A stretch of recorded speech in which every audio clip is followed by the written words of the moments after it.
34-31 last Saturday in Atchison, Kansas.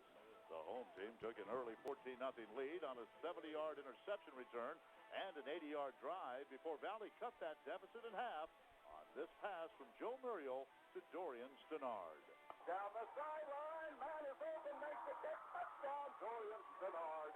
Stannard got behind the defense up the Benedictine sideline. He reached out, made a very nice catch at the 10, and with his speed, he's into the end zone, and the Vikings cut that deficit in half. Once again, the Ravens drove down the field to take a 2-touchdown lead, but Valley scored the final 14 points of the half on passes of 5 and 15 yards to Turk to tie the game at the break. The Vikings also blocked an attempted field goal on the last play of that half. Both teams scored once in the second half. The Valley score came with just under 5 minutes left on a pass from Travis Middleton to Stannard to send the game to overtime. The Ravens scored first on a 36-yard field goal, and the Vikings faced a 4th and 1 at the 16-yard line. Johnson lines up behind Middleton. They give him the ball. Straight ahead. No, they got a reversal around the end and the 10 and the 5. Touchdown! Vikings are going to win! But the Vikings win a reverse on 4th and 1 for a touchdown, and they are mouthing each other on the far side. Final score, Missouri Valley 34, Benedictine 31. Today, the 13th ranked Vikings are back home to host Peru State. Last week, the Bobcats ran the ball for 427 yards in a 44-10 win over Avalon. Can Monty Rowe's defense slow down that attack? We're about to find out as our coverage of the Vikings and Bobcats starts right now.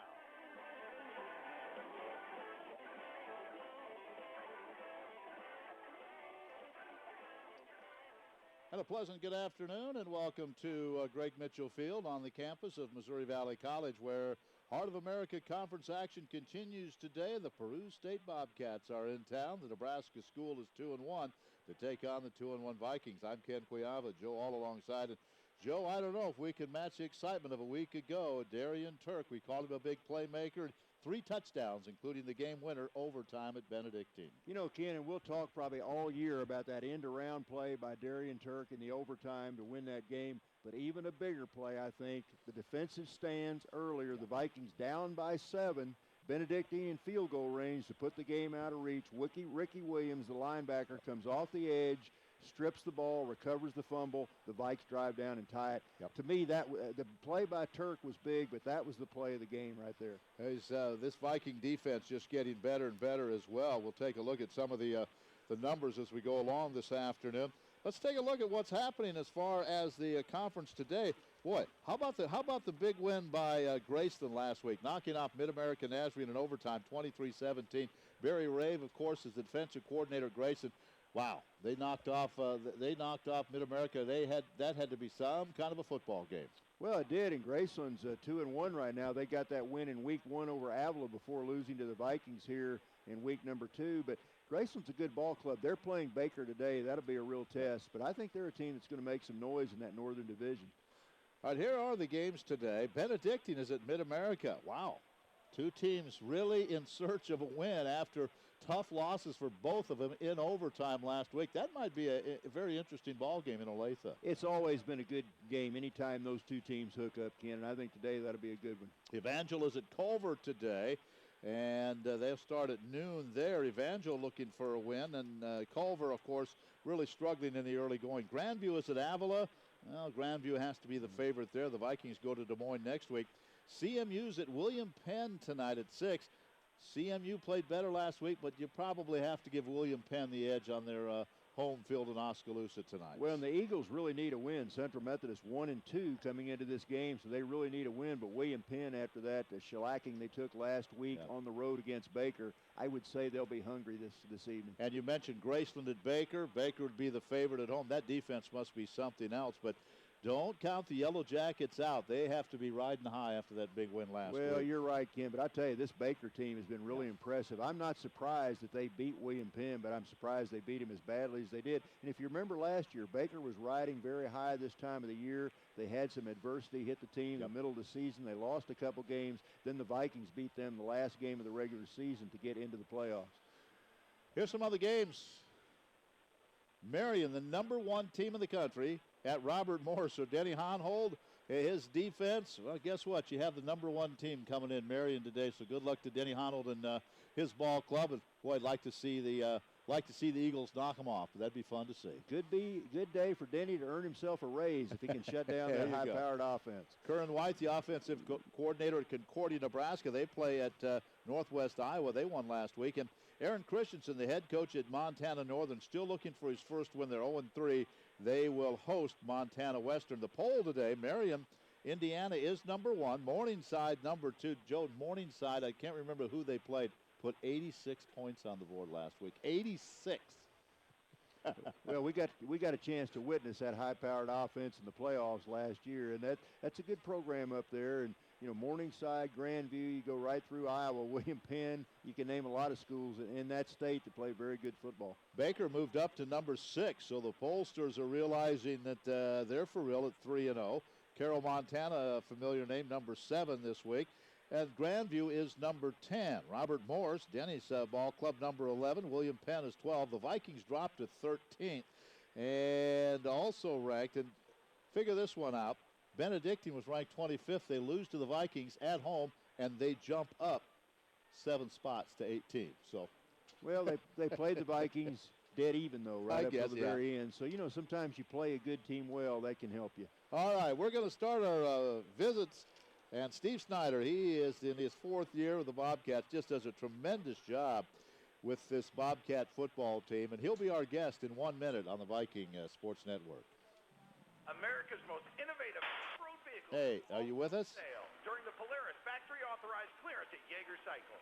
Sportsman Hello. fees start at Yes, sir.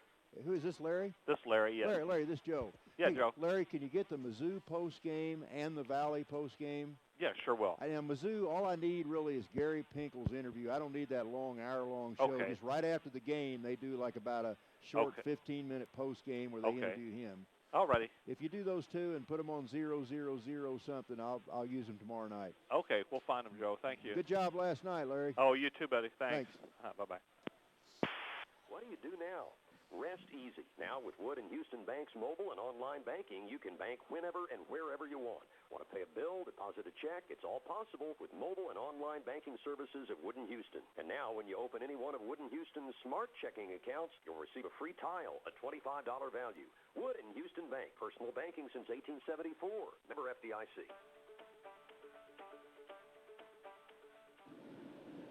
On the Viking pregame show, visiting now with Steve Snyder, the head coach of the Bobcats of Peru State. Coach, your club off to a 2-1 start. Before we talk football, I want to talk about the Oak Bowl. Finally, it's done. It's a beautiful facility. I had a chance to see it during basketball season last year. And you've really got to be pleased with with the facilities you have right now, Steve.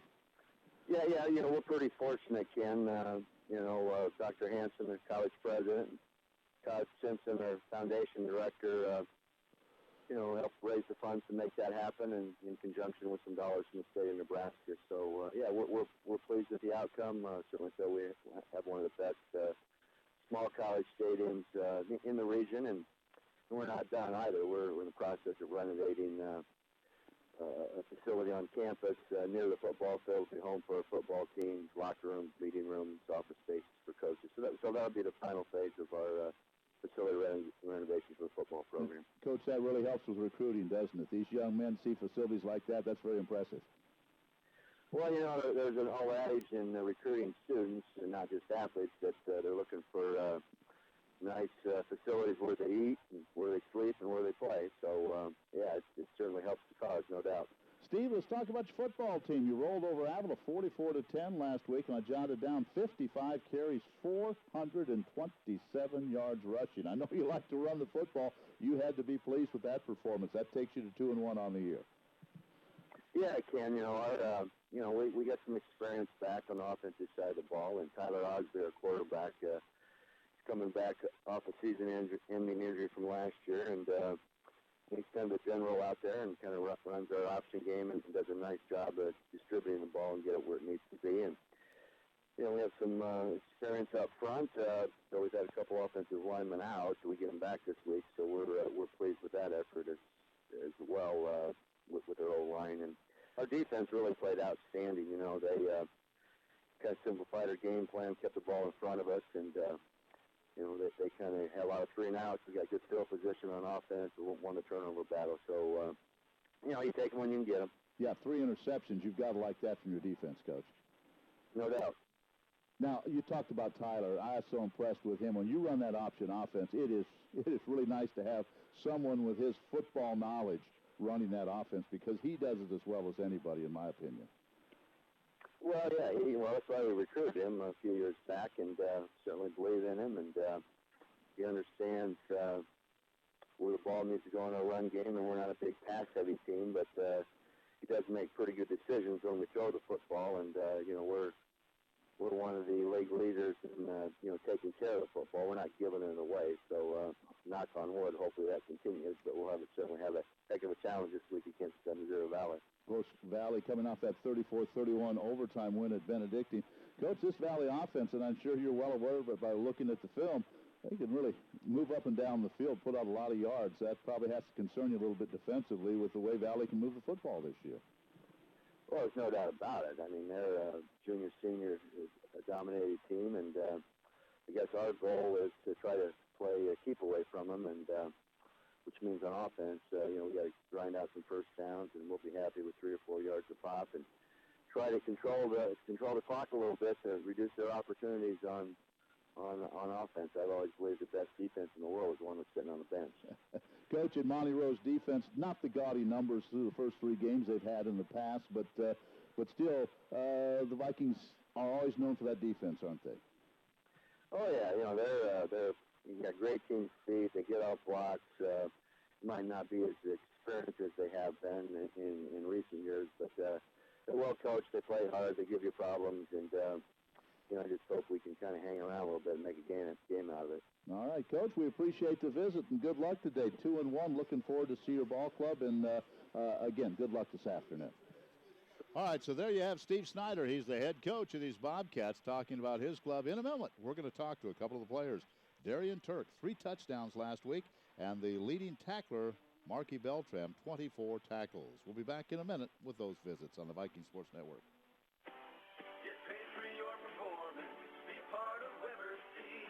Considering cover crops for those unplanted acres this fall, along with your local NRCS office's new cover crop program, Weber Seeds can take care of any cover crop needs you may have. Instead of spending big money to keep your weeds suppressed this fall with high-dollar chemicals, let Weber Seeds help you suppress weeds, prevent soil erosion, and improve your soil's health with an inexpensive cover crop or cover crop mix. Contact Tyler O'Brien at 800-850-SEED to find out what we can do for you.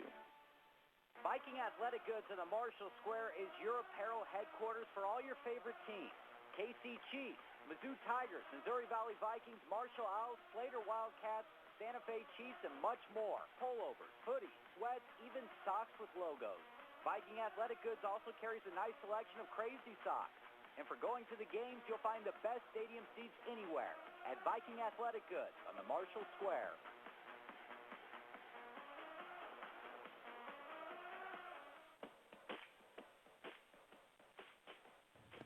On the pregame show, I want to visit right now with the leading tackler for the Vikings, Marky Beltram, and also Darian Turk, who has 5 touchdowns on the year. Darian, I said it one other time when you scored a touchdown. Welcome back. After a year off your back, it feels good, doesn't it? Yes, sir. It feels very good. Back with the team that I was with my redshirt freshman year, man. I'm just happy. You're from Texas, and back here, 5 touchdowns. You had a pretty good start to the season. Yes, sir. Start fast, man. I'm trying to keep it up right now.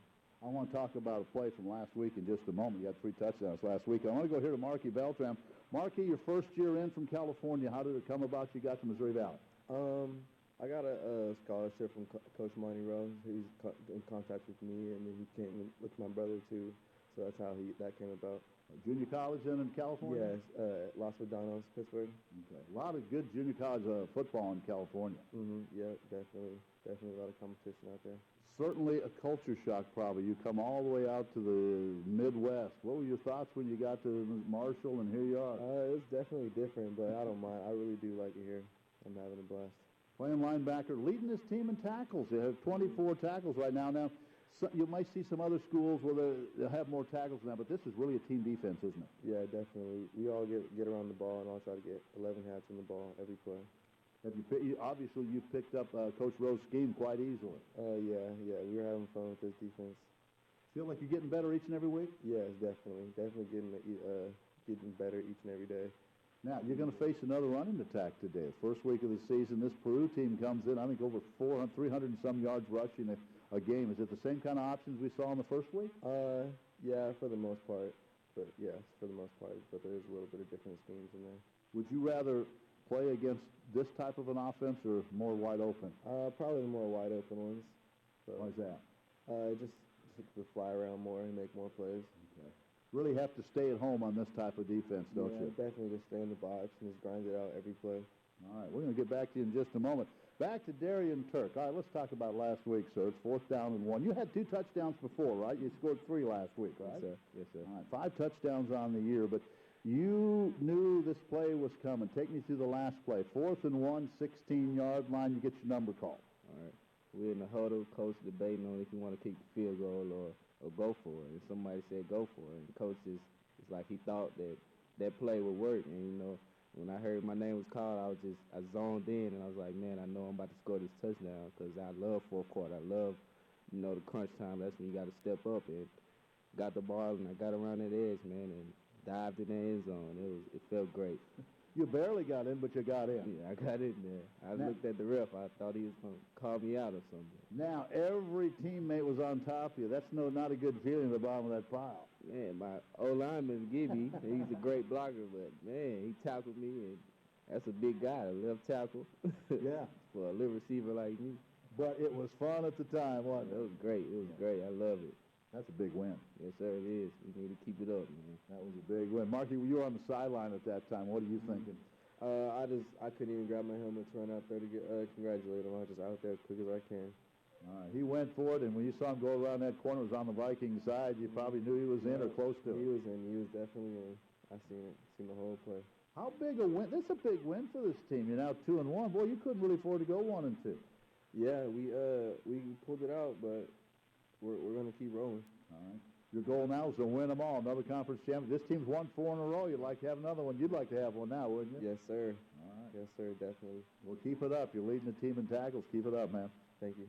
All right, and we need another 1 or 2 out of you. Like I said the other day, I said, welcome back, Darian Turk, and good to have you back and keep getting in that end zone. Yes, sir, I will. All right, Darian Turk, Marky Beltran, my guest on the pregame show. And in just a moment, we're going to visit with Blaze Holzer. He's one of the new additions to this coaching staff. Blaze, a wide receivers coach and recruiting coordinator, and you may have heard of the school that he played for and coached at, Ohio Dominican, a school the Vikings played several years ago. On one of those teams, the Vikings made it all the way to the semifinals. So Blaze Holzer will be my guest in 1 minute on the Viking Sports Network. It's time to man up with Massey. I have to say, Massey opened my eyes. Drive the tractors that are pulling ahead. Powerful and efficient. This CVT is made to be driven, so drive it. And remember, Massey Ferguson is building tractors in North America, in Jackson, Minnesota, making the kind of machines that farmers need. The kind of machines that can do it all. This isn't your daddy's Massey Ferguson. Learn more today at manupwithmassey.com. Or man up today at Barenberg Implement in Higginsville. UPI Parks Hog Market at Sweet Springs buys all classes of slaughter hogs, sows, boars, butchers, and off-quality animals at the best prices around. You, the producer, will reap the benefits by calling UPI Parks Hog Market. Plus, they also buy sheep and goats. UPI Parks Hog Market are humane animal handling professionals and can also provide transportation for your hogs. Call weekdays between 8 and 5 at 660-335-7084 or stop by UPI Parks Hog Market, exit 74 on I-70 at YY. On the pregame show, Blaze Holzer joins us, one of the new members of the staff. And Blaze, before we talk about last week's exciting win and today's game with Peru, a little bit about your background. How did you get to Valley?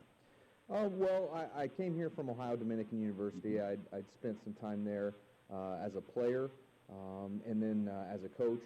Spent a couple years in high school coaching, kind of in between there. But I'd been a graduate assistant right after playing, and then spent last year, obviously, with Ohio Dominican in Division II and went pretty far. And fortunately for us, you know, when you're successful, you get a great opportunity to move on and to bigger and better things, and that was my opportunity to come here and be a part of a great program here at Missouri Valley, and you know, I think we got a great opportunity to win a national championship, so that's why I came. You walked in here, you saw this receiving core, and you went, thank you, huh? Absolutely, no doubt. You know, I've been blessed with an embarrassment of riches. You know, I've got to tip my hat to the rest of the coaching staff that's been doing a great job recruiting here over the past few years. But certainly, it's nice to be able to come in and have the type of talent that we've got at the position, and it's great to be able to work with the guys because they've really bought into what I'm trying to do and what we're trying to get them to accomplish, and really excited. I'll tell you, Darian Turk's back. What a playmaker he is. Jakari Johnson, wow, what can he can do everything for you. And we could just go on and on, but those guys are real playmakers. Oh, absolutely. I mean, I think if you look over the last few weeks' games, you see we try and get Jakari the ball in just about every way possible. You know, we're putting him inside, we're putting him outside, we're putting him in the backfield, and he's just a guy who's got such a diverse skill set that it's a really fun guy to work plays for and things of that sort. And then obviously Turk had a couple big games in a row, 100-yard receiving game, and then last week followed it up with a 3-touchdown game, and obviously had the one play that everybody's been talking about, the reverse to win the game there, in overtime. But yeah, certainly there's a whole host of guys that have been playing really well, but those two stick out for sure. Now, I get pretty loud calling play-by-play, and I was last week during that play, but I could hear the excitement in that coach's booth next door. That was fun. Yeah, we really enjoyed that game-winning play call there. As soon as we saw Turk kind of get the edge, it was a whole bundle of excitement. We were all holding each other back from probably breaking through the window and falling through the floor. But it was a lot of fun. It was a great thing to be a part of. And it's always great to have a walk-off win. It's always great to win, but that one felt pretty special just because of the way that our guys fought throughout the entire game to try and get ourselves back in position to win after making some crucial mistakes. Is that a call by committee, or how did you come up with that call? Well, Coach Troth was the one that brought it up, and he obviously went with it and made the call. He kind of asked for our input, and I think we all kind of echoed that we thought it'd be a good thing to do. But ultimately he made the call, and it was a great call. Coach Troth, I tip my hat to him. It was something that I don't know if I'd had the guts to call, early on as an offensive coordinator or anything like that. But Coach Hiller, our OC, and Coach Troth made that call, and it worked out nice. Yeah. All right, so there you have Blaze Holzer. He's one of the new members of this coaching staff. The captains will meet at midfield. We'll have the coin toss, and in 1 minute, we're going to talk it over with the head Viking, Paul Troth. That visit, 1 minute, Viking Sports Network. See for yourself why so many people are excited about Tyler Civic Center in Marshall. It's 2,200 square feet of sheer elegance, perfect to rent for your special events. You can bring your own decor, food, and beverage, or you can have them cater and serve your event. Located at 111 East Arrow in Marshall, next to Chic Salon, you won't be disappointed. Rehearsal dinner, reunions, business meetings, receptions, and more. Check out the Tyler Civic Center in Marshall. Call 202-3844 to find out more.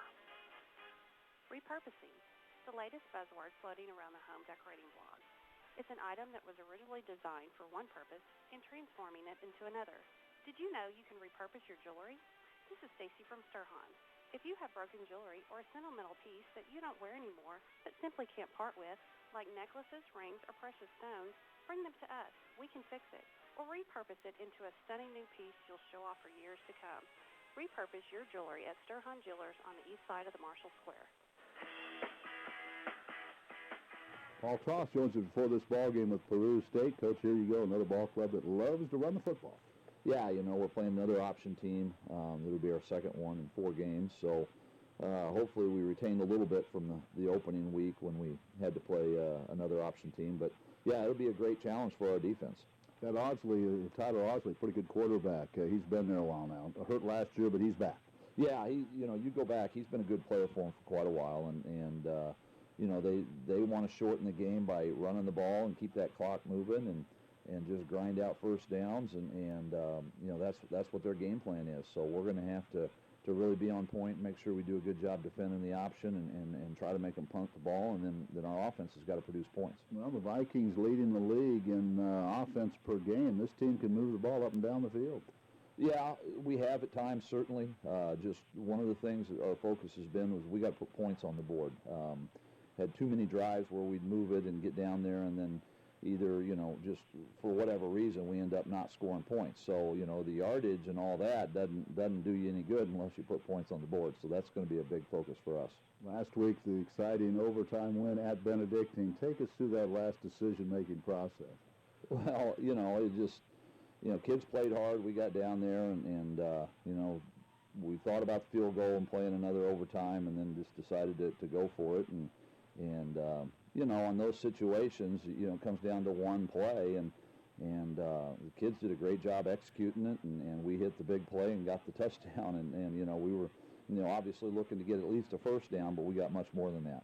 Yeah, and that's that kind of play, Coach. When it works, it's fantastic. And you said after the game, if it doesn't work, well, everyone says bad play call. But that's part of coaching. That's what you have to do, right? Well, yeah. I mean, there's a little bit of risk with it. And actually, I don't think it's that risky a play. However, you are behind the line of scrimmage for a little while. So in a 4th and 1 into the game situation, certainly there's a little more pressure on that. But again, our kids did a great job lining up and making it work, and that we executed the snap and got the timing right on the handoff and just hit the edge and got the big play. And on the other side of the ball, Coach, Ricky Williams made a heck of a play when they were driving to cause a fumble and recover it. That was a big play, wasn't it? Yeah, that turnover right there was huge. They were kind of moving the ball a little bit, and they were down there getting in that field goal range or more, and so we needed to stop, and that was huge, getting that turnover, and then was really pleased the offense was able to go down and get a touchdown to tie it up.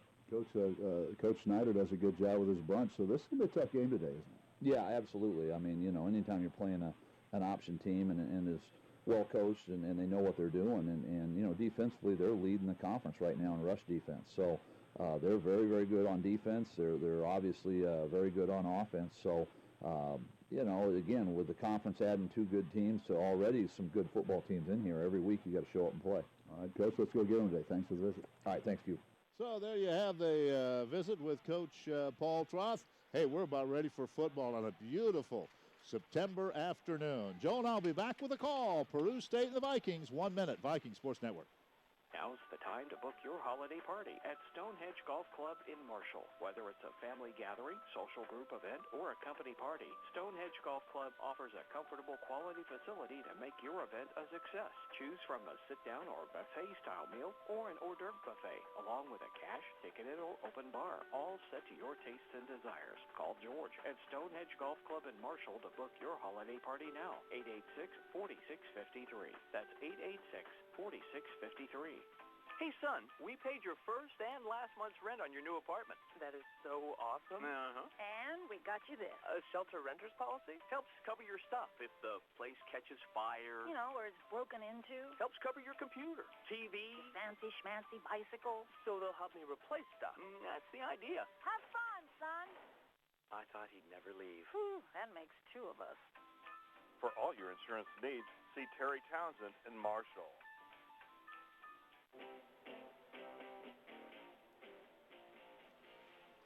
Well, it is family weekend, and a good time for all the youngsters to get mom and dad in town and stock up the refrigerator and, stock up the wallet or whatever. And a good crowd here on a beautiful afternoon, Joe. And when you're a college student, Parents' Day, it's mom and dad, good to see you, leave some money, don't stay too long. Right, let's go shopping and don't stay too long. I've got to be out with my buddies. All right, Peru won the toss. They have deferred to the second half. Glad you could be with us on KMMO FM Marshall and also Stretch Internet and Livestream.com. Wherever you're watching and listening, thanks for coming along on this Saturday afternoon as we get ready for football. Greg Conry out of Harlan, Iowa will kick it off. He does the kicking and the punting duties for the Bobcats. The Vikings will be going from our left to right. They defend the north end zone to start the game. Darian Turk and Jakari Johnson are back to receive this kick. Jakari leads the Vikings in total yards, of course, receiving, returning kicks, and also running the football. And Darian Turk, 5 touchdowns to his credit this year. You got a good crowd here. It'd be good to see a big play to get started, get this crowd pumped up. Conry kicks it on the ground. It bounces and bounces, and it's going to be picked up by Jakari Johnson. Fumbled, picks it up now. at the 15, and he is going to go down right there. He reached down to pick up the ball, lost it, and then once he got his hands on it, those white jerseys were there. The Vikings in their home purple with the white pants, the orange helmet with the Viking emblem on the side, and Peru comes in with the white jerseys, blue pants, blue helmets. The Bobcats and the Vikings. Yeah, that was a hot potato that time. Jakari had a tough time getting the handle on it and nowhere to run. Good job of swarming by that Peru State kickoff team. Joe Muriel will start. Joe missed some sessions this week. Had to go home with an issue with his grandfather, but he is here starting today. The 6'1", 205-pound freshman wears number 17. And on first down, he throws to the sideline, and he completes it across the 25 to the 26-yard line to Dorian Stannard. Stannard out of Daytona Beach, Florida, 6'2", 181 sophomore, his 18th catch. And Joe, before I give you the rest of the team, Dorian Stannard, last year, remember, he had a problem catching the football. He really has done a great job catching the ball this year so far. Seems like he's matured as a receiver, running good routes, and when he gets his hands on the ball, he's been bringing it in. So first down for the Vikes at their own 27-yard line.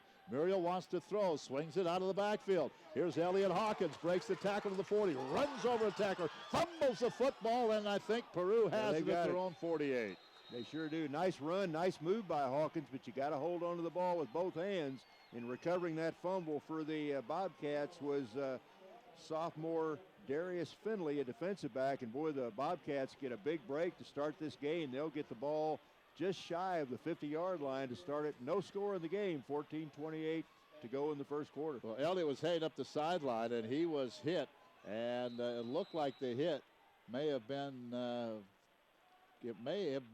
Stephan, the defensive back, and he fumbled the ball. So we'll turn it over. The Vikings have been turnover prone in the early season. They've been able to overcome those turnovers, with the exception of the first week against William Penn. Audsley hands it off on first down, and they'll get a couple of yards as they will run the option, and they'll run it and run it and run it. And that was Nate Trombley. He is out of Lincoln, Nebraska, has one touchdown on the year.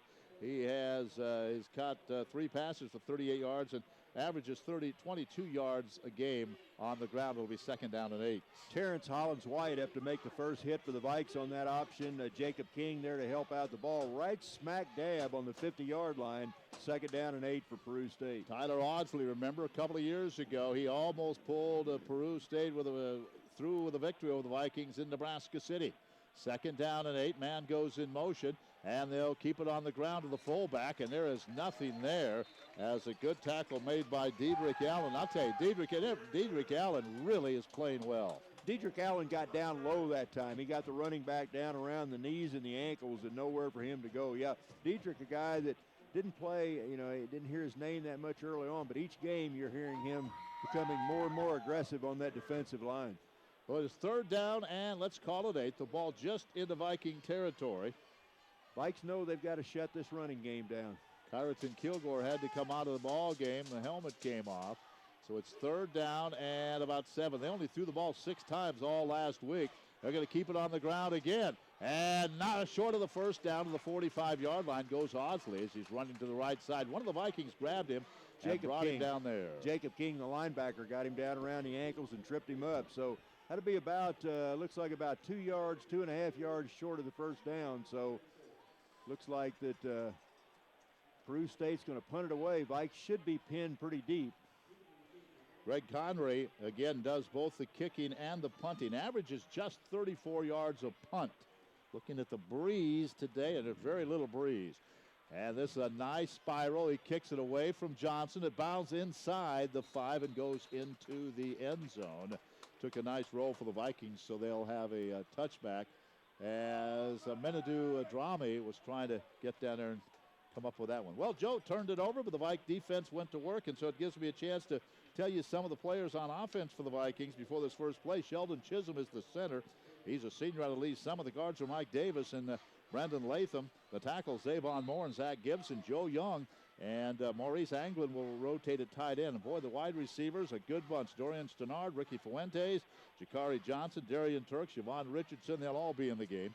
Elliott Hawkins in at running back. He fumbled after a big gain the last time. Delvon Franklin is the fullback, and on first down they hand it to Fuentes. Gets a good block, turns the corner to 30. He's to the 35 to the 40. He's to midfield and finally shoved out of bounds on the far side. A little end around to Ricky Fuentes, and he got it into Peru territory at the, well, they're going to say they stepped out at the Viking 49. Jordan Steffen, the junior defensive back out of Murdoch, Nebraska, there to make the stop. Nice block that time by running back Elliott Hawkins to help spring him right about the line of scrimmage. So the ball at the Viking 49, and on first down, they'll hand it off to Hawkins. Hawkins turns the corner, 45, protecting that football, gets inside the Peru 40-yard line to the 39, 12-yard gain, first down. Michael Bullard, the freshman defensive back, made the stop. Again, it's good to see the Vikings. 2 successful running plays here to start this drive. That's a good sign. Drager, John Drager, Matt O'Neill, Rashad Baker, and Nolan Simonsma are the front four for the Bobcats. But it's first down at the 39 of the Bobcats. Double wide receivers right side for the Vikings. Vikings moved that time. Here's a penalty on Fuentes. He was in the slot to the right side. He took that step. Pretty easy to see that one. It'll be first and 15. The backers are Tom Martig, Elijah Hawkins, and Gunnar Orcutt. And the defensive backs are Logan Pabin, Neiman Sneed, Brian Burr, and Michael Bullard, who Joe has called his name. So it's first and 15. That's the first penalty of the game. We're in the first quarter, no score. Out of the pistol set are the Vikings. And they're going to hand it off to Hawkins right up the middle. Gets those 5 yards back, +1. It'll be second down and 9 as he gets to the 38-yard line, right up the middle. I like to see us running the football, Joe. I do too. Good sign so far, and that was on the stop, John Drager, the defensive lineman, 235-pounder out of Dunbar, Nebraska. There brings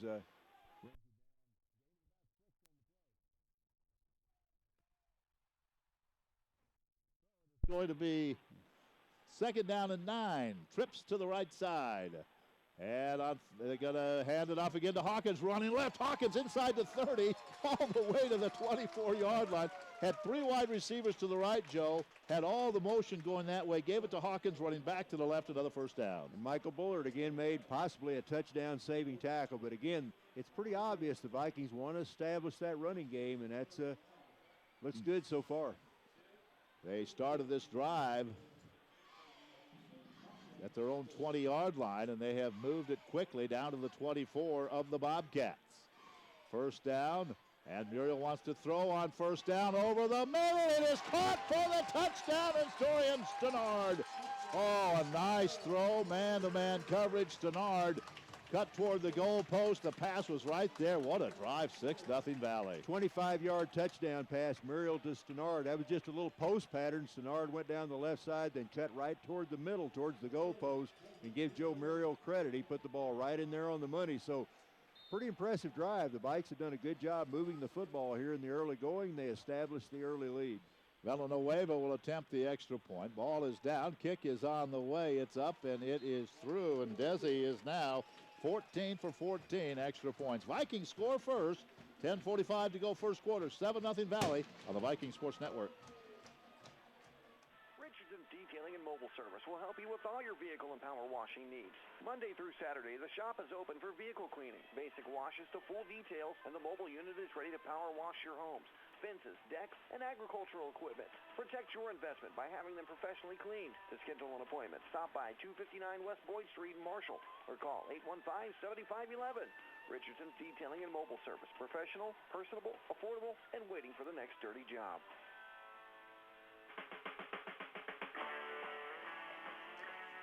Dorian Stenard with the touchdown catch. The running game got the Vikings downfield, and for Dorian, that is his 4th touchdown of the season. Boy, he's become a pretty big playmaker as well. Yeah, he caught 2 passes in that drive, and that was a very nice route he ran on that touchdown, and Joe Muriel put the ball right where he had to, right out in front. So that's good to see the Vikings get on the board early, not fall behind like we did last week, the Benedictine. Colton Audsley, yes, that is Tyler's brother, is back deep, along with Briar Burr to receive the kick from Villanueva. And this is going to be Audsley at the goal line. Brings it back to the left side across the 20, has a hole, and now he's hit, spins, and goes down at the 26. Pretty good coverage. And it'll be 1st and 10 for the Bobcats. Their offensive line, it's a good one. Mason McCann, the center out of Omaha. Hayden Krautner and Dylan Brueggemann are the guards. Joe Hobart and Christian Vinsky are the tackles. Andrew Robinson, tight end.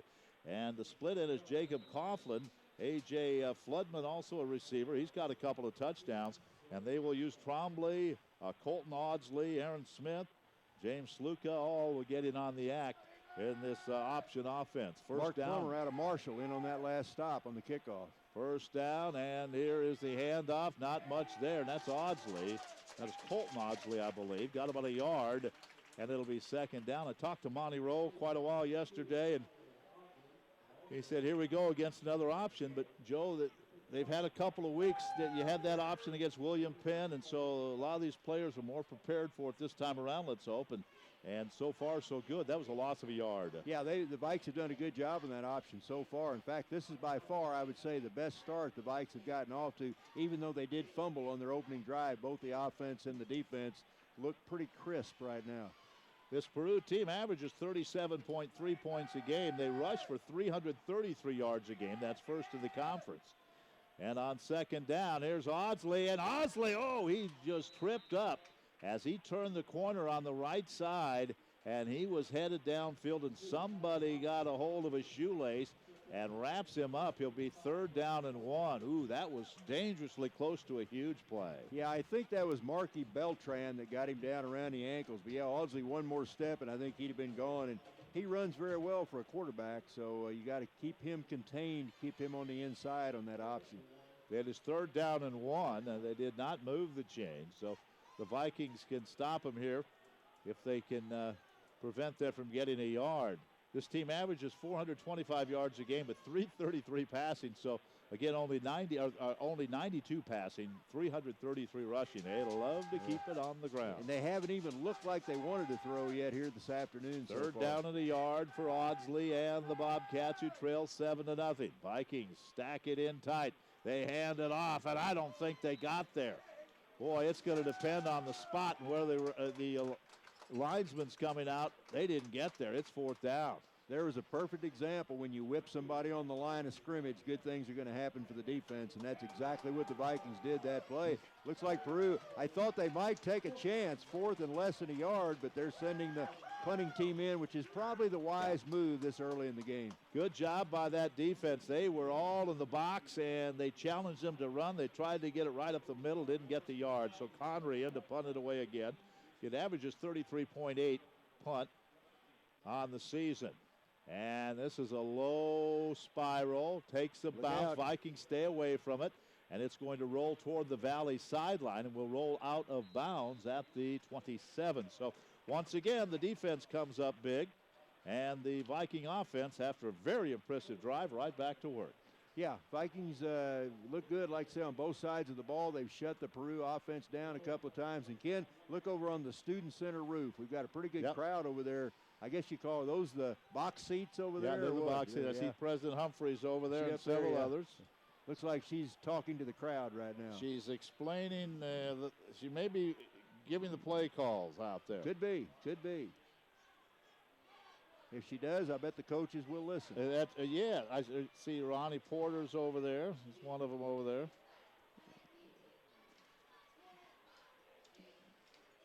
First down for the Vikes from the right hash mark, their own 27-yard line. Back to throw, Muriel. He throws. It's incomplete. Trying to get that to Jakari Johnson and stepping in front and anticipating that pass and almost getting there was Darius Finley. That was close. Finley had one more step. That'd have been a pick six. Yeah. He stepped in. He got a hand on the ball. Not a bad pass, but Finley really did a good job of anticipating that time, and that could have almost been disaster for the Vikings. Now trips to the left side on 2nd down and 10, and they'll hand it off. No, up the middle owes Muriel. Muriel with a big run, and he gets all the way to the 46. Fakes the handoff to Dahl to the right side, and right up the middle goes Joe Muriel, and the freshman picks up a first down at the 46-yard line. That was that read option that time. Muriel decided to keep the ball. It was a very wise choice. There was a big gap up the middle, and Jordan Steffen makes the stop, but not until Joe Muriel gets the ball out to the 41-yard line. First down for the Vikes. They lead 7-0 in this first quarter. Delvon Franklin in for extra blocking. He's lined up on the right side. They'll work out of the pistol. And we'll hand it off out of the pistol. And there is little Nigel Daw spinning, breaking the tackle, spinning again, stays on his feet. He's to the 40, to the 35, up the right sideline, to the 30, to the 25, and they finally run him out of bounds. He looked like a pinball. They were just knocking him around, but the little guy wouldn't go down, Joe, and finally picks up, I don't know, another 15, 20 yards. What a run by Nigel Daw. I don't know how he bounced off about 2 of those tackles. He took a couple of pretty good shots before Logan Tabin, the senior, finally bumped him out of bounds. But, boy, great balance that time by the senior Daw. He was hit hard, but they didn't wrap him up, so it's first down for the Vikes. At the 25, here's that fade route into the corner and just overthrows Stenard. Stenard headed toward the corner, and they just lobbed that one up, and it was just overthrown. It'll be second down and 10. And that's a shame because Dorian had a couple steps on the defensive back. Back in coverage there was Pabin, and Stenard had him beat, but just a little bit too much air under the ball, so it's going to be second down and 10. Checking in for the Vikings as a wide receiver, Siobhan Richardson. And he's lined up to the right side on the second down and 10. Play action. They throw, and that's thrown behind the intended receiver, so it'll be third down. So the Vikings get down here. Now they're trying to throw the football, and that was behind Siobhan Richardson, so it's third and 10. Yeah, that was a bullet that time by Muriel, and like I say, you're not going to make that catch on a bullet pass behind you. So third down and 10. How about Siobhan? He goes and runs and picks up football, too. It was out of the end zone. He just kept going, went over and picked it up. I'm going to catch this ball one way or the other. It might be on the ground when I catch it, but I'm going to catch it. Bellard, Johnson, Turk all go wide to the left side. Richardson wide right, 4 wide receivers. They swing it out of the backfield to Daw. Daw gets a block. He's to the 15, to the 10. Stays in bounds inside the 5, down to the 4-yard line, first down. They just swing it to Nigel Daw with those 4 wide receivers. He got a couple of very nice blocks, and it's first and goal at the 3. One good block by offensive lineman Mike Davis. He's a 311-pound senior out of South Coffeyville, Oklahoma. He threw a block to Springdahl, and then Jordan Steffen made the stop. But as you said, Ken, first and goal, Vikes up by a touchdown already, knocking on the door once again. With 6:41 to go in the first quarter, from the right hash mark, first down and goal. Muriel waits for the snap, gets it. He wants to throw, rushes on, in trouble. He rolls to his right. He throws it in the end zone, touchdown. Jakari Johnson. Muriel gave himself some more time by rolling to the right. Johnson came across the end zone following his quarterback, and he found an opening, and Muriel hit him. Second touchdown of the quarter for Muriel. First touchdown for Johnson. It's 13-0. Yeah, a good drive by the Vikings that time. I've got that. This is not official, but I've got that as a 6-play, 76-yard drive. Pretty impressive drive. And here's the extra point attempt by Villanueva. It is good, and the Vikings rolling early here. 14-0. 6:28 to go in the first quarter on the Viking Sports Network. Peak Sport and Spine is Missouri's largest provider of outpatient orthopedic physical therapy. I'm Ron Renard, clinic director and physical therapist. Using the latest manual and soft tissue techniques, we help you regain your optimal level of function. We can meet the needs of the weekend warrior to the elite athlete. We also specialize in workers' compensation, helping you get back to your job quickly and safely. If your physician prescribes physical therapy, choose Peak Sport and Spine. See us locally in Sedalia, Fayette, Marshall, and now in Sweet Springs, or visit us at peaksportandspine.com. Well, the Vikings are the number 1 offense in the conference as far as total yards. 491 yards a game, Joe, and they're not disappointing anyone early in this one as they're moving up and down the field. 2 games against William Penn and Benedictine, we shot ourselves in the foot quite a few times. We've moved the ball against everybody and really have done well at the line of scrimmage. If we take care of the ball, we're a pretty scary team.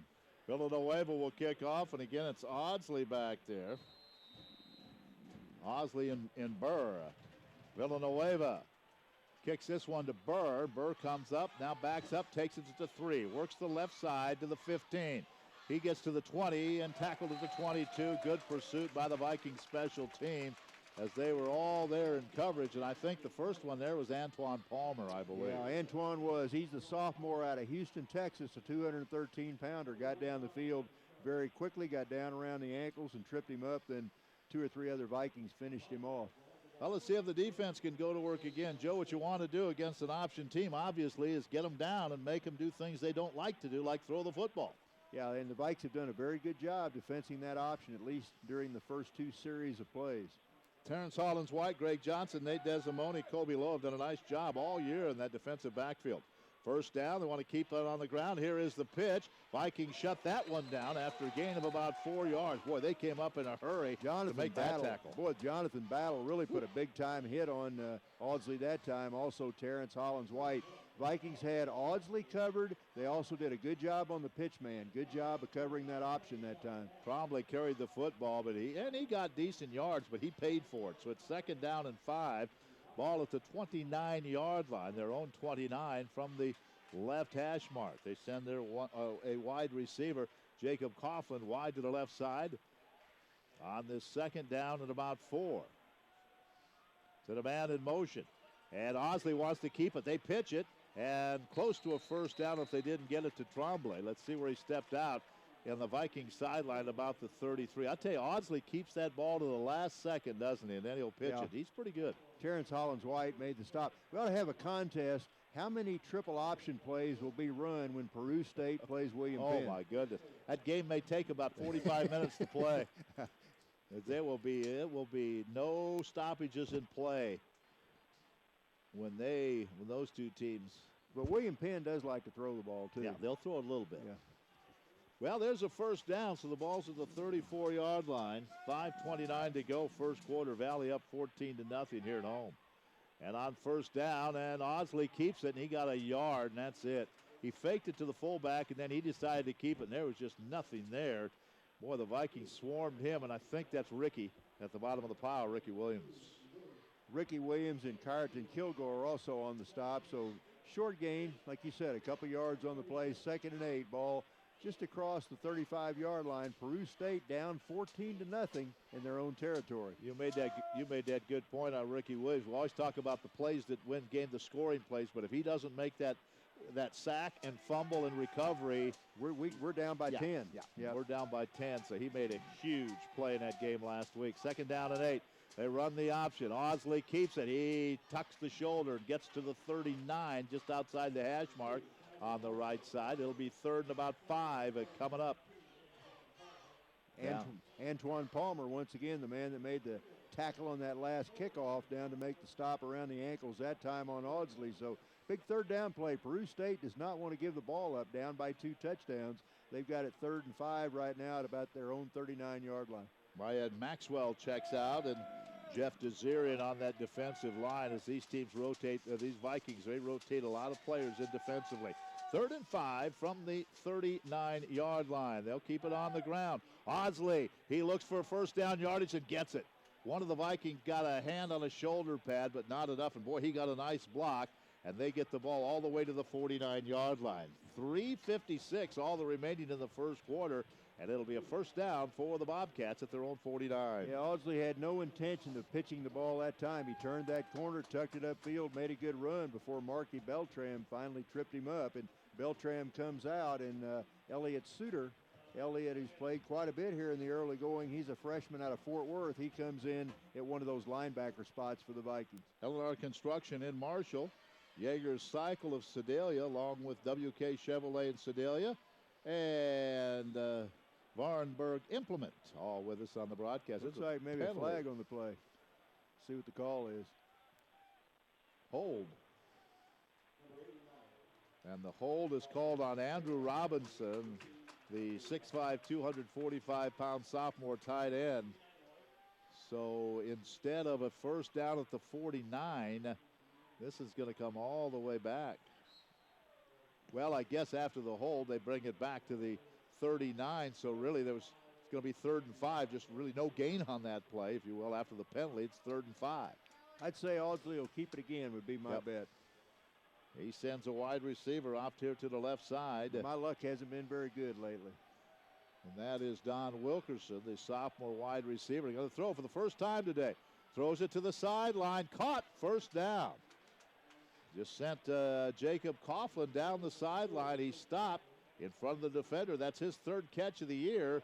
And nice throw by Audsley. And it is a first down back at the 48-yard line. So they pick up that 10 yards and keep this drive alive. Kobe Lowe bumped him out of bounds, the defensive back for the Vikings. But Coughlin had plenty of space there, made a nice catch. Good throw by Audsley on his first pass of the game, and it's a Peru first down. They have it at their own 48-yard line, late first quarter.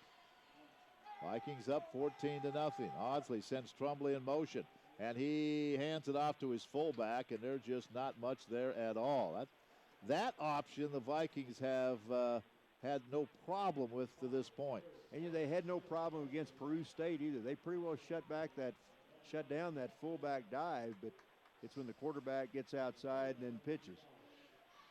Second down and 10, no gain. Kyraton Kilgore right in the middle of all that. Second down and 10 from the 48-yard line.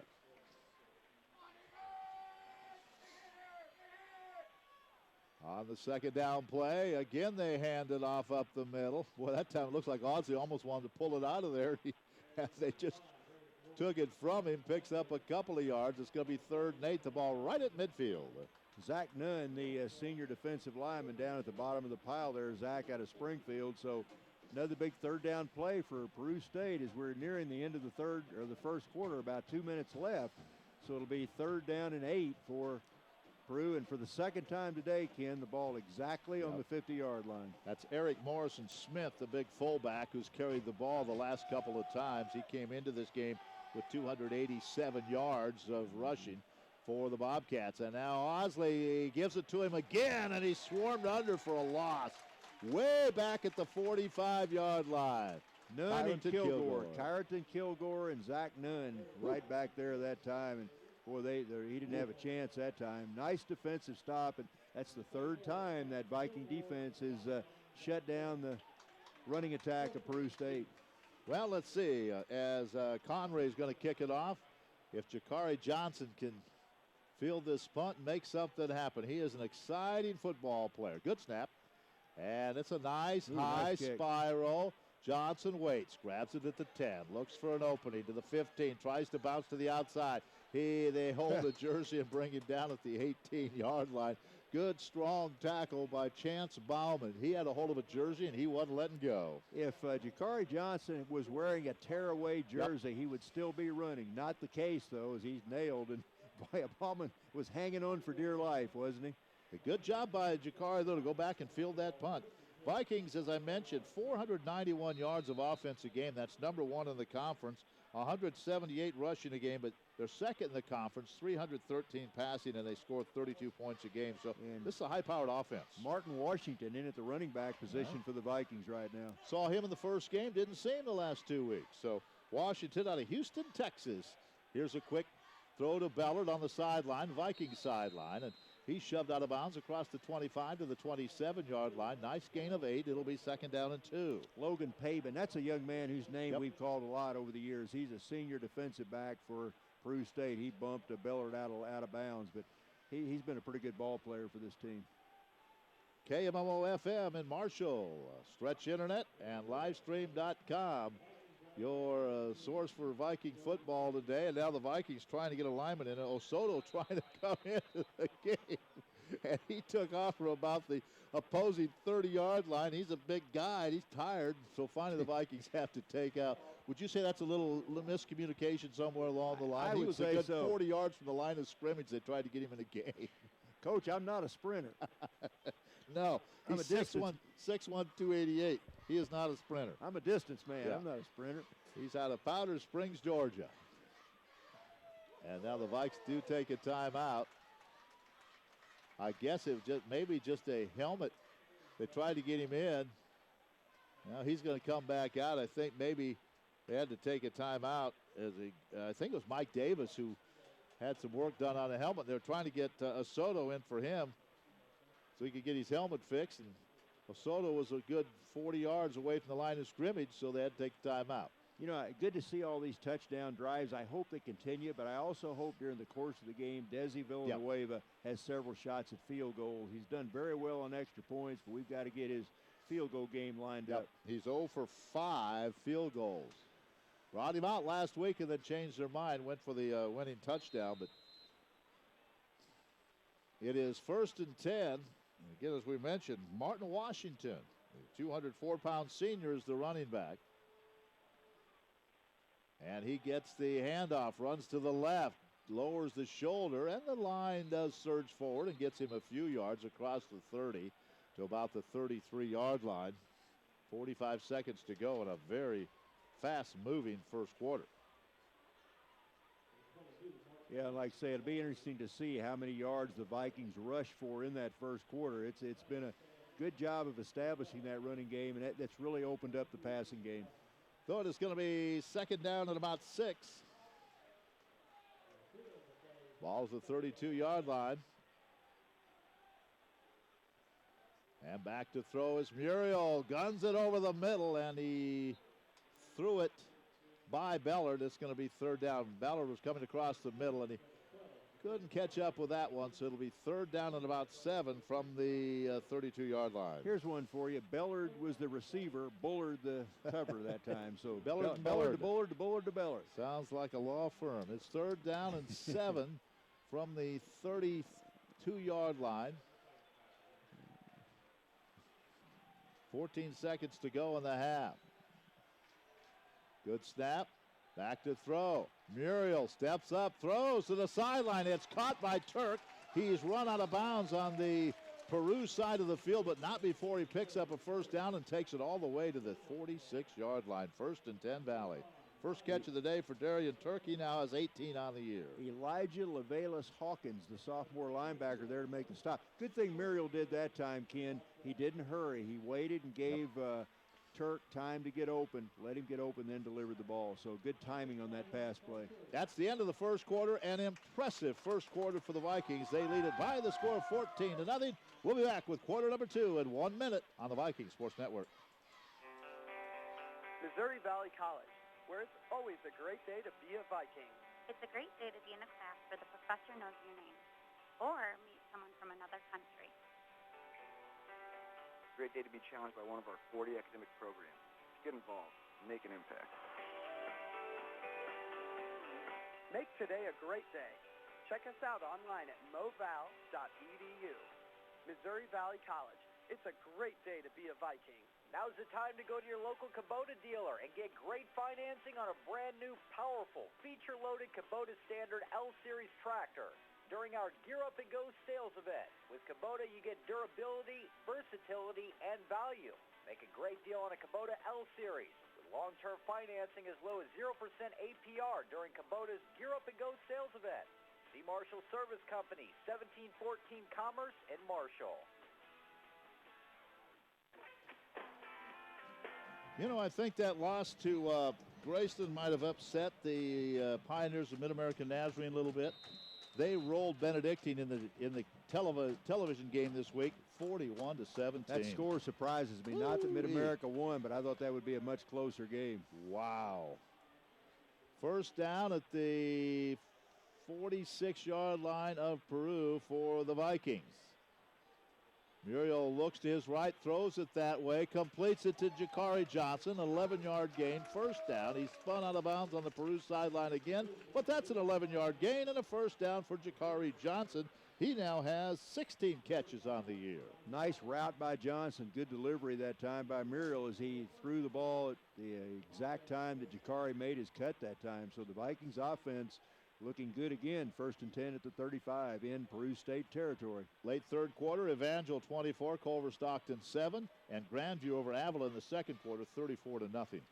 1st down, Muriel throws a low throw, and Stenard could not reach down to get that one, but that wasn't a bad throw because there were 2 defenders there, and he threw it where only Stenard could catch it. But, Joe, that would have been a heck of a catch as he had to reach back and then try to pick that one off the turf. Yeah, Logan Pabin, again, in good defensive coverage. He had Stenard pretty well blanketed on that route. So Yeah, when you have a coverage like that, you throw it so where only your receiver is the only one that has a chance to make the catch. All right, it's 2nd down and 10 from the 35-yard line of Peru. Early second quarter, Valley up 14-0. They want to throw again.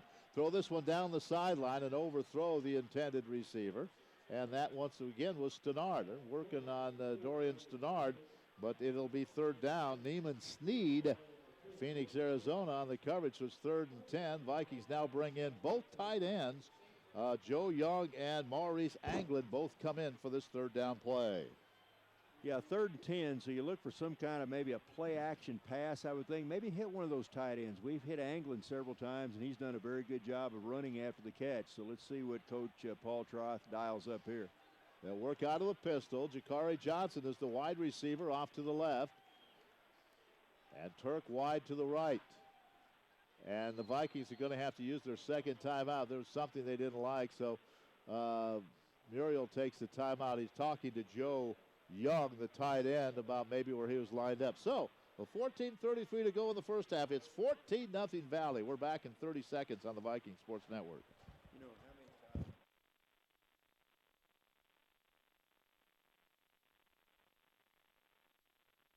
You need a diesel engine for one reason, power. So what good is it if it doesn't start? Randy Adams over at Marshall Diesel will set you up with an 1100 cranking amp battery. Randy's crew works on air, hydraulic, and electric brakes, truck or tractor. They do steel and aluminum welding with exhaust parts in stock, like mufflers, elbows, and pipes, including both 4 and 5-inch flex pipes. Open 8 to 5 weekdays till noon on Saturday to do your DOT inspections. Call Randy Adams at 886-8646. Marshall Diesel, 758 North Miami and Marshall. Credit cards welcome. See him at marshalldiesel.com.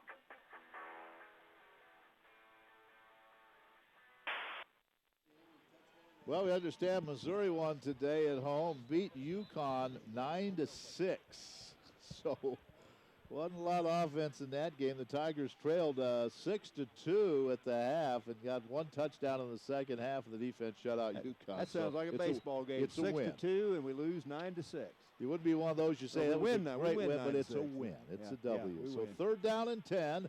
Vikings had to use a timeout. Now they're going to run the draw play right up the middle, and they get the first down all the way to the 19-yard line. So they bring in 2 tight ends, give it to Washington right up the middle, and the young man from Houston picks up a first down at the 19. Yeah, a tackle that time by Gunnar Orcott, the sophomore linebacker, but that's a big play on 3rd down. So a first down inside the 20 for the Vikings. 14:22 to go in the half. Vikings up by a couple of touchdowns. Like to get another one. Again, you take an option offense and make him throw the football if you can. Here's this quick pass out to Turk. And he looks for a block and really didn't get it. He spun out of bounds at the 15. And he's slow to get up. Ballard is slow to get up. He's all right. Michael Bullard there to make that stop for Peru State. But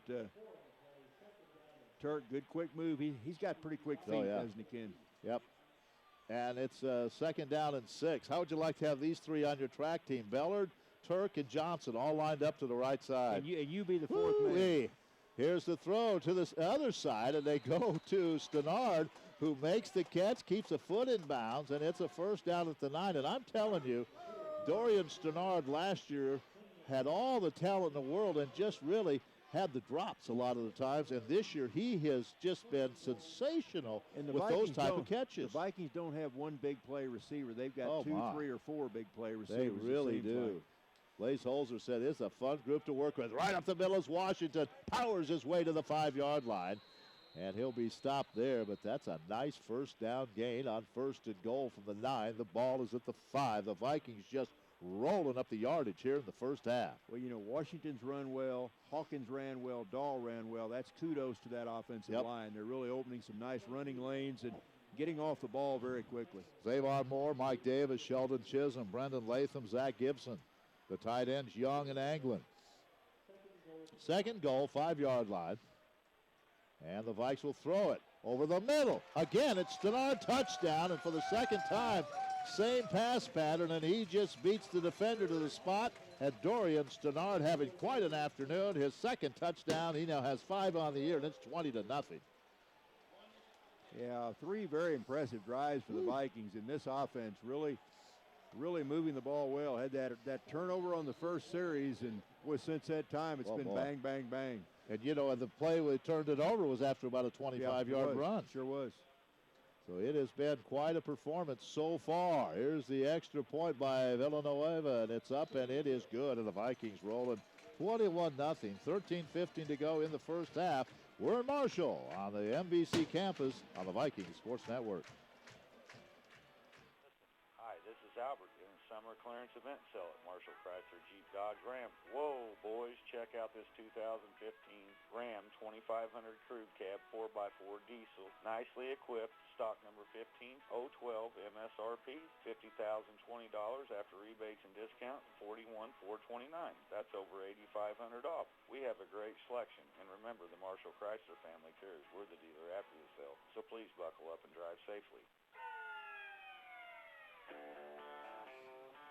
Couple of touchdowns already for Dorian Stenard, the young man out of Daytona Beach, and I'm sure he has some family members watching this afternoon. And wow, he's turned into quite a receiver. This receiving core, as a unit, Joe, probably as explosive as, well, no doubt as explosive as any receiving unit in this conference. Take your pick, huh? Pick your poison. Who do you want to stop? You know, a lot of time as a defensive coach, you'll take your best defensive back and you'll pick one receiver to put him on. I'm not sure who you target on this Viking team. Like we said, they've got a lot of guys that can catch the ball and run very well after they catch it. Burr back deep along with Audsley. Good kick, and this is going to send Audsley back to the goal line. And he'll bring it up to the 15-yard line. Oh, takes a hit and still gets a couple of yards out to the 26, and that's where the Bobcats will go to work. Again, they average 37 points a game.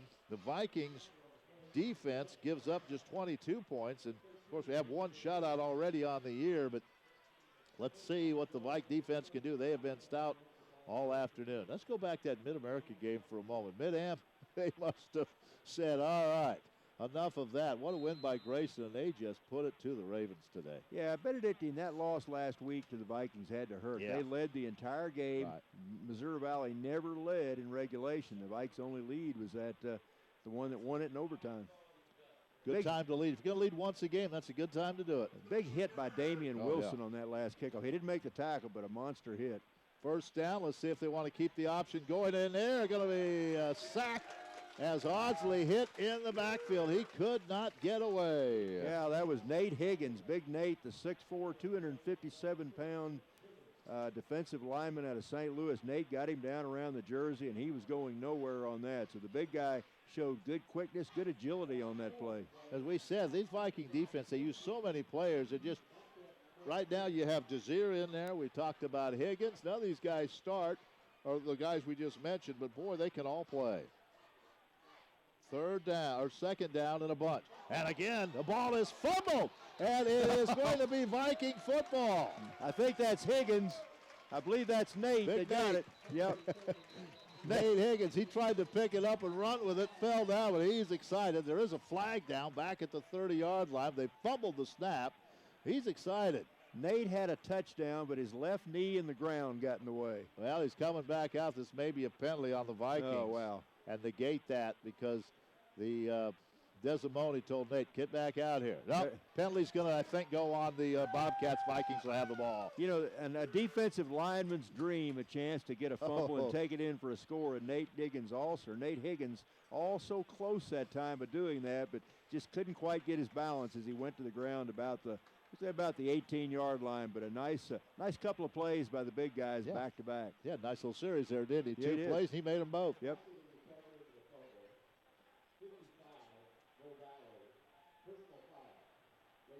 Oh. Okay, so someone was trying to block it. That is, I believe that's Marky Beltran. Late hit. Was trying to block somebody after the whistle. Yep. So Vikings will still have the ball after the turnover.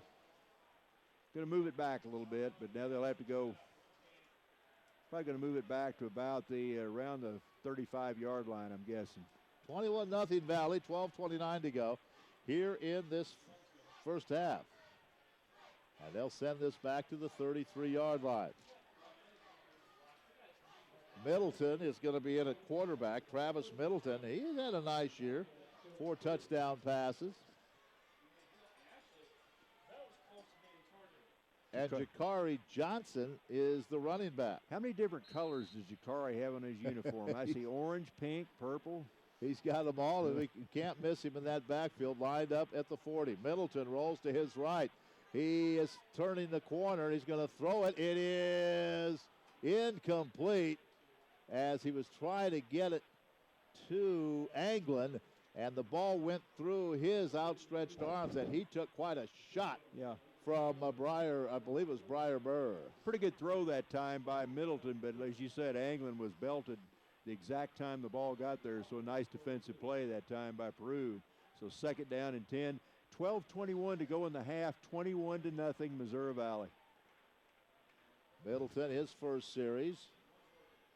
Vikings have used a couple of their timeouts already. They really haven't needed them, just a little confusion. And they'll hand this one to Johnson, fumbles the ball, and it's going to be recovered by the Bobcats. That's the second Viking turnover. Johnson really never got the handoff. No, Rashid Baker, junior defensive lineman there to get the play. Unusual, Rashad Baker, they list him as a defensive lineman, but he wears number 24, so kind of an unusual combination. Well, the Viking defense right back on the field now as for the second time a Viking running back, this time Jakari Johnson, fumbled the ball as he was trying to get that handoff from Middleton to run to the right. They never did have a good exchange there. No, it didn't. That's a shame because Vikes kind of had Peru State on their heels there. 12:17 to go in the half, 21-0 Valley. The defense needs to come up big again. Audsley swings it to Trumbley, and he got a couple of yards, and someone tripped him up. Might have been Jacob King. Jacob, the linebacker, got him down around the ankles, and again, we've called Jacob's name quite a bit this year. He's a 199-pound sophomore out of Kansas City. You know, again, his story, he was going to go recruited in a lot of good Division II schools. I believe Northwest Missouri State won, but he was injured. Decided he didn't want to play and sat out a year, missed it. Got a hold of Coach Rowe, who had recruited him, and said, I want to play some college football. We're certainly glad he did. He's one of those guys that's always around the ball on defense. He's a good football player. 2nd down and 8 from their own 40-yard line. Audsley throws it deep down the sideline. It is incomplete. Whoa, that was one-on-one coverage, and that pass was there, but it was dropped, and it'll be 3rd down. Yeah, I think that was Jawan Cassidy, I believe, back there in the secondary. Jawan Cassidy was in the coverage, and Jawan, first time we've mentioned his name today. He's a sophomore out of Hannibal. I guess he probably played for the Hannibal Pirates. I'm guessing. You don't know that for sure, but I believe that was David Bond, the wide receiver. And he had a step on him, but he couldn't hang on. So it is 3rd down and 8 now. Vikings trying to force another 3 and out. Audsley's guy has some room to run. He turns, throws to the sideline. It is caught shy of the 1st down. The ball was caught. Coming back to the ball was A.J. Floodman. And the catch is made at the 45, right at the Viking sideline. So he's shy about 2 yards of a 1st down. Now will Steve Snyder say, let's go for it, or will they punt it away? I think down by 3 touchdowns, they'll try it. Damian Wilson on the coverage that time for the Vikes, but on the road, down by 3 touchdowns, why not? Yeah. They show they have not been able to stop this Viking offense. I think they're going to go for it here. I don't think they've sent a play in yet. The Peru State offensive player is just looking towards the bench. I'm not sure if they're going to take a timeout or what. Yeah, now they take a timeout. So they'll talk about it. It's 4th down and it's 4th and 2 from the 46-yard line. 11:25 to go 1st half. 21-0 Valley leads. You're listening to KMMO FM Marshall, Stretch Internet, and livestream.com. Back in 30 seconds, Viking Sports Network. 2 things I most think I'd go. people have, a home and a car. At Lime Cooler Insurance Services, we represent many independent insurance companies that offer discounts on both your home and car insurance. Whether you own or rent, you need insurance. Landlord insurance does not cover you. Only your insurance will. Plus, auto insurance is mandatory in Missouri, and we have many great companies that offer great rates. See us at Lime Cooler Insurance Services in Marshall for a free quote today, where it's our family taking care of your family.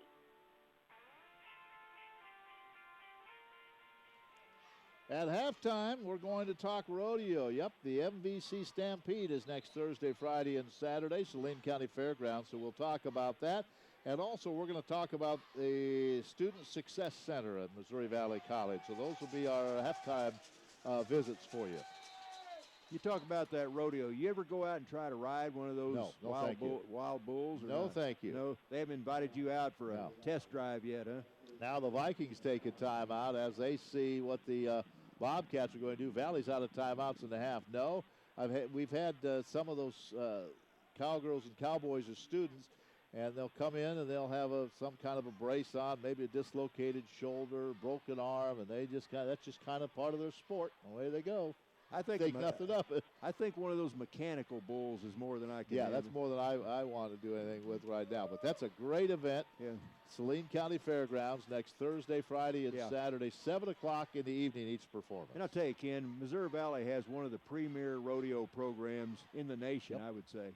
And when you go there, it's not just NAIA. You're talking about Purdue, Michigan State, Mississippi State, NCAA. So that they all are together. There's not divisions in rodeo. So you see a lot of very talented cowboys and cowgirls. And of course, the Vikings don't have to take a backseat to anybody when it comes to.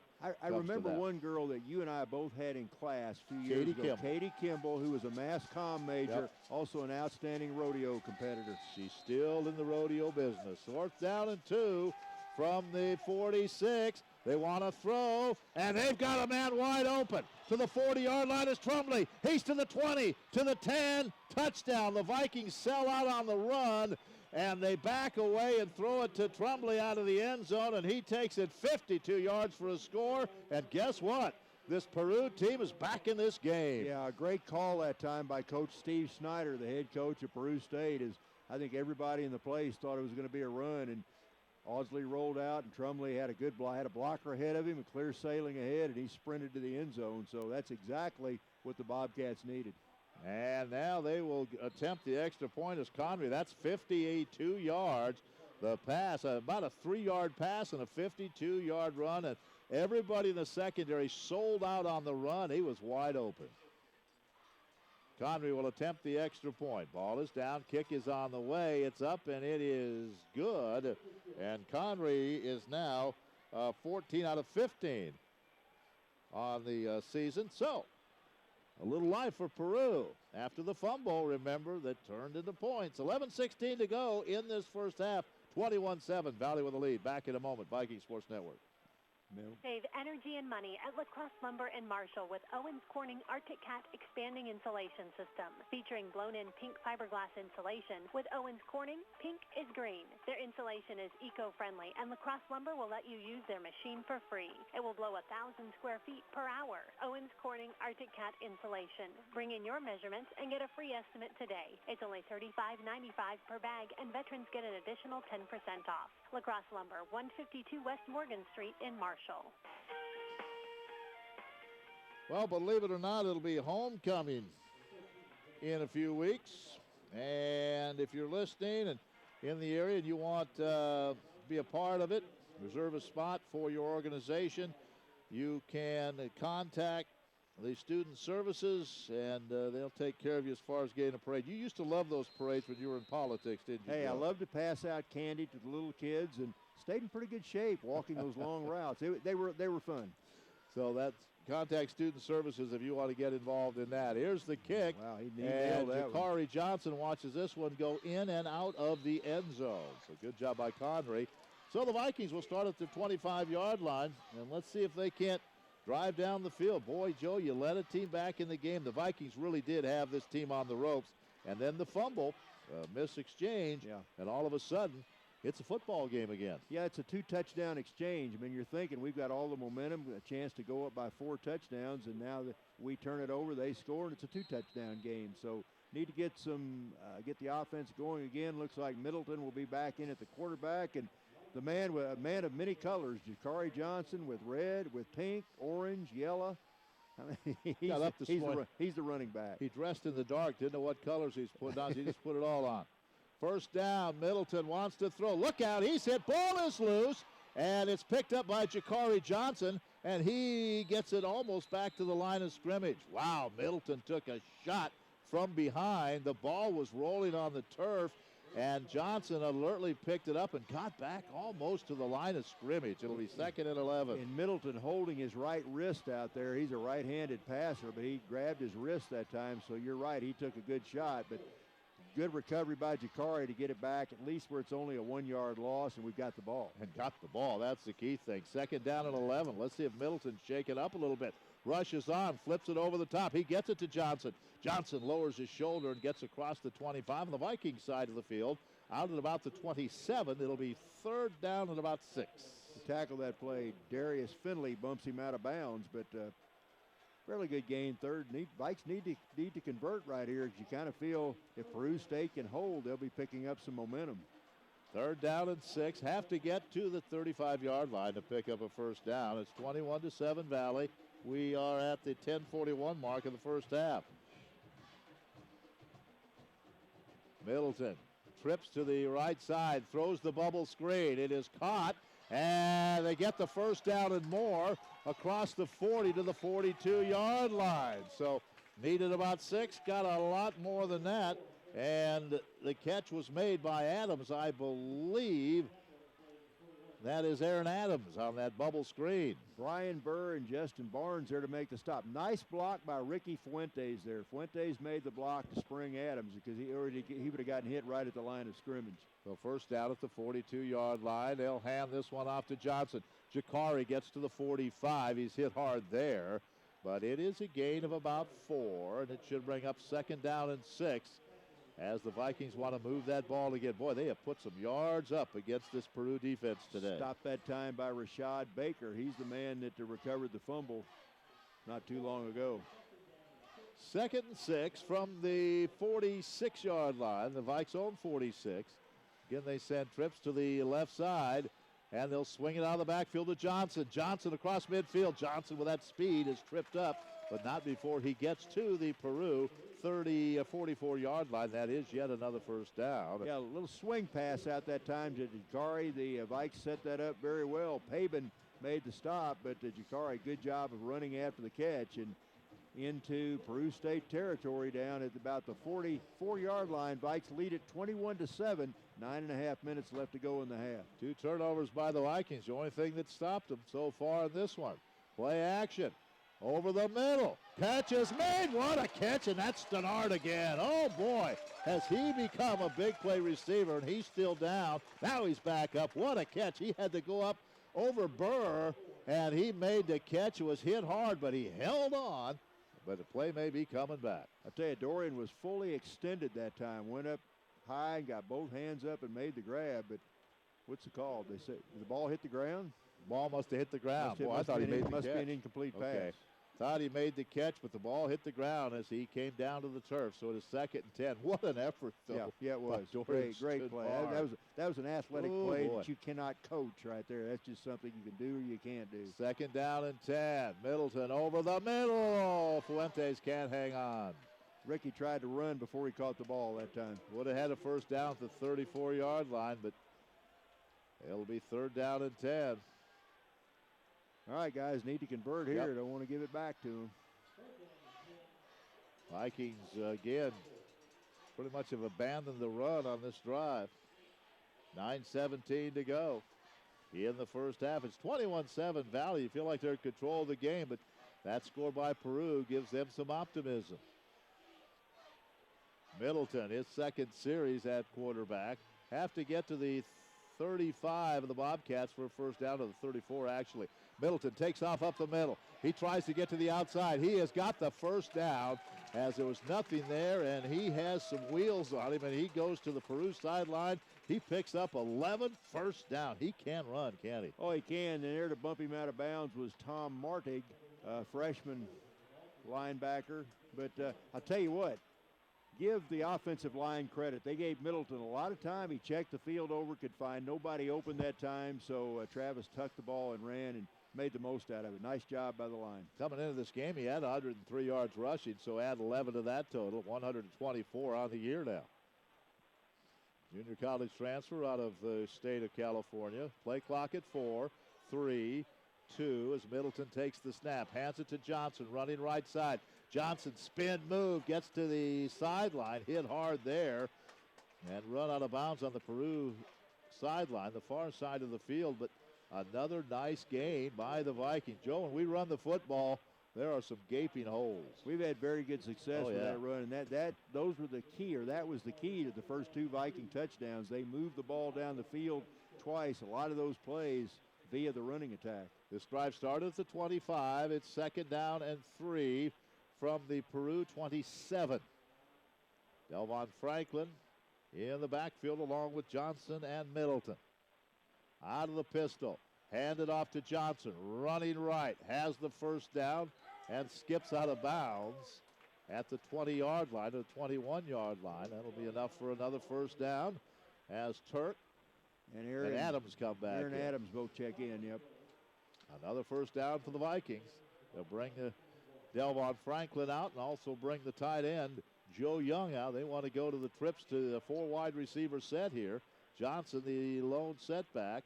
He'll line up to the left of Middleton from the right hash mark from the 21-yard line. Middleton throws it into the end zone and just out of the reach of Darian Turk. It'll be 2nd down. Well, that was an isolation play. As you said, the Vikings had 3 receivers to the left side that time. They tried to isolate Darian Turk on the right side, one-on-one with Logan Pabin, and pretty good coverage that time. The ball just a little bit overthrown, so 2nd down and 10. First down, not a bad gamble that time. Not a bad gamble. It is 2nd down and 10 from the 21-yard line. Middleton. Play action, and that's an incomplete pass. That should be an incomplete pass. He was coming forward. Middleton's arm was coming forward. He just lost it and went right into the turf. It was picked up by the Bobcats, but the referee said no. Incomplete pass. It'll be 3rd and 10 from the 21. You know, one name you mentioned a minute ago, Ken, a guy we don't talk about that often, but he's been a very key to this Viking offense for several years, Delvon Franklin. Yep, oh yeah. Delvon's a very good blocker. You know, a couple of years ago, he made some big catches coming out of that backfield or that tight end position. He made some big catches on offense, but he's a very good blocker. Adams and Turk go wide to the right side. Fuentes, Stenard wide left. 3rd, 10, 40, 21-yard line.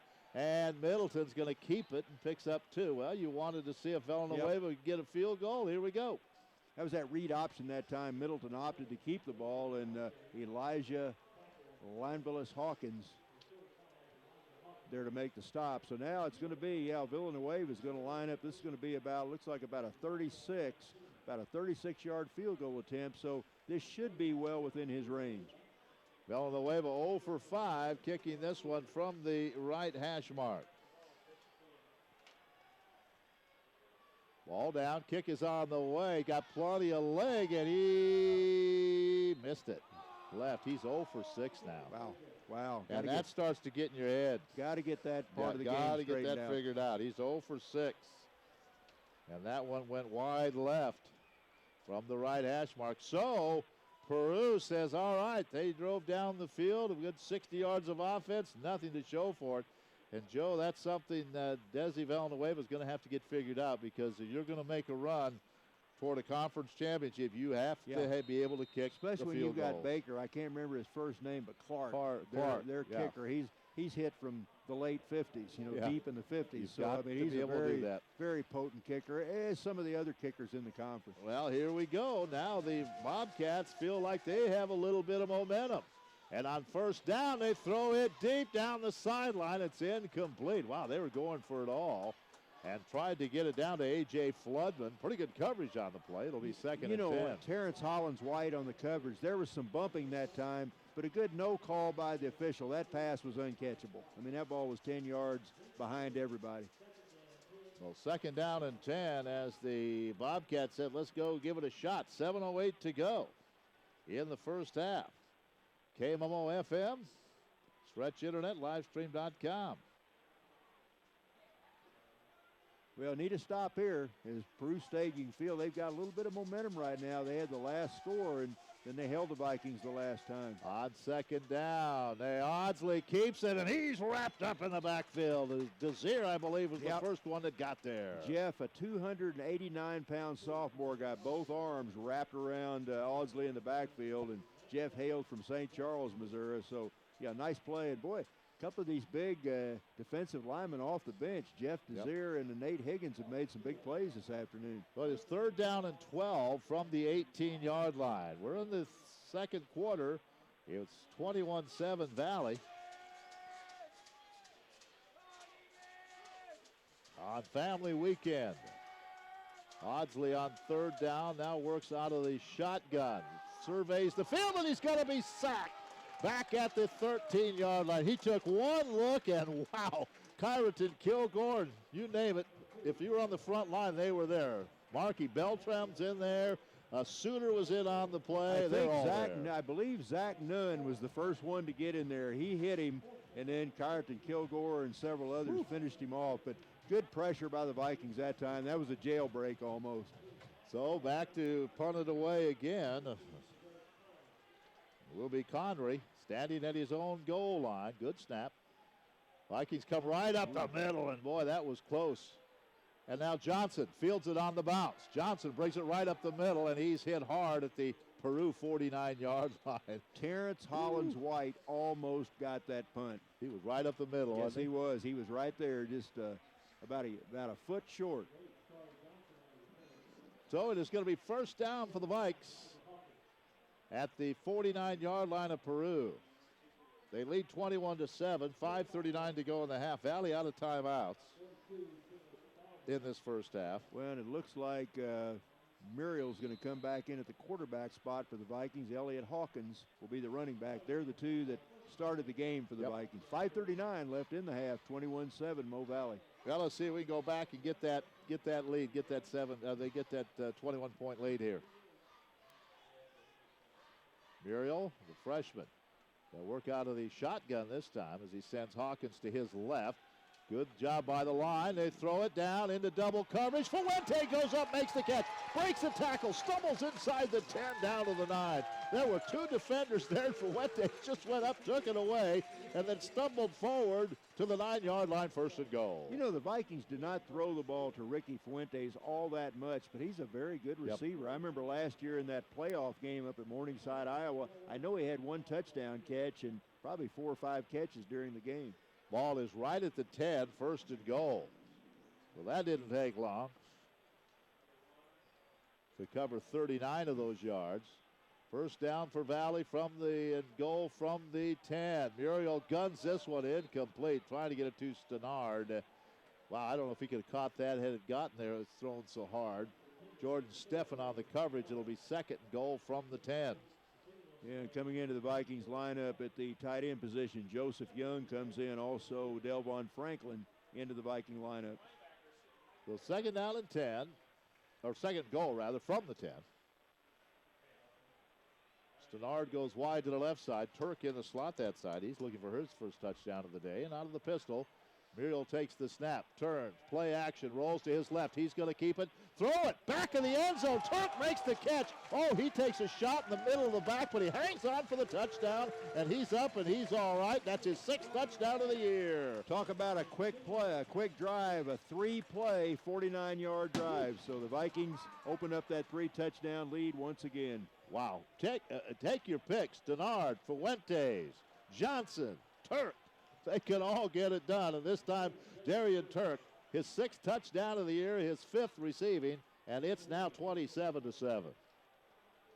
Villanueva will attempt the extra point. Ball down, kick is up, and he is perfect from extra points this year. 0 for 6 from field goals. Well, the Vikes have the 21-point lead back. It's 28-7 on the Viking Sports Network.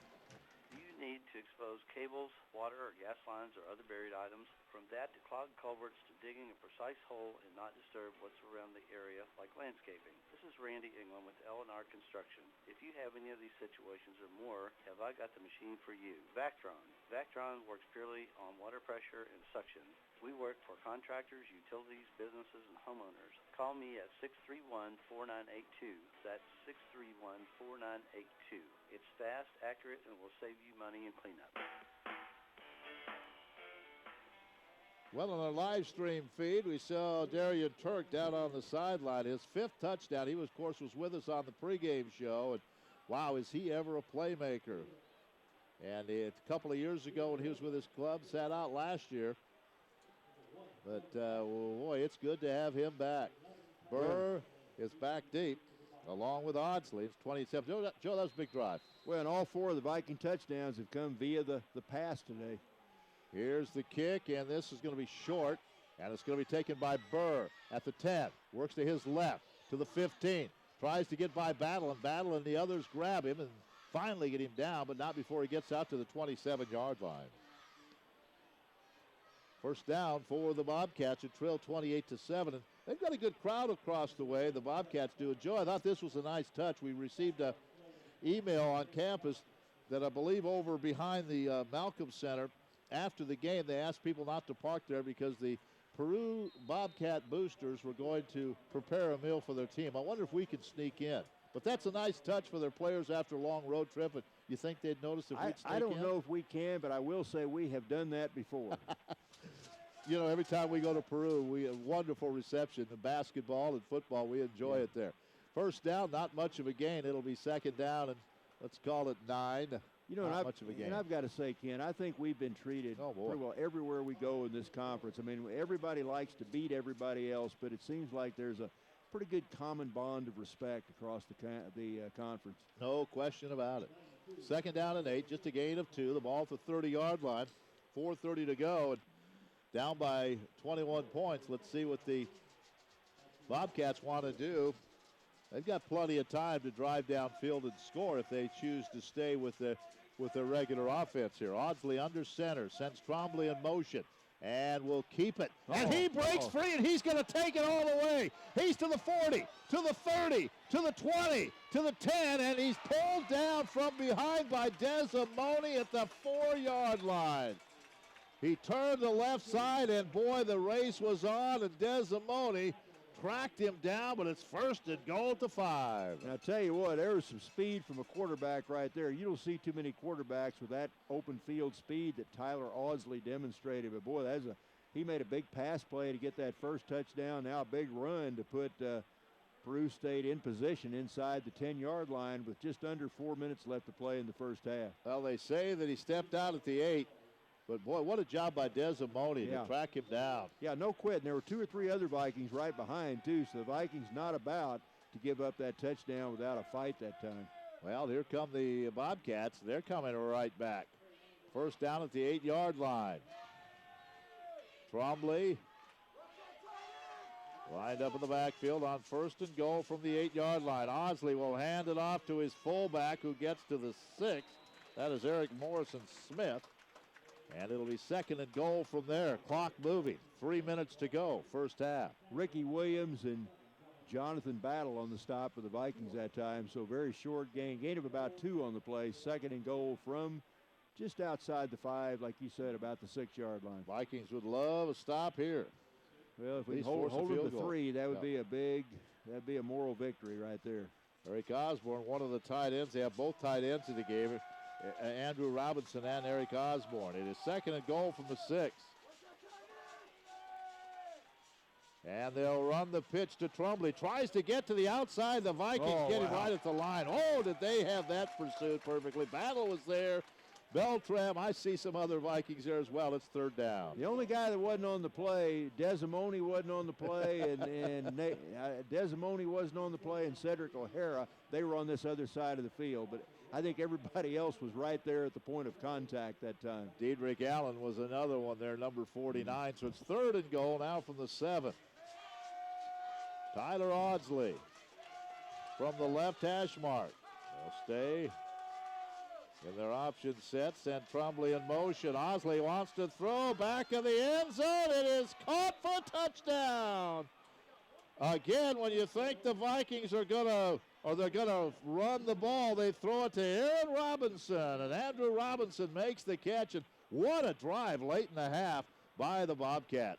Yeah, that was a nice catch. Robinson, a big guy. He's 6'5", 245 pounds. He's from Imperial Beach, California. That ball was over his shoulder. He kind of had to look back over his back and zero that one in. He made a nice catch. Good throw by Audsley, and Peru State once again right back in the game. Conry will attempt to make it 28-14. Now flag is thrown before the extra point attempt. Boy, it's quiet here. Good crowd, and it's quiet. Now, the Bobcats have made a little surge here in the second quarter. You know, and I think Peru State about to throw in the towel a few minutes ago, and now they've come back and scored 2 touchdowns, and they've got to be feeling pretty good right now. Yeah, they'll have the ball to start the second half. But the Vikings still have time here. It's still 2 minutes to go in the half. And the way they throw the football, they could come right back. Yeah, they could. They've been very explosive here these last couple of drives. There's a penalty. Said it'll assessed on the kickoff. I didn't catch the penalty. We'll wait and find out. Convery will try the extra point. Ball down. Kick is on the way, and he got it. So it's 28-14. Bobcats hanging around in this football game. Vikings with a lead. 2:01 to go. First half. Back in 30 seconds. Viking Sports Network. Katy Trail Community Health is now open with a clinic in Marshall located inside the Saline County Health Department. Katy Trail Community Health accepts Medicaid, Medicare, and most health insurance. Katy Trail also offers a sliding fee discount for eligible patients. To schedule appointments, please call toll-free 1-877-733-5824. Katy Trail Community Health offers health care that revolves around you. Call 1-877-733-5824 to make an appointment. They want to remind you the Division of Fine Arts presents Forbidden Broadway's Greatest Hits October 7th through the 9th at 7:30 each evening. Make plans to see this hilarious musical parody today. You can go online, moval.edu, to reserve your tickets. Forbidden Broadway's Greatest Hits with the Division of Fine Arts. It'll be presented at the Malcolm Center for Student Life, Charles L. Bacon Conference Center, and that's October 7th through the 9th. So hopefully tickets are $5. Hopefully you'll go see, and those are wonderful productions put on by the Fine Arts Department. That's coming up October 7th through the 9th. 28-14. Need a big run back here. Connery's kick, and this one will sail deep into the end zone. And I think the Vikings will keep it right there. Yep, going to Aeneas Turk. He walked up toward the goal line. He was thinking about it, and he thought, I better good stay choice. Right here. Good choice, Darian. Well, you'd like to get another one here, Joe, but on the other hand, you don't want to turn it over. You don't want to give Peru some more life here. So, but I think the Vikes will go for it. The way they're passing the football, they're going to give it a shot here. I tell you, it'd be nice. Get down to about the 30-yard line. Let Villanueva kick about a 45-yard field goal for his first of the year and get him feeling pretty good. 28-14 is our score.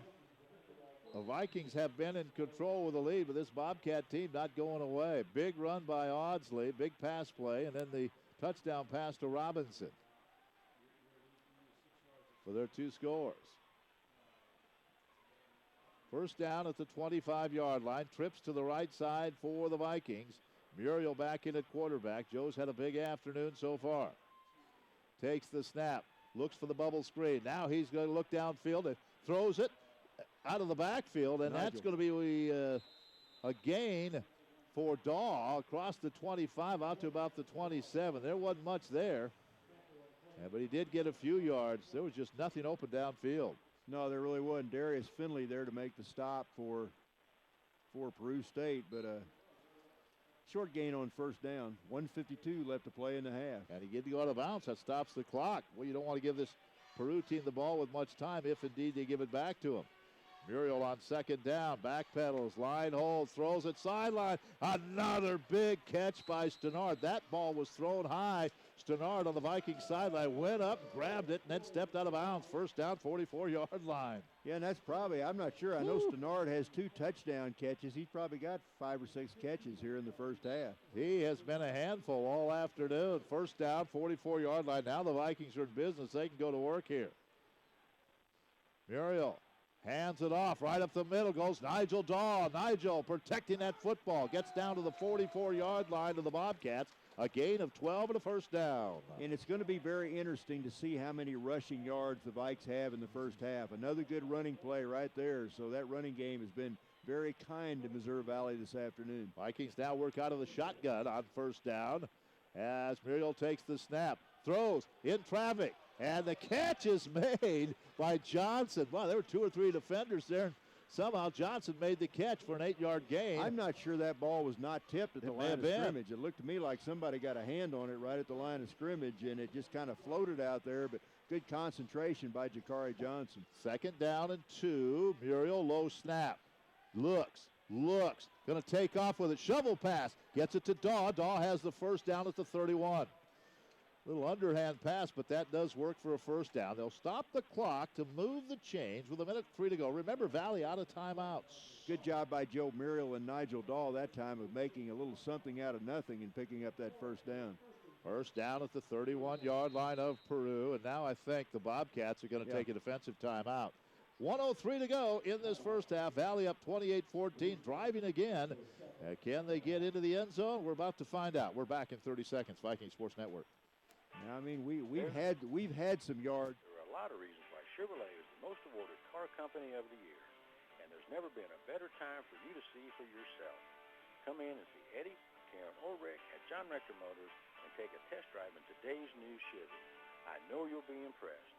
You'll also be impressed with big savings with customer cash, down payment assistance, USAA, educator, and John Rector discount.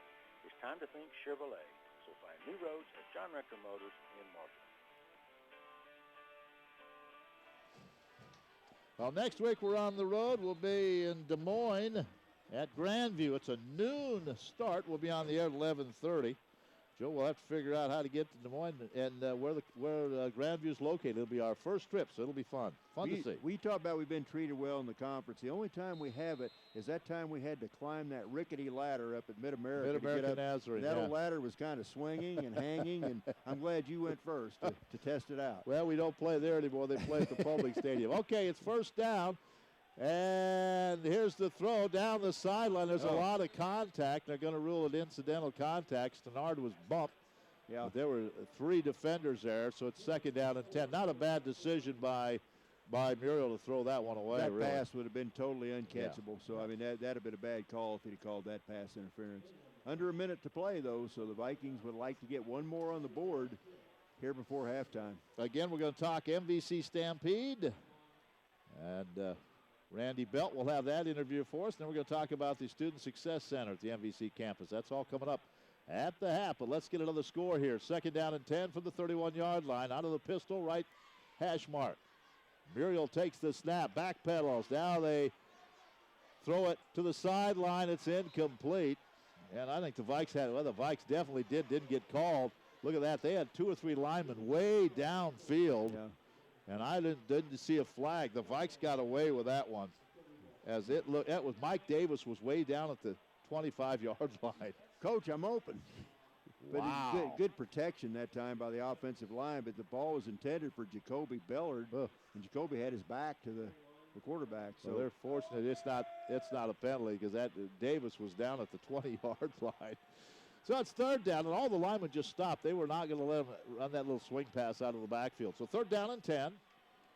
Muriel takes the snap, 4-man rush. He throws to the sideline. It is caught once again. Dorian Stenard gets out of bounds inside the 20, down to the 17, first and 10. And once again, Joe Muriel delivered that pass at the exact moment that Dorian Stenard made his cut. Very good timing that time, and Vikings in scoring position again inside the 20. 48 seconds left to play in the half. 28-14, Missouri Valley. Again, the Vikes have plenty of time. They don't have any timeouts with which to work, but plenty of time to get into the end zone again here. First down at the 17-yard line. Muriel rolls, throws over the middle. It's caught. Ballard makes the catch, hangs on. It's a high pass, catches it. He's short of a first down, I think. Where are they going to mark it? Jordan Steffen on the stop for Peru State. Well, that should be a first down. It is, so they stop the clock with 39 seconds to go. First and goal to 6. And now Peru has to take yet another timeout as they had 12 players on the field. What a nice catch by Ballard. And he got the first down, so that stopped the clock to move the change. It gives the Vikes a few more seconds. I tell you, Joe Muriel is going to have some big passing numbers this first half. The Vikings have piled up a bunch of yards. What do you guess? What do you think they've 300? 300 I'd plus? say at least 320? 330? I'd say at least 300. And how about Dorian Stenard? I don't have his numbers here, but I know he has 2 touchdown catches, 6 or 7 catches for Dorian, and he has had quite a half. This offense has rolled up some yardage. Now let's finish it off here in the last 30 seconds. Yeah, we need to. Because right now, you'd have to say Peru State has the momentum. They've scored 2 of the last 3 touchdowns, and if the Vikes can score, they make it a 3-touchdown game again. And Ashford Agency in Marshall, UPI Parks Hog Markets in Sweet Springs, AccuQuest Hearing Centers, Marshall, Sedalia, Elmer Hare Ford Sales, Marshall, Central Missouri Ag Service, Marshall Diesel, and Davis Lawn Equipment in Marshall, all with us on the broadcast. Thank you very much. We're on KMMO FM today. The Royals tonight in Detroit, so you can catch that game. Mizzou was on KMMO FM this morning. They won a offensive blowout, 9-6. Yep. Yeah, yeah. Yep. It's a long half, almost an hour and a half for the first half. It is trips to the right side on 1st and goal from the 6. Muriel surveys the field, rolls to his left, guns it in, and throws it away. He was trying to get it to Johnson in the back of the end zone. There was nobody open. So Joe he threw that one away. He almost started to run that time. He had some room on that left side. There were a couple of defenders there, but Joe could have got it down inside the 5, probably down to about the 2 or the 3, I think, if he'd have run. But good decision not to force it into coverage. So he threw it away. It's only second down, 34 seconds left. Vikings need some points on this drive, preferably 6. Turk and Stenard wide to the right side. Beller Johnson wide left. 4 wide receivers set for Muriel. The blitz up the middle. They give it off to Dahl. Dahl works to the goal line. He's right at the goal line. Didn't get in. The Vikings will have to hustle now. It'll be 3rd down and goal from the 1-yard line. They've got time, 20 seconds to go, and they're going to have to hustle to get up to the line of scrimmage. Throw in the end zone. If you don't make it, kick a field goal. 3rd down and goal from the 1. Muriel takes the snap. He's looking to throw it. Throws it back in the end zone. Incomplete to Johnson. It was tipped at the last moment. It's going to be 4th down and 1 with 4.9 seconds to go. Yeah, that was a good defensive play that time, and I think that was Darius Finley that got a hand on it. So, yeah, we're down to 4.9. So, do you dare run one more play, or do you kick it right now? Well, you have a yard to go. Let's see. It's a momentum play either way. It's 4th down. Yep, so 4th this is down. going to be the last play of the half. Yeah. Well, Nigel Daw did everything he could but get in. Yeah. So he had 3 guys right there waiting for him. He put his head down, but he wasn't going anywhere. Burr is the injured player, but he's up and all right. And Zavon Moore's limping around. But everybody had to get back in and play because Vikings couldn't stop the clock. So it's 4th and goal from the 1. Vikings huddling around head coach Paul Troth. So let's see what they dial up here. Again, this will be the last play of the half. That ball's resting right on the 1-yard line. That was a nice play as Muriel rolled to his left, threw it, and it was tipped, I believe, just at the last moment. Darius Finley got a hand on it, I believe. Well, here we go. 4th and goal, probably the final play of the half. They're going for it. Vikes up 28-14, so they are still in control. And now they bring everybody in tight. Delvon Franklin back in. Dawes back in the game. They bring in another blocking back, Connor Moriarty. And they're both lined up to the right side. They hand it off to Dahl. He looks to get in. Did he make it? I don't think so. And a huge stop for the Peru Bobcats at the end of the half. The Vikings, everybody in tight, and they did not make it. And you kind of have to wonder, Joe, why Nigel Dahl was in there, not one of the bigger running backs. But that's who it was. They gave him the ball, and he didn't get in. So a big play for Peru as we head to the half. The Vikings still in control, but a great stop by Peru at 4th and 1. We'll start our halftime show in 1 minute. Viking Sports Network. Football is There's a finally here. 220-pound Elliot Hawkins New with Franklin the yard. Broth, burgers, ribs, Wow. pork chops, hot dogs. Wow. Whatever you like to I grill at your question tailgate that. party, we've got you covered. Serving mid-Missouri for 60 years, Jennings Premium Meat has the freshest selection of meat, we guarantee. Score That's a a big touchdown play. every week at your That's a tailgate huge party play. with the help from Jennings That's a Premium huge Meats in play. New Franklin. That was a Open 7 bad. to 5 Monday Why do through you have Friday. Dahl run the ball? I Saturday, have no 8 to idea. 5. But Find out more at JenningsPremiumMeats.com. Huh? Well, I've heard life is like No, I don't either. I just well, to me, get it's your like better a back crack in on there. ticket. Are you in? Oh, well. Man. Oh, come on, That's big a money. huge Big momentum money. swing. Oh, man. I just Why a said- scratch-off ticket, homie? I don't You know. do have a problem. We all want to get rich quick. Most attempts fail miserably. But the idea, that's what keeps you coming back for more. Speak for yourself, homie. Big money. Big money. Oh, man. All right, back to work. We here at Heinzler Brothers aren't the luckiest group of guys, but that's good for you, because when you need welding, we're the company to call. 886-7775.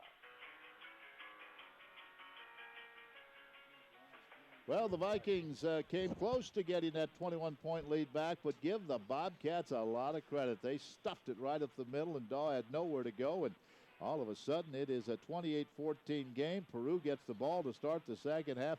Boy, Joe, the offense has put some yards together. I'm sure well over 300 yards of offense in that first half. Well, the Vikings have a 2-touchdown lead here at halftime, but Peru State's got to be feeling pretty good right now. That chance, they were down 21-0. Vikings knocking at the door, possibly to go ahead by, 4 touchdowns, and then a couple of turnovers and a couple of big plays by the Bobcats, and they're right back in this thing. So still a lot of football left, but overall a good first half for the Vikings. J.D. Morgan and some young ladies are having our halftime entertainment today. They had a little dance workshop today over at the Morrison Dance Studio, and Janie and the young ladies are gonna have a performance at half, so that'll be our halftime. I want to remind you about some other sporting events going on today. In cross country, Valley was at the Missouri Southern Invitational, and how about Philip Chariot? It was a Division II cross country meet today, and Philip Chariot was the winner. So congratulations to Philip. Women's golf taking part in the Graceland Fall Invitational, and a couple of big soccer matches tonight. Valley goes to Benedictine. In volleyball, Valley already has a win over Benedictine. The same in football, of course. And now tonight, it's the soccer team's turn to be in Atchison. The women's game starts at 5, the men's at 7:30. So good luck to Drew Hawkins and Vladi Simic and their soccer teams as they head to Benedictine tonight. We'll be back. Hopefully we'll have some statistics, and we have some interviews for you. It's all coming up at the half in 1 minute. Viking Sports Network.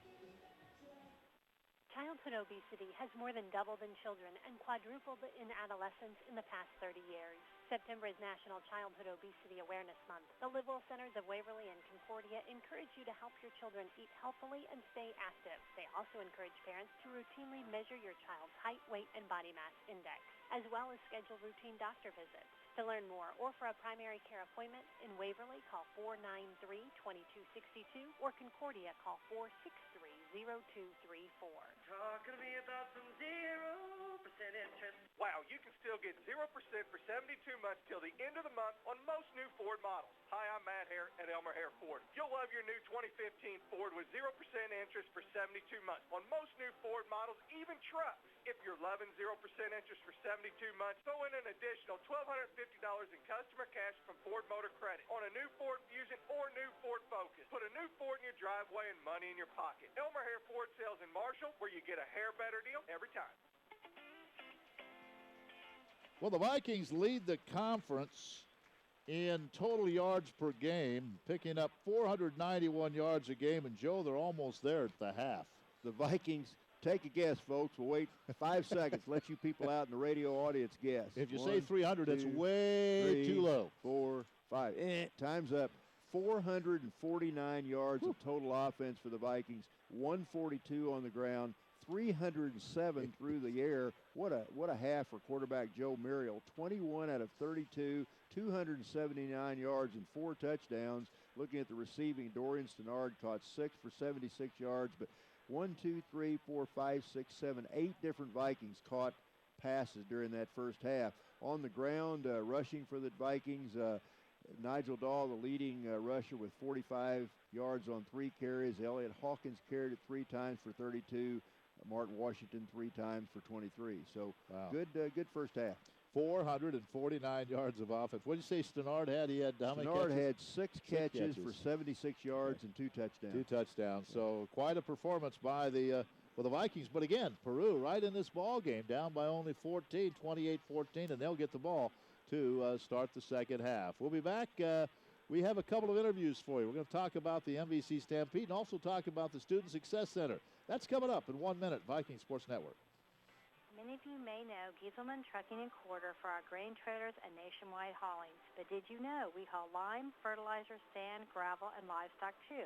I'm Wendy Gieselman. I hope you'll consider us the next time you need rock and other items here locally. We are family-owned and have been dump trucking since 1982. You'll find our service friendly, our pricing affordable, and our answers to your questions honest and sincere. For all your local rock and sand hauling, give Gieselman Trucking a call, 660-674-2367. Young athletes often run the risk of strain or injury. It's good to know that Fitzgibbon Rehabilitation Services is on your team.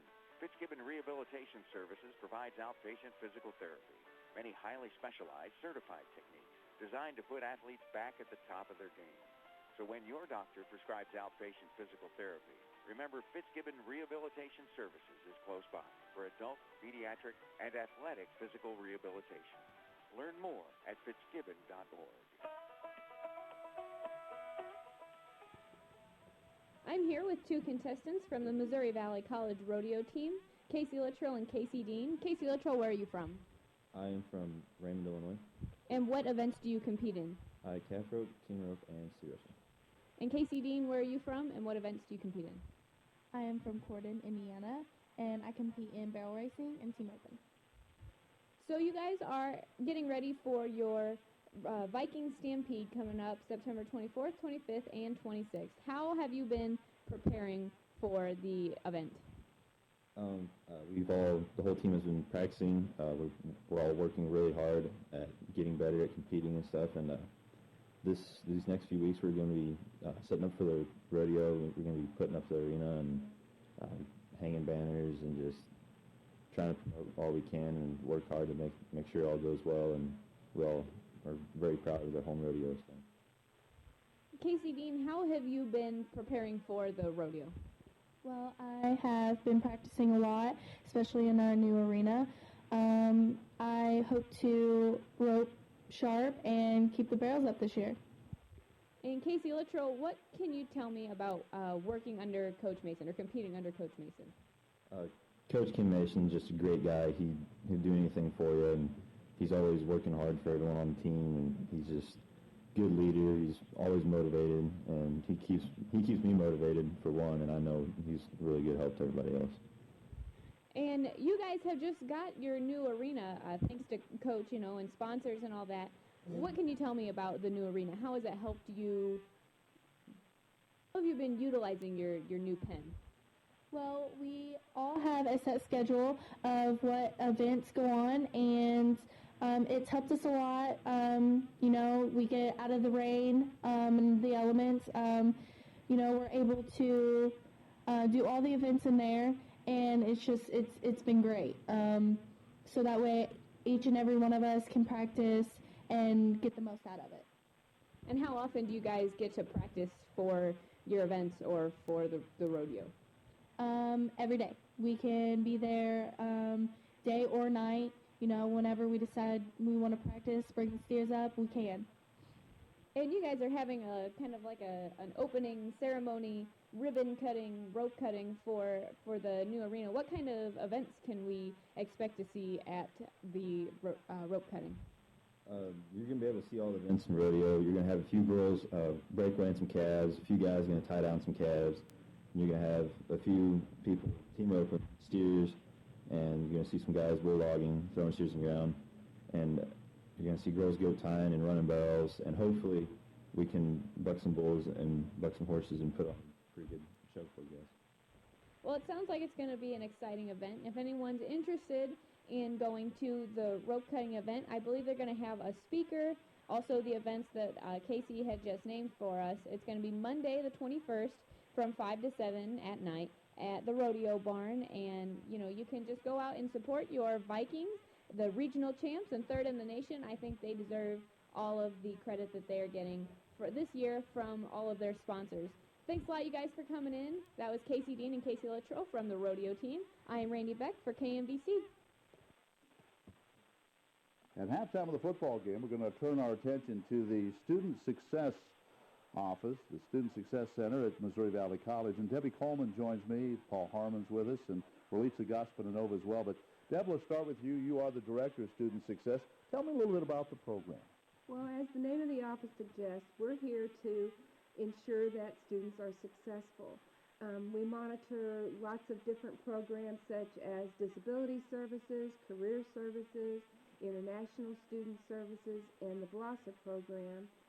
We keep track of attendance and students' grades.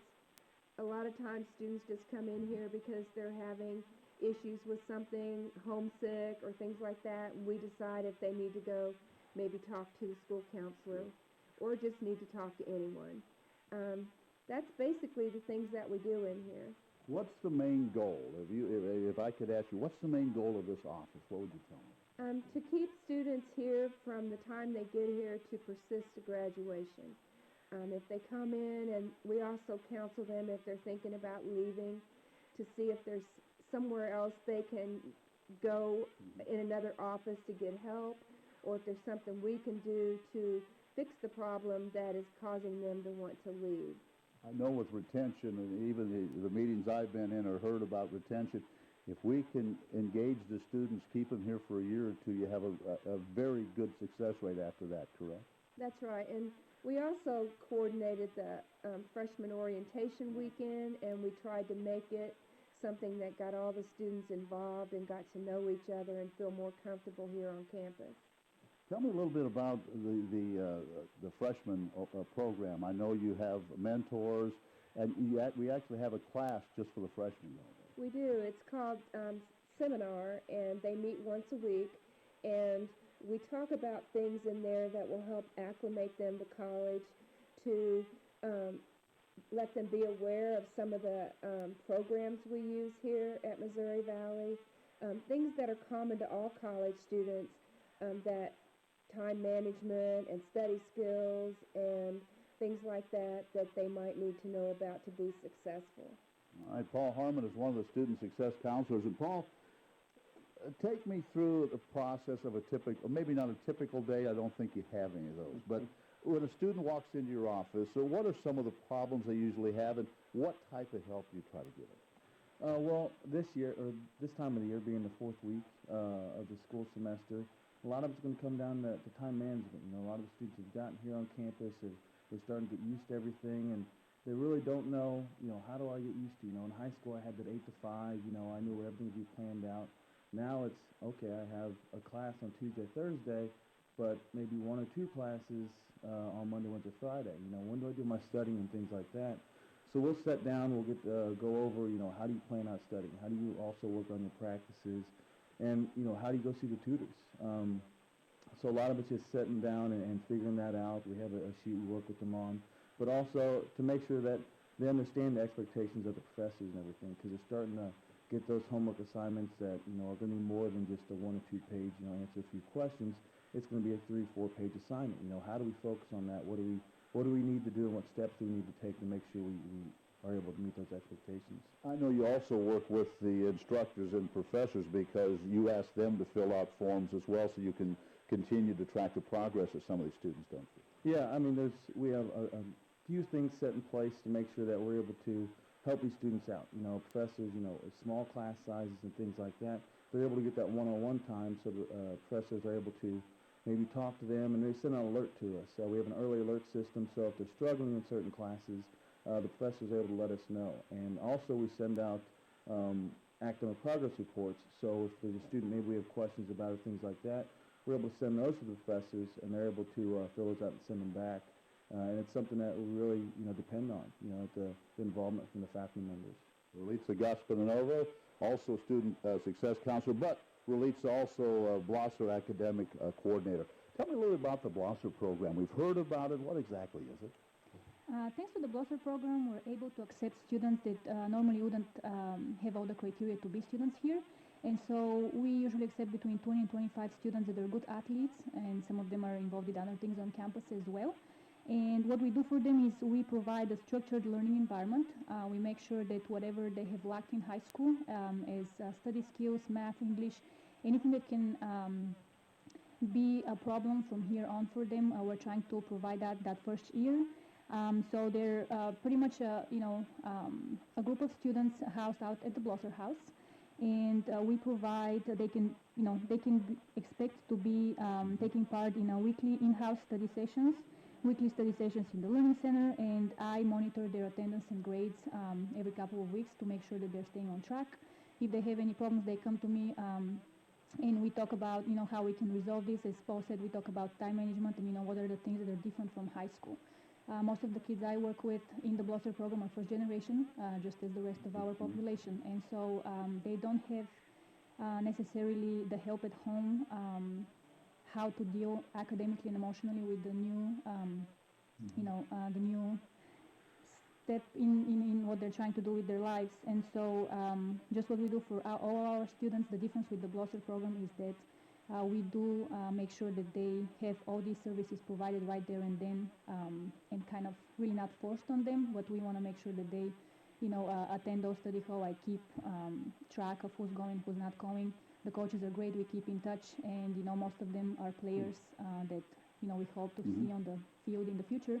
And so the coaches are a great help of trying to pinch in and help with what they can as well. And at the end of the day, it's a cooperative effort. We all try to be on the same page and try to help our students. And so the BLOSSER program is just a great help to the ones that otherwise wouldn't be here. That's a great program. Deb, before we close out, anything else? Parents, professors, should they get a hold of your office if they have a question about some of these students or maybe some of the needs they see in the classroom, or even when a child goes home for the weekend? Yeah, we have parents call frequently. As long as their student has signed a FERPA release, then we can talk to them and let them know how their student's doing. Sometimes the student hasn't called home and they're just worried about them and want to know if we know where they're at or have heard from them. And so we can make them feel better and get a hold of the student, say, call your mom, or whatever it takes. And sometimes that's all it takes. Paul, anything else today? No, I think that's it. It's something that we appreciate you coming down and doing this and letting us, get out to the public and help them understand what we do in this office. I think you do a wonderful job, really. It's a different challenge every day, isn't it? But fun. Yes, it is, and we enjoy working with our students. That's something that making a difference is a big deal for us, and that's what we try to do here. And so, starting with one student and reaching as many as we can, seeing our students still be here second, third, fourth year, and some of them graduating soon. It's a great, fulfilling feeling. All right, three of our staff members who do a fantastic job at Missouri Valley College. They're in the Student Success Program. The director, Debbie Coleman, and also with me today, Paul Harmon and Melissa Gaspananova. All right, so they do a great job. Debbie Coleman, Paul Harmon, Relitza Gaspananova, Student Success Center. Just wanted you to hear about that. Joe, we'll talk high school scores in 1 minute on the Viking Sports Network. Hear that? It's the sound of you not mowing your lawn because you're already done. Your secret? The new Toro Time Master wide area mower. At 30 inches wide, it covers more ground in less time, so you can cut your lawn up to 40% faster than if you're using a typical 21-inch walk-behind mower. That's a big deal for a big yard. See the first-of-its-kind Time Master on Toro.com and at Davis Lawn Equipment, 317 North Jefferson in Marshall. Relief at the pump may mean opportunity for your portfolio. Hi, I'm Ryan Bamer, your Marshall, Missouri, Edward Jones financial advisor. With the recent price swings in gasoline, you may be wondering, what does this mean for my investments? Find out in our new report, Opportunities in the Oil Sector. Call 660-831-0502. That's 660-831-0502. Edward Jones, making sense of investing, member SIPC. Well, believe it or not, last night was what, week 5 already of the high school football season? 9 weeks in the regular season. Week 10 begins district play, so over the hump now, and some big games last night. Let's look at some scores, Ken. In the NCMC, Fulton, they knock off Marshall 53-35. Mexico shuts out Boonville 47-0. Hannibal 76-0 over Kirksville. And in non-conference play, Moberly beats Macon 28-14. Hannibal leads the conference at 3-0. Fulton 2-0. Mexico 2-1. Hannibal and Fulton will play next week. In the I-70, Santa Fe beats Concordia 44-14 in a battle of conference unbeatens. Wellington Napoleon goes on the road, beats Crestridge 42-14. St. Paul shuts out Lone Jack 36-0. Sweet Springs 20-6 winners over Oric. Right now, St. Paul leads the I-70 conference at 4-0. Wellington Napoleon 3-0, Crestridge 3-1. Lewis and Clark, first week of conference play last night. Fayette shuts out Slater 36-0. Marceline 44-0 over Salisbury. Westrand squeaks by Paris 14-12. So it looks like Fayette, Marceline, and Westrand all winners first round of conference play. MRVC East last night, Carrollton beats Knob-Noster 38-14. Higginsville 40-16 over Richmond. They're still unbeaten, as is Lexington, who beat Holden on the road last night 12-7. In the MRVC West, tornado, I understand, hit Harrisonville last night, but they got that game in. Harrisonville beats Excelsior Springs 31-7. Pleasant Hill gets their first win, 15-12 over Grain Valley, in a shootout between two unbeaten teams. Odessa knocks off defending Class 3 state champion Oak Grove 21-14. In the West Central, Center beats St. Pius 35-0. Clinton beats Warrensburg in a shootout 40-30. And Smith Cotton remains unbeaten. They come from behind to beat Nevada 16-13. O'Hara beats KC Central 56-8. Casinger Conference 54-14. Undefeated Lincoln beats Sarcoxy. Father Tolton 47-0 over Tipton. Midland Empire Maryville 63-0 over Cameron. Chillicothe beats LeBlanc 28-7. Phil Willard, former Missouri Valley player, the head coach of the Hornets. Savannah beats St. Joe Benton 24-13. Smithville 35-7 over St. Joe Lafayette. And finally in the Tri-County, Blair Oaks still unbeaten. They beat Southern Boone 61-26. California shuts out Hallsville 28-0. Eldon 65-7 winners over Warsaw. And School of the Osage on the road beats Versailles 42-6. All right, so it's that time of the year. There's a lot of interesting high school. And, of course, Joel, some of those games last night were weather-related. Some of them ended early because of the lightning. I know the Fayette-Slater game did. I believe the Marceline-Salisbury game was ended early. I know Moberly and Macon had to wait another 45 minutes. You know, MIAA today, big game. Central Missouri State is hosting Northwest Missouri State. That ought to be fun. And an interest I have in that game is, of course, living in Huntsville, which is a small community, a little Class 2 program, and two starters, one for each team. Tycee Linneman's the starting center for the Central Missouri Ball Club, and then Bryce Enyart is the starting quarterback for Northwest. So and that game being played in Warrensburg. Yep. All right, second half underway. A big stop by Peru, and now they're going to get a big kickoff return across the 40 all the way out to midfield, so the momentum has jumped right onto the back of the Bobcats as Audsley takes it all the way to midfield. However, there's a flag down back at the 30. Well, kicker Desi Villanueva made the stop for the Vikings, so Desi gets in the way and bumps Audsley out of bounds. But like you said, Ken, probably a block in the back or a hold. This one's going to come back. It is a hold on the kick, but a nice return by Audsley. That's Colton Audsley, a sophomore. He and his brother are both out of Prescott Valley, Arizona. So they'll move this one back. But the Bobcats, remember, on a 4th and goal from the 1, they stop the Vikings. They get the ball to start the second half.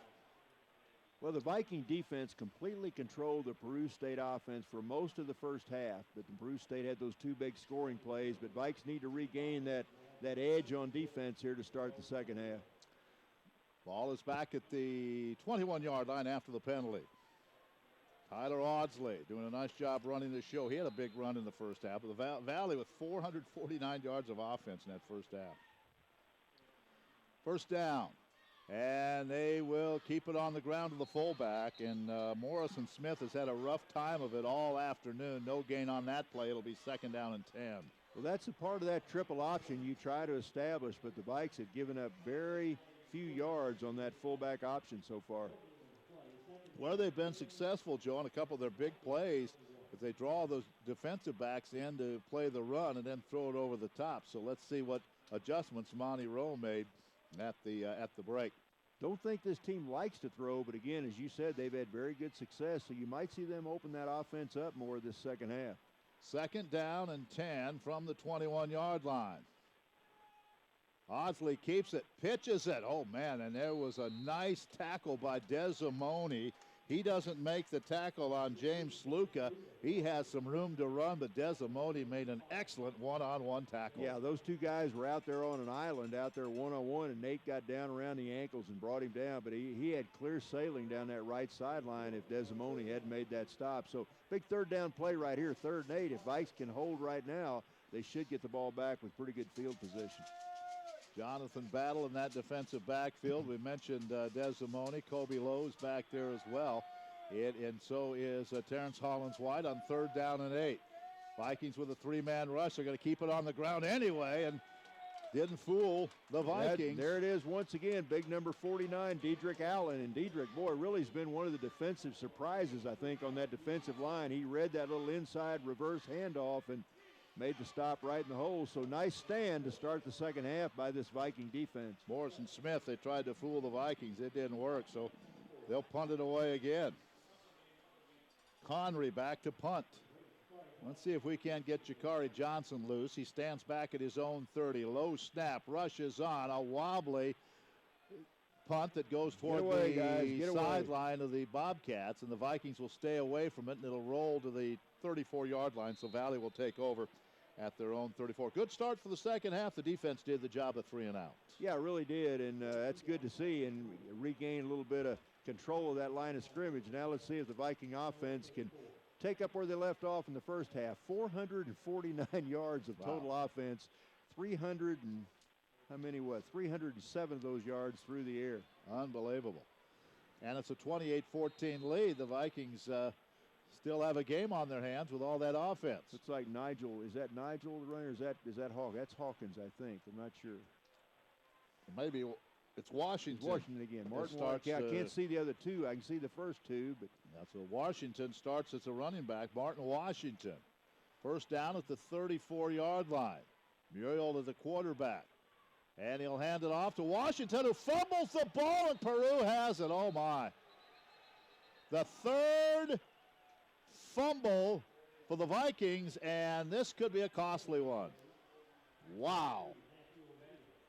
First down at the Viking 31-yard line. And the Vikings offense, as good as they are, continue to turn the ball over. Yeah, I don't know what happened on that exchange right there, but that was a bad one right there. Matthew O'Neill, a junior out of Thousand Oaks, California. Wow. You ever been to Thousand No, Oaks, I California? haven't. He made the recovery that time. Well, the defense at 3 and out, but they're right back on the field. Wow. Here's Audsley on first down. Sends a man in motion. He rolls to his right. Wants to throw. Rushes on. He throws it to the sideline. That's got to be intentional grounding. They're going to probably rule, though, that he was out of the tackle box, and he threw it toward the sideline. Did he throw it to the line of scrimmage, though? Oh, he just threw that one straight up in the air. He had no idea where that ball was going. I think you have to get that ball to the line of scrimmage. It did not, but they're going to rule it an incomplete pass. You have to get the ball back to the line of scrimmage, and he did not. That's a bad call. That should have been called. Yes, it should have been. It should have been a penalty and a loss of down. 2nd and 10. They blew that one. 2nd and 10. Hand it off, and they try to get to the outside and getting some decent yards. Desimone again. Good stop by Desimone. Gets to the 26. It'll be 3rd and 5. But going back to that play, if you're out of the tackle box, you can throw it away, but the ball has to get to the line of scrimmage, and that pass got nowhere near the line of scrimmage. That should have been intentional grounding. And what a defensive rush by the Vikings on that pass attempt. They had 4 guys right in Tyler Audsley's lap. It is 3rd down and a long 4 as the Bobcats have to get to the 22-yard line to pick up a first down, probably in 4-down territory here. Osley hands it off. He's going to keep it himself, and he'll get close. He gets inside the 25, down to the 24. It's going to bring up 4th and 2. Looks like Kyreton Kilgore. And try field goal here, at least line up for it. Kyreton Kilgore, Jacob King in on that last stop for the Vikings. So again, 4th down, and looks like 4th down and 3. So yeah, this will be a pretty good. This will be about a 40. Looks like about a 41-yard field goal attempt for Peru State here. Now Connery, 5 out of 6 on the year, as long as 52. So he has the leg for this. Very little breeze. What breeze he has is at his back. 41-yard attempt from the left hash mark. On 4th down and 4. Ball down. Connery's kick is on the way. Plenty of leg. He spins it up and he spins it through. Good job. So once again, the Viking turnover points for the Bobcats. It's now 28-17. Bobcats get a little closer on the Viking Sports Network. We are Missouri Farm Bureau Insurance, and we're for road trips. We're for covering as much ground as possible on 2, 4, or 18 wheels. We're for drop tops, T-tops, classics, cruisers, pickup trucks, and dump trucks. We're for displaying Missouri plates like medals and pride. Have you ever hit a deer? Yep, we're for you too. We're for getting stuck behind a tractor on a 2-lane highway. And if you're a Missouri driver, we have an auto policy for you. If you're in Lafayette County, see John Harris. He's got you covered. Well, 3 turnovers for the Vikings, and if I'm not mistaken, all 3 have led to scores for Peru. Yeah, and it's 28-17. Yeah, look, the Viking defense, though, give them credit. They held Peru State to 3 points right there. A touchdown would have been very, very damaging, but at least you feel like the Vikings still in control, only up by 11 points, but need to get some points on the board this time. Conry, a good kicker. Vikings are 2-1. Both these teams 2-1 on the year. 2 years ago, remember the battle we had in Nebraska City? The Vikes trailed most of the game. This one bounds on the turf, takes a nice high bounce to Turk. Turk at the 20, up the middle, 25, 30, 35. Fumbled, I think. Fumbled the ball. I think the Vikings have it back. Hopefully. Boy, you have to hang on to that football.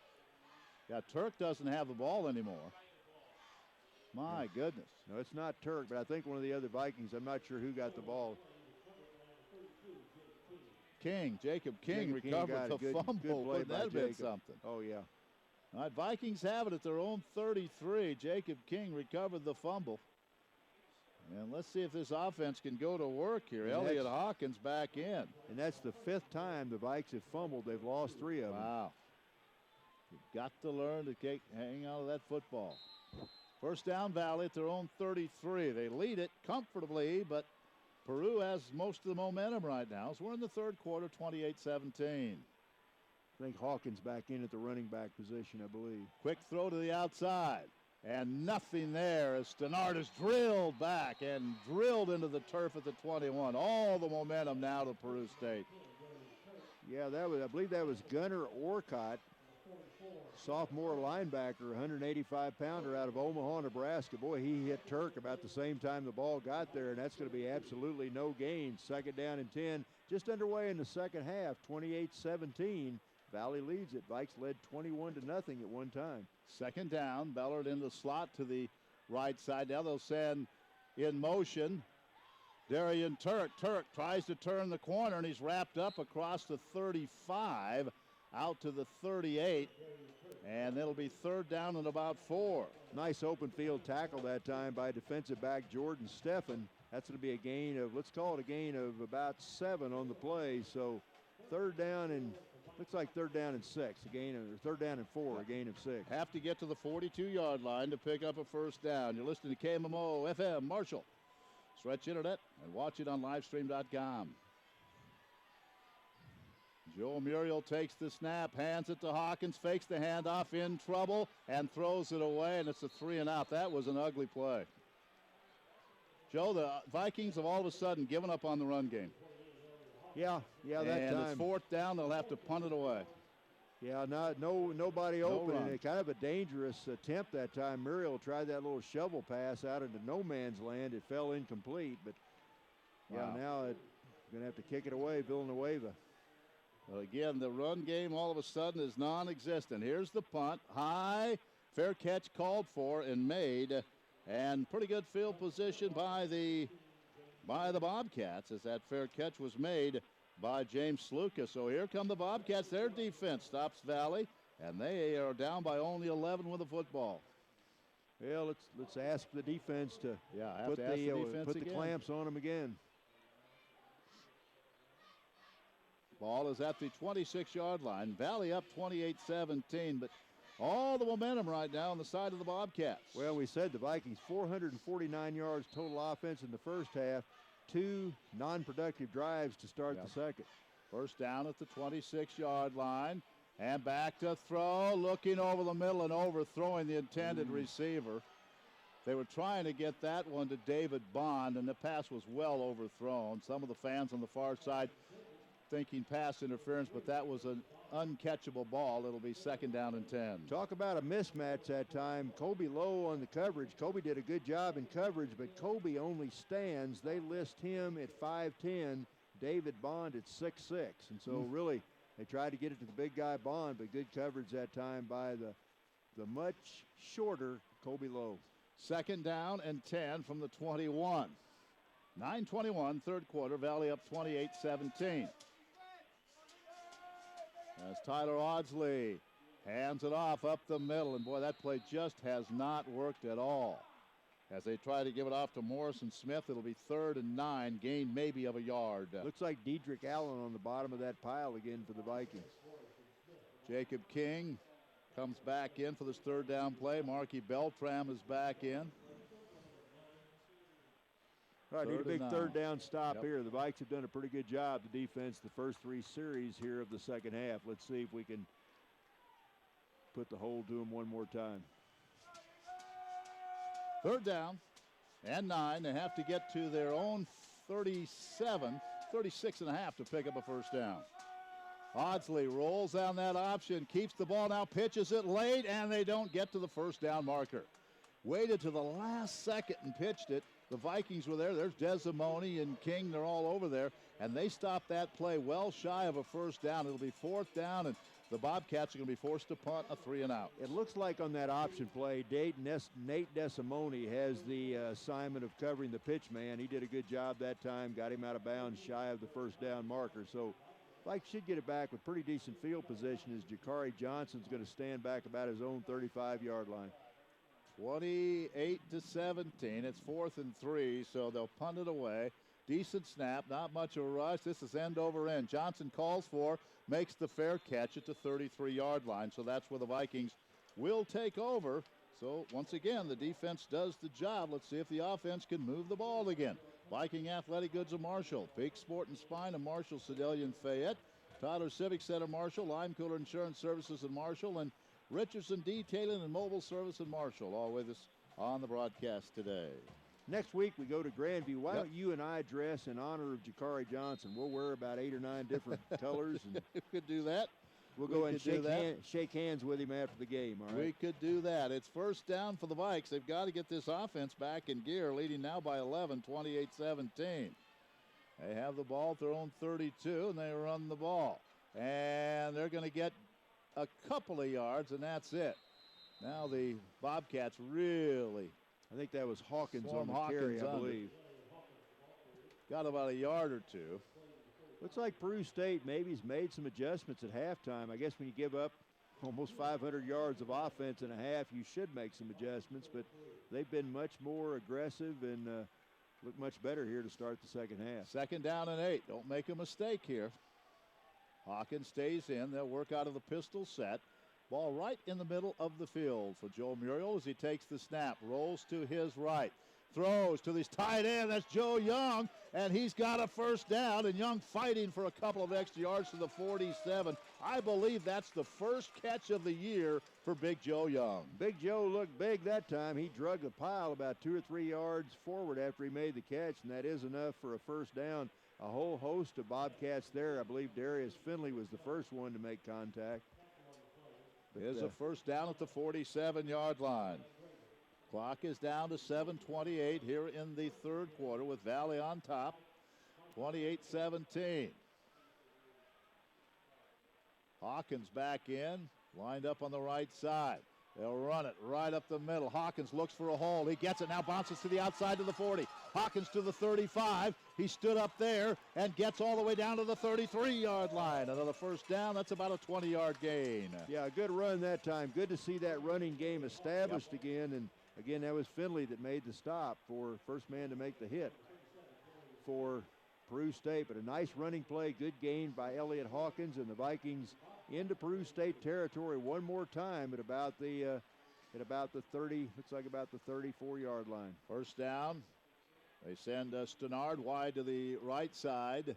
Turk wide left, 2 wide receivers. Now they'll shift the tight end and the blocking back over to the left side of the formation on this 1st down play from the 33-yard line, and they run that way to Hawkins. Gets a couple of extra blockers, turns the corner, gets inside the 30 to the 29. Well, just all power over there, and they get to the 29-yard line. That's a nice gain of 4 on 1st down.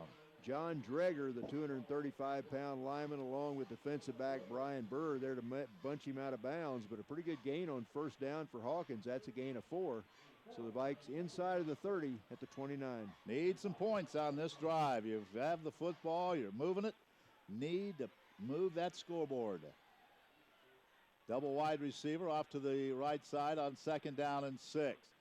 Fake it to Hawkins. Muriel rolls to his left, throws sideline and skips it in front of Denard. He was open on the sideline, but the pass was low and he couldn't come up with it.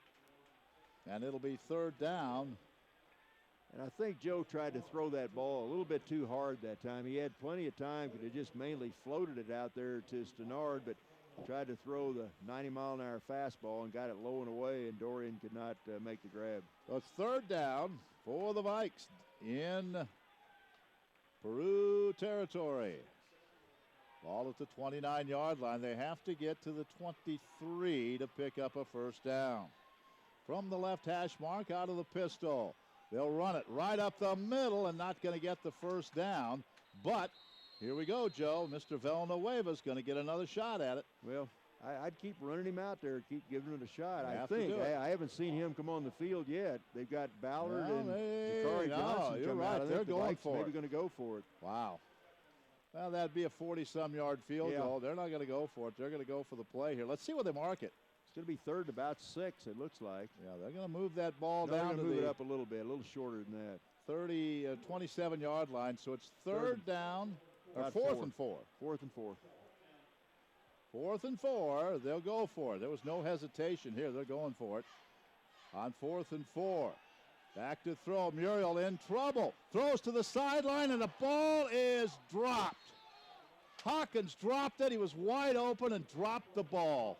Yeah, and good job by Joe Muriel. Joe had to scramble that time, had 2 or 3 linemen in his face, flipped it out in the flat to Elliott Hawkins, and Hawk tried to run before he caught the ball, and that would have been a first down. Dropped the ball, so just like a turnover. And here come the Bobcats, down by only 11. Wow, you've got to catch that ball. Yeah, and I think he would have made the first down very effortlessly if he'd have caught that pass. Well, here come the Bobcats now. They're putting some pressure on this Viking defense. We're down to 5:23, and they're down by only 11, and they've got the ball. Vikings were in control most of this game, but now the offense starting to sputter. On the turn, here is the handoff to Audsley, and he gets a couple of yards and tries to spin away and actually lost another yard. He was hit, tried to spin away, and then ran right into one of the linebackers, Cody Hendricks. Also in there on the stop for the Vikings was a player we haven't mentioned yet, Terenzo Vereen, a defensive lineman, a freshman out of Myrtle Beach, South Carolina, along with, as you said, Hendricks there to make the stop for the Vikings. But a pretty good gain of about 6 on first down by Audsley. Well, they have all kinds of time, and they've got the momentum. Their defense playing well. Second down, Audsley keeps it again. This time the Vikings stop him after a gain of 1.5 yards as he tried to run to his right. It'll be third down, 2.5 coming up. Yeah, their first hit for the Vikings that time was made by Angel Ramos. Angel Ramos, another linebacker. He's a junior out of Wesley Chapel, Florida. So third and short. 4:23 to go in this third quarter. You bet they have to get to their own 42 to keep this to pick up a first down.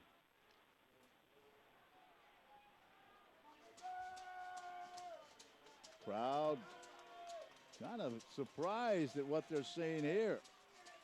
And they hand it off right up the middle, and they get the first down. And for one of the few times, the running play to the fullback, Morrison Smith, picks up enough for a first down, I think. I don't think the Vikings expected that that play. Don't think they expected that play. Yeah, they got the first down. There just barely. So the drive continues for the Bobcats as they trail 28-17. But the Vikings have kind of struggled at moving the not moving the football, but coming up with a big play on 3rd and 4th down here in the second half. Yeah, need to stop. Need to shut them down right here. First down at the 37-yard line. And they want to throw it. Receiver right open out of the backfield is Tromley. Big gain into Viking territory all the way down to the 45. And there again, Tromley was wide open. Kobe Lowe finally tracked him down from behind, but a big gain is they'll take it down into Viking territory, down to, looks like about the 40. They're going to mark it right about the 42-yard line, so that's going to be a 1st and 10 for Peru State. Bobcats on the move once again. Boy, they are. First down, 42, right hash mark. Tromley with the catch and run. Late third quarter. Hand it off. Now they're going to keep it. Now pitch it to Trombley, and he stays on his feet up the sideline, picks up about 8. Yeah, it looked like the Vikes were going to have Audsley trapped in the backfield, and Audsley very quickly pitched it back to Trombley. Trombley broke a tackle about the line of scrimmage and picks up another first down. Wow. Ball at the 31-yard line. That's a gain of an 11 and a first down. Come on, D. Down to 3:04. This quarter's gone by very quickly. And they're a good field goal kicking team, so they are in field goal range now. Let's see. They haven't turned it over. Vikings need a turnover here. Audsley sends his man in motion, wants to throw to the sideline. He completes it. That is a gain of about 5. He's throwing that one out of the backfield to James Sluka. And the big tight end, Andrew Robinson, down the middle of the field doing jumping jacks right now, trying to show Audsley how open he was. He broke from that tight end position on the right side right down the middle. There were no Vikings around him, and I'm sure he's going to tell Audsley, hey, try that again. It was 21-0. The Vikings were going in for another score, and they fumbled the ball, and that really kind of turned this whole thing around. 2nd down and 5 from the 26-yard line. They pitch it again. Vikings don't get out there. Sluka's got the first down, runs to the 15, and boy, right now this offense is clicking on all cylinders. Damian Wilson and also Jacob King there to make the tackle for the Vikings, but that's going to be enough for another first down to about the 15-yard line. So Peru State on the move here with 2 minutes to go in the third quarter. This has really been a stunner here in the second half, even though Valley's still up 28-17. First down at the 15-yard line. Need a turnover right now. Audsley showing a lot of confidence as he comes up to that line of scrimmage running this offense. He's going to keep it. Now they'll pitch it, and the Vikings get there, but Sluka hurdles one tackler and picks up a few yards. And he gets down to the, let's say maybe the 13, picks up 3, 2nd and 7. Dietrich Allen out there, the first man to make contact for the Vikings. So 2nd and 7, ball inside the 15. They could get within 4 points if they can score a touchdown here. Ball at the 13-yard line at a 2nd down and 7. Audsley.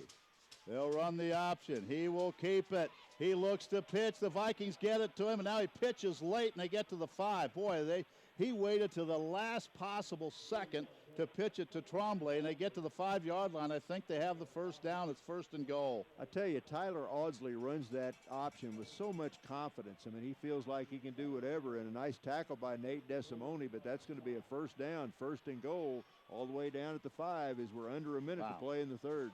Wow, is this turned into a ball game? Vikings were in control, but mistakes and turnovers, and all of a sudden Peru is knocking at the door again. 1st and goal from the 5-yard line. Audsley turns, keeps it, pitches, Trombley, touchdown. Or did he get there? No, 1-yard line. Got him, somebody tripped him up right about the goal line, so it's going to be a little bit short, but it's going to be 2nd down and goal inside of the 1. In fact, the nose of that football looks like only about 6 inches away from the goal line. And it's 2nd down and goal. That may have been the final play of the quarter. They don't have to run another play if they don't want to, and they're not going to. So that's going to do it for the third quarter. Folks, it's all Peru right now, and they are knocking at the door to make this a 4-point game. We'll be back with the fourth quarter in 30 seconds. What does ConAgra stand for? C, community-focused company. O, on task in providing good nutritional messages and products. N, nutritious and delicious. A, always striving to do the right thing. G, great place to work. R, responsible corporate citizen. And A, local producer of kids' cuisine meals, Marie Callender pasta, banquet dinners and pot pies, and Healthy Choice Cafe steamers. CONAGRA, a great place to work, a great part of our community. Learn more at conagrafoods.com.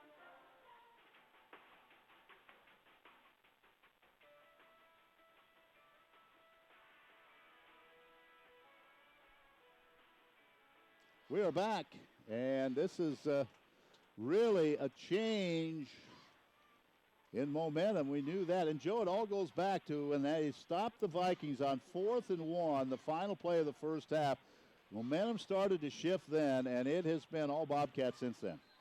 Well, and then, like I say, 3 turnovers for the Vikings in the game, and they've all come at opportune times. And then the Peru State Cats have been very, very quick to take advantage of those turnovers. So we need a stop right now. Ball inside the 1-yard line. So it's going to be 2nd down and goal from that point. Probably go to Morrison Smith here as we start the 4th quarter. Vikings rolled up all that offense, but nothing here in the 3rd quarter. No scores, and right away, Audsley sneaks it in. Touchdown. That didn't take much. Touchdown for the Bobcats, and it is now 28-23.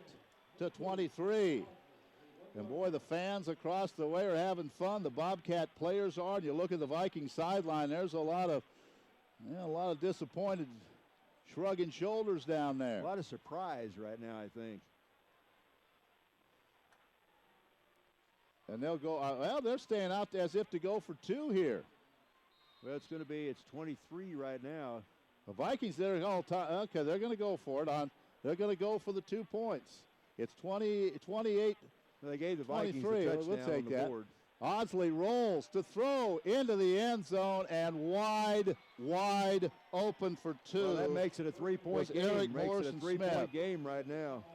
The Vikings better get it together because all the momentum on the sideline of the Peru Bobcats. Folks, it's 28-25. It is a 3-point game. We'll be back with the kickoff in 30 seconds. Bank any day, any time of day. It's the convenience of mobile banking at Community Bank of Marshall. Check your balance, transfer funds, pay bills, all at your fingertips when you use the advantages of mobile banking. You choose your banking hours since now you can manage your accounts from your phone at your convenience. It's easy to sign up and get started, so go to one of our 7 locations in Marshall, Blackburn, Malta Bend, Waverly, Sweet Springs, and apply for mobile banking today. Community banking, the way it was meant to be. Member FDIC. Well, Joe, we're about halfway through the 2nd quarter thinking, wow, we'll get out of here and we'll roll and give the Bobcats credit. They have just continued to roll, and all of a sudden now it's a 3-point game. Well, and since that point, with Vikes were ahead in that 2nd quarter, 21-0, they've been outscored 25-7 right. since that point. And give Peru State credit for going for 2 right there. That made it a 3-point game. You naturally think, hey, let's don't chase points right now. Let's line up and kick it. But they go for the 2-point conversion. They make it, and they've got a good field goal kicker. So good gut check time for the Viking offense. They need to put a drive together right here. Huge drive right here, and Conray able to kick the ball into the end zone. We need a big one right here. Come on, Jakari, let's break one. Conray kicks it on the ground. Somebody's got to pick it up, and it's going to be Johnson. He's to the 20, tries to turn to the outside. Now breaks the tackle. Johnson stays on his feet, turns the corner to the 35, up the sideline to the 40, and run out of bounds at the 42. Job. That's what the Vikings needed right there. A nice kickoff return by Jakari Johnson, and they'll have good field position. They'll set up at about their own 42-yard line. No flags down, so Vikes will have excellent field position. Farm Bureau Insurance Agent Justin Schuster in Marshall, John Harrison Higginsville, Marshall Chrysler Jeep Dodge in Marshall, Sturhan Jewelers in Marshall, Stonehenge Golf Club in Marshall, all with us on the broadcast. Vikes have it their own 42. We're early 4th quarter. We've got a heck of a game. 28-25. Valley leading over Peru. Jakari Johnson, the running back. Joe Muriel still the quarterback. First down at the 42-yard line. Right hash mark. Now Muriel checks the wristband. Double wide receivers to the left side.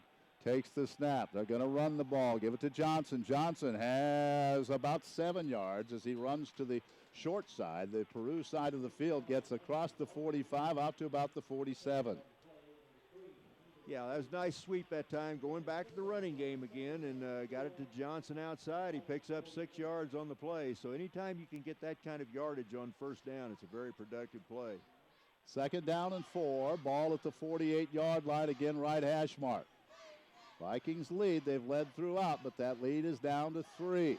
Hand it off again. Johnson has a big hole. He's to the 45-yard line, and they try to strip the ball, but he hangs on and gets to the 43-yard line of the Bobcats. Before he's finally pulled down, it'll be 1st and 10 Valley. Elijah Lavalis Hawkins there to make the stop, but again, a very productive running play. Vikings 2 runs, another first down into Peru State territory right about the 43-yard line. Now, this is a big drive. They need this one. Trips to the left side. And we need 6. Yeah, need 6. Out of the shotgun, Muriel takes the snap, back pedals, looks, throws, ball batted down. I think that was Alan Barnes, the big defensive lineman, got a hand on that pass.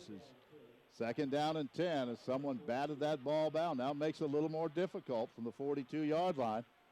Muriel had time. The offensive line was held them out. But look how quiet this crowd is right now. Well, pretty good crowd here tonight, but this afternoon. But there's not much noise right now. It's a stunner. Second down and 10 from the 42-yard line. Muriel takes the snap, back pedals, pocket holds, looks, throws, and overthrows. It's intercepted. And the tackle is still not made. It finally is, and that was a poorly thrown ball. And here come the Bobcats as that ball was picked up by Darius Finley. And wow, the Bobcats have a chance to go down and take the lead. Unbelievable.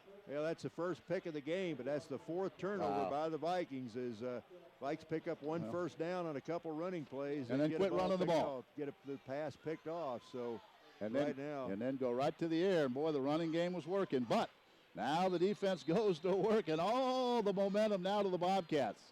The Vikings turn it over. They turned it over 5 times against William Penn. They've turned it over that many times today. And here come the Bobcats with all the momentum and a chance to take the lead. First down at their own 46-yard line. Send a man in motion. They're going to run it. And Audsley hit, no gain, 2nd and 10. That defense has to come up big right here. Yeah, a good job that time by the Vikings on defense. 2nd and 10, no gain. Nate Higgins was over there. Good coverage. Good D by the Vikings. Let's call it 2nd down and 9. So got to get after Audsley here. 13-13 left to play. Vikings lead at 28-25. Led 21-0. One time in the and had the ball in the second quarter. 2nd and 9. Got to watch the pass play. 2nd and 9. Audsley's been good when he's had to throw. Come on, D. 2nd and 9 from the 47-yard line.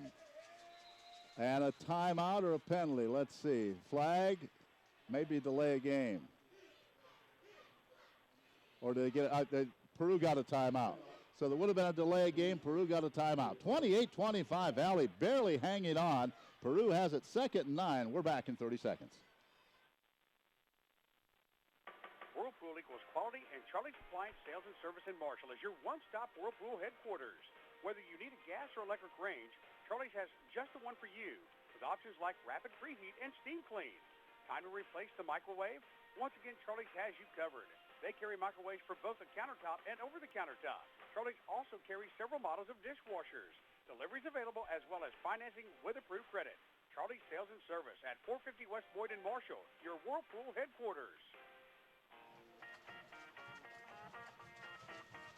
2nd down and 9. The Vikings stop Audsley on first down, but Peru had to take a timeout. They would have had a delay of game, so they wisely took one of their 3 timeouts. Audsley back to throw, looking for his tight end. Now he's going to roll around to the right. He's got all kinds of room to run, no containment whatsoever, and he is all the way down to the Viking 31-yard line. Nobody contained the left side. You know, you look at Tyler Audsley. I don't know what he has this half, but in the first half, he had 81 yards on the ground, 76 through the air, so he's been kind of a one-man wrecking crew today on offense for Peru State. But, Joe, against this offense, you have to stay at home, and nobody was protecting the defensive left side, and he just took off. So it's first down, and again with a good field goal kicker, they're in field goal range, but they want more. They want the lead from the 31-yard line. 12 and a half minutes left to play in the game. Vikings up by 3. Audsley turns, wants to throw, rushes on, throws it deep. Trombley there, makes the catch, touchdown, I believe. He's in, touchdown, and Peru State has come all the way back to take the lead. 31-28. Wow. A perfect strike to Trombley, and Peru State was down 21-0. They have outscored the Vikings since that time, 31-7. Yeah, what a give Tyler Audsley credit. Boy, he's had a huge day, and that was a well-thrown pass. That's his second touchdown pass to Trombley, and boy, right now, talk about a tale of 2 halves. Wow. And here comes the extra point attempt. Ball is down. Kick on the way, and Peru State has the lead 32-28. We're back with the kickoff in 30 seconds. This is Paul Cruz with Central Missouri Agri-Service. Here's a little quiz you can take while you're harvesting. What can I do now to get cleaner fields, to get faster soil warm-up, and quicker soil drying for a more timely corn planting next spring? What can I do to eliminate burn-down applications and reduce the potential for cutworms? The right answer to these questions is fall-applied herbicide to eliminate those winter annual weeds. As soon as the combine leaves the field, call us at Central Missouri Agri-Service because our success is measured by your success. Joe, it was unbelievable. 21-0. And you thought the Vikes were going to go up 28-0, but here comes the Bobcats. They've outscored the Vikes 32-7. Give this Peru State team credit. They're on the road, a long ways from home, down 21-0. It looks like it's going to be a blowout. And man, I mean, they've taken charge of this game. Yes, they have. Vikes need a drive right here. Still a lot of time left. Let's get a touchdown, get back on top, get the momentum back. All right, let's see if Johnson or Turk can break one. As, boy, that sideline across the way is pumped up. And this sideline, the near side where we are, very quiet. Here's the kick. Line drive, and it's a line right to Turk. He grabs it, brings it across the 20, tries to turn the corner. Turk to the 30, hurdles a tackler. He's all the way to the 39-yard line. Good field position. For the second straight time, last time by Jakari Johnson, this time by Darian Turk. They give the Vikings good field position. There's a flag on the far side. That's probably going to be a block in the back or a hold. I would think. I'm not sure. Man. Well, the Vikings had the huge lead, and now can they come back? If not, what a devastating loss this would be. Yeah. Block below the waist. Yeah, that's going to back it up 15 yards. Wow. Wow. Joe, this team had 459 yards of offense in the first half. Yeah. Well, another turnover, though. The interception by Muriel was a really poorly thrown ball. As good a first half as he had, a poorly thrown ball. But now the Vikes are behind 32-28 here in the fourth quarter. Five turnovers by the Vikings. Yep. That's been the story of the game. That's the story. And we did that same thing against William Penn. This team has moved the ball pretty well against everybody. It's just have got to take care of it. Let's see if we can put a drive together right here. Well, they need it. It's plenty of time. Yeah. 12:05. But looks like Hawkins are running back. Down by 4. And they're going to run it up the middle of Hawkins. Hawkins tried to break to the outside. A good tackle as he gets across the 20 to the 23. It'll be second down and about 6. Stop there by Brian Burr, the senior defensive back. Pretty good gain on first down, though. That's a gain of about 5 on the play. So second down and 5 Vikings. It was 28-14 at the half. It's been all Peru here in the second half. They made all the right adjustments. Muriel to the sideline, caught by Stenard, has the first down. Flag is thrown, and is that going to be on the Vikings? It's going to be a holding, I think. My I think goodness. That's a holding call, no. And that flag was thrown. The ball was out. The Vikings just continue to shoot themselves in the foot offensively. Yeah, it's going to be a 10-yard penalty, so that'll back it up. Going to be second down and long now. If they can't come back from this one, Joe, this would be a tough one. That was a first down at the 30, and the flag was thrown well after the ball, so whoever the hold was on, it had nothing to do with the play. Brendan Latham, I believe, unbelievable. Is the freshman out of Charlotte, Missouri. I believe the one tagged with a holding call. 2nd and 16. The Vikes going the wrong way now. What a devastating loss this would be. Long way to go. 11:35. Second down, about 15. All the momentum on Peru's side. Back to throw. There's the sideline. Caught by Stenard. He gets across the 25, close to a first down at the 27. I think that's that same pass they threw the last play where the hold was called. Darius Finley there to bump him out of bounds, but a good throw by Muriel. Dorian Stenard, that's at least 7 or 8 catches for him on the day. Well, the Vikes need 3 downs. 3 yards, rather, to pick up a first down from the 31. They're going to throw for it, and the ball is batted. You need 2 yards for a first down, they throw for it. And it's knocked away, and they'll have to punt. I think that knockdown that time, trying to get the number, I think that was John Dreger, the big senior defensive lineman, got a big left hand up and knocked that one away. So 11:20 left in the game, a lot of time left, but Vikes definitely need a stop right here. Well, they had a couple penalties there. You had good field position after the kickoff, a penalty. Then you had a first down, a penalty. And now Villanueva will have to punt it away. And now a flag is thrown. Let's see what this is all about. And now the Vikings have to take a timeout because they're not set for special teams. That's about the fourth time this year the Vikings have had to take a penalty or take a timeout because they weren't set on special teams. And, Joe, that timeout could really come back in a tight game like this. So, 32-28, Peru with a lead. We're back in 30 seconds, Viking Sports Network. Bill Bunt Chevrolet in Higginsville is home of Lafayette County's largest variety of used cars and trucks. Whether you are replacing your main vehicle or adding an extra car or truck for a family member, you don't have to go far. Lots of options at Bill Bunt Chevrolet. Our experts check every pre-owned vehicle to offer you nothing but the best so you can find new roads. Bill Bunt Chevrolet in Higginsville, the working man's friend, just a country mile north of I-70 on Highway 13 in Higginsville. Or visit us at BillBuntChevrolet.com. Vikings have to use a timeout to get the right personnel on the field for a punt. Well, it's all Peru here, and the Vikes have to punt it away from deep in their own end. 4th down and 2. They'll take the play. They have plenty of time on the play clock. Villanueva will punt it away, and this is end over end. This is going to be fair caught at the 39-yard line. Pretty good field position for Peru. Great field position. They have all the momentum. This has been a stunner. Logan Pabin has it. Now, we knew Peru was a good ball club, and, Joe, you give a good team opportunity after opportunity, and the Viking mistakes have done that. This is what happens. You're down 32-28. Well, the Vikings still very much a part of this game, but they cannot afford to give up a score right here. A score here would be devastating. Yes, it would. And, boy, Peru comes out a little more life in the step. Well, we said gut check time for the This defense is it right now. First down at the 39-yard line. And they will hand it off. They're going to keep it up.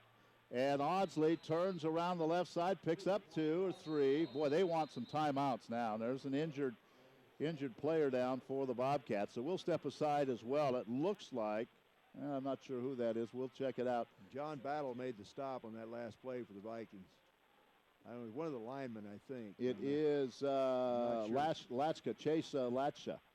Latcha is the injured lineman. That's a good gain, though, 4 down. Let's take a quick 30-second break. We're back, but the Vikings in trouble. They're down 32-28, back in 30. If you haven't bought a home recently, it won't take long for you to find out how much has changed in the past couple of years. Changes to market condition, financing, updated laws, regulations are just a few issues the team at the Ashford Agency stays current on. If you've never bought a home, we are here to help and teach you how to buy a home. We can help every step of the way through the buying process. Call the Ashford Agency today at 886-8557 or visit us at 452 West Arrow in Marshall.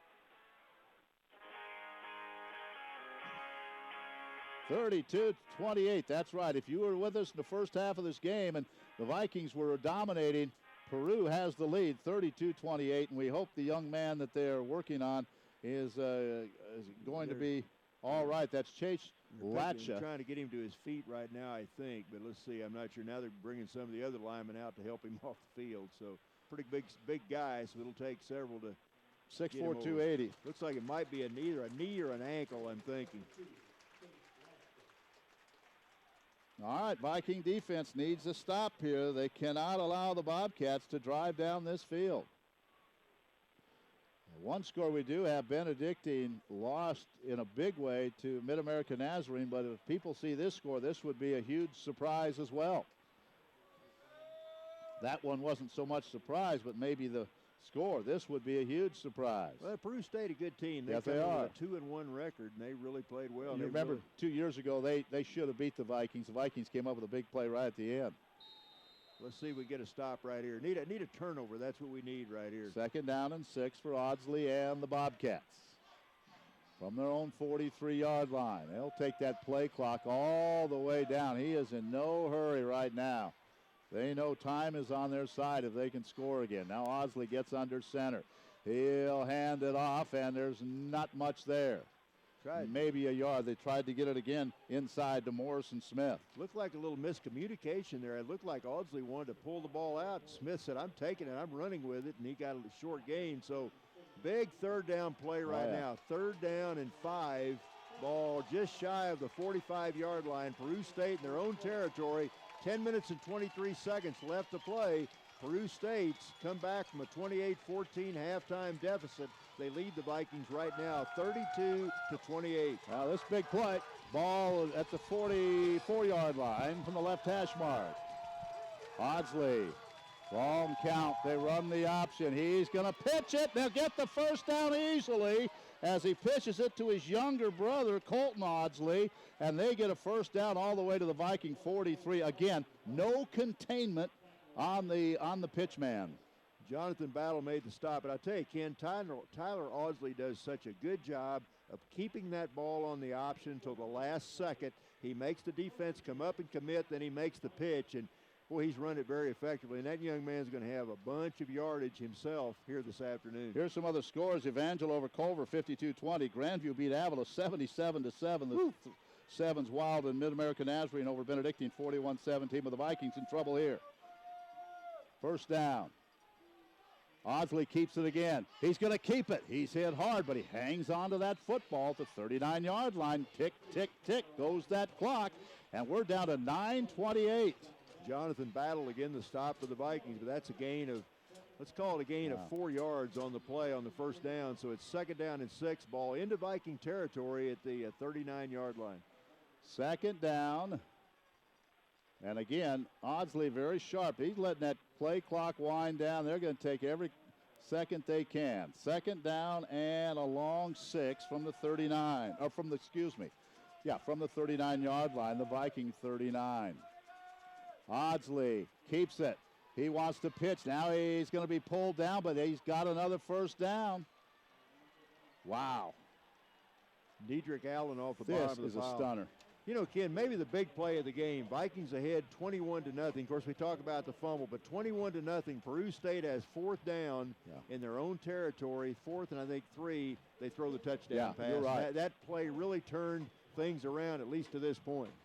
Well, this is something. The Vikings would fall to 2-2 if they can't come back and go to Grandview next week.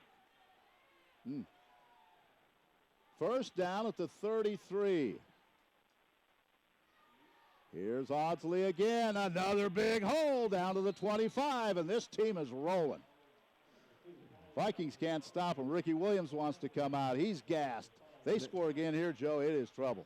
Nate Desimone, the stop for the Vikes, but the ball all the way down to about the 25-yard line, down to 8 minutes to go in the game. So it's do or die for this Viking defense right now as Muyad Maxwell comes into the lineup. He's a 250-pound senior out of Kansas City back into the Viking defensive lineup. Now, look, there's confusion. They don't know who to have in there. A couple players have to run back on the field. And what's tough to do against this option? 2nd down and about 3 from the 25. They hand it off. They're going to pitch it outside. Good hit, good stick, and I don't think Tremblay got to the first down marker.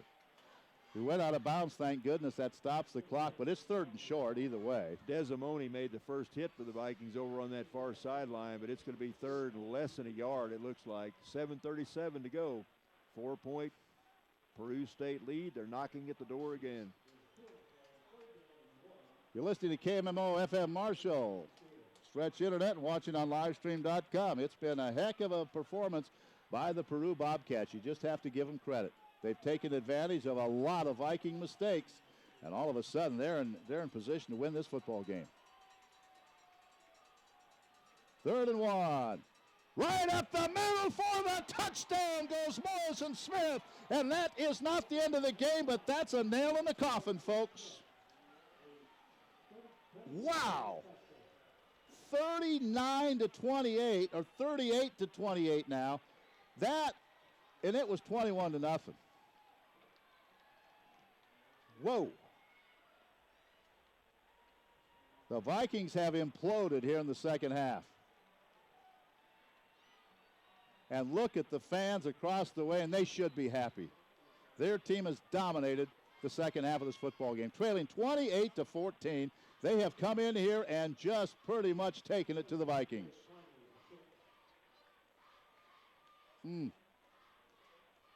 Extra point attempt coming. It's ball down. Kick is on the way, and it is good. 39-28. Valley down by 11. We'll be right back. Scrap metal can add up to some big dollars. It's Donna with the A&J Auto Salvage in Higginsville, and we're ready to pay you money for all types of things. Old cars to cans, iron to copper, brass to aluminum. We buy it all. Serving mid-Missouri for over 7 years. People say not only do we have great prices, they also like the personal service they get from our locally owned business. So if it's scrap you want to sell or a car part you need to buy, consider A&J Salvage in Higginsville. Just call 1-800-748-7634. Joe, I got kind of a good point that Chaz Matty just brought up. We'll look after the game. The amount of plays and the defense has just been on the field so much that I know I talked to Monty about this, and last couple games they've been on the field for 80 snaps, and that's a lot for a defense. Well, give Peru State credit. We said this. The Vikings rack up 449 yards in the first half on offense, and defensively they shut the Viking defense or offense down pretty well the second half so far. Well, still plenty of time. Not scored in the second half, and so give Peru State credit, but the Vikes still have a lot of time. 7:09 left to play. We need a score right now. Well, they had that ball in good position. Now let's see if we can break one here. 7:09 to go. Plenty of time, but 39-28. Vikings giving up 39 points. They've been giving up 22 a game. Well, and Vikes are going to need to open the offense up even more right now. Yeah, you can't. Yeah, now you have to go away from the run. What a job by this Peru team to come back and not give it up. Another low kick. It's going to bound and be picked up by Turk. Turk gets to the 20. Good coverage. Turk trying to get to the corner. He's to the 30. Hit hard. He's out of bounds at the 31-yard line. Going to have to open up the offense. You're right. Tackle that time by looked like Justin Barnes to bump Turk out of bounds. So Vikes will set up shop right about their own. Looks like 31. It looks like somebody hurt maybe on the sideline. Is somebody down over there for the Vikings? No, I think coach is just talking to his offense just talking before to the offense. They come out. Yeah, about the 30. It looks like about the 30. They haven't marked the ball yet. It looks like. Oh, now it's to be a holding call against another penalty. My goodness, the turnovers and the penalties. That's the reason you might lose this football game. Just too many mistakes. 27, Vikes will set up at their own 27. 7 minutes left in the game, so pretty much a do-or-die drive right here. Yeah, it is. All right, Vikes have it. They were in control most of the way, but they have gone silent here. And now they run the football to Dahl, and he gets about 2 yards. Interesting play call there when you need 2 scores. But the ball's out the 29-yard line. It'll be 2nd down and 8. And the clock is moving. Vikes hurry up on the offense, going to try to get it going quickly. And Joe Muriel, the quarterback. 2nd down and 8. And back to throw is Muriel. Throw sideline. Oh, and Denard can't come up with that one. And it'll be 3rd down. And boy, right now, you may be in 2-down territory here. Darius Finley there on the coverage. He was right with Dorian Stenard that time. So 3rd down and 8. Vikes need something positive to happen right now as Anglin checks in at that tight end position. Clock is stopped. 21 on the play clock. 6:32 to go on the game clock. And it's 39-28 Peru. They've outscored the Vikings 39-7 since the first quarter. Muriel takes the snap. Rolls to his right. Looks. He turns the corner. He's going to try to run for the 1st down. He got it. Oh, barely. He was pushed from behind. He was on the far sideline, and that helped him pick up a 1st down. That was an aided 1st down as one of the Peru State linemen wraps Muriel in the back, and I think that tackle was made on that play by, I think that was Elijah Hawkins who bumped Muriel ahead for the first down for the Vikings. First down at the 37-yard line. Muriel back to throw, rushes on. They throw it out of the backfield and going to get a few yards up the sideline. And breaking tackles across the 45 all the way down to the 38-yard line goes Hawkins, Elliott Hawkins. Great effort that time by Elliott Hawkins. He was hit about 20 yards back. He kept spinning, kept the knees churning, and gets all the way down to the 38. And you feel the crowd starting to get back into this. 6 minutes left in the game. Vikings trail it by 11. First and 10. At the 39-yard line from the right hash mark. Muriel takes the snap. Throws, sideline, ball caught. Fuentes get out of bounds. Fuentes going to stay in bounds and maybe picked up a first down all the way to the 25. I'll tell you, Ricky Fuentes is a good receiver.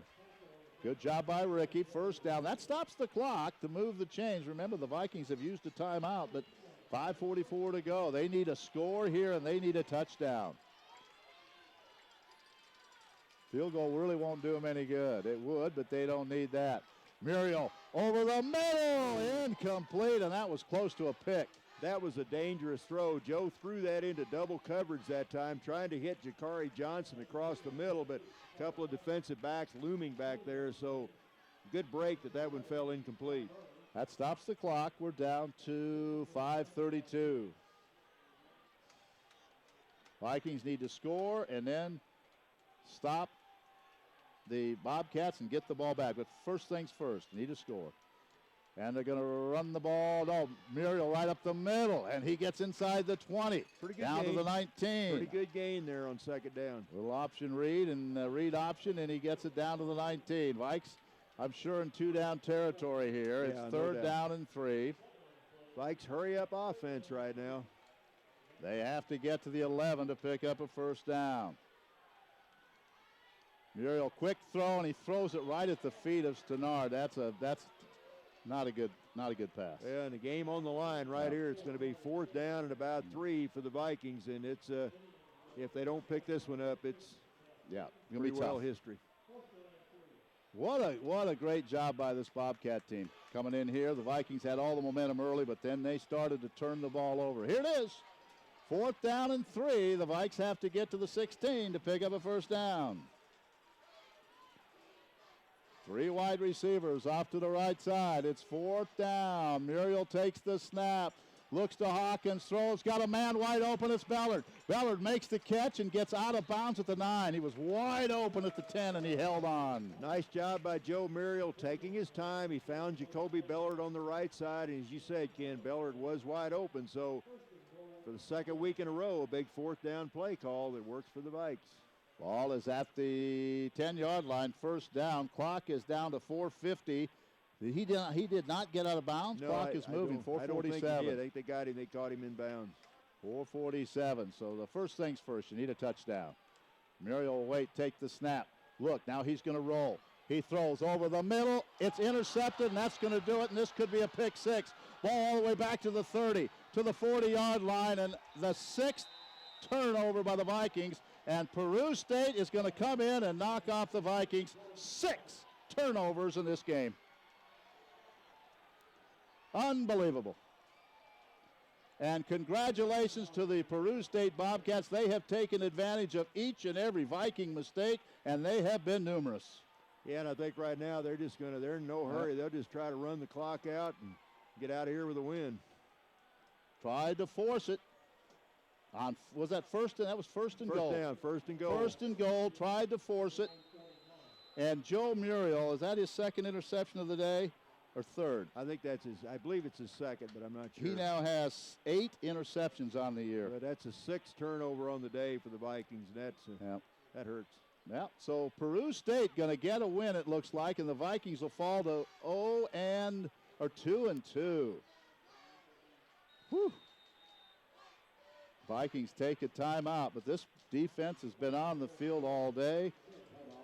21-0 in the second quarter, and the Vikings have now been outscored 39-7 since. About ready to fall to 2-2 on the year. Well, Peru State's going to move to 3-1, and they're a team I think that's probably flown under the radar for the first part of the season. But this win they will get a lot of attention with this win here this afternoon. Well, the Vikings in practice, Joe, are going to have to figure out how to hang on the football. It's just, this is 5 turnovers in the first loss, 6 in this one. You can't do that. You just cannot do it at any level of football. And they have just continued to do it this year. It's going to be interesting to see what how many yards the Vikes have on offense in the second half. Not many. They had 449 well, not bad. in the first half and moved the ball at times, but just continue to shoot themselves in the foot, and that's just something they're going to have to work through. What a big win this would be for Peru. And they are a couple of first downs away from getting it. Congratulations to Steve Snyder if they do it. Hand it off to their fullback. Nothing there. The Vikes will stop it again. And I tell you what, I can't imagine a quarterback having any more of an impressive day than what Tyler Audsley had for Peru State, both with the run and the pass. He didn't throw the ball that much, but when he did throw, he was very effective, and he ran that option pretty well to perfection. 3rd down and 8.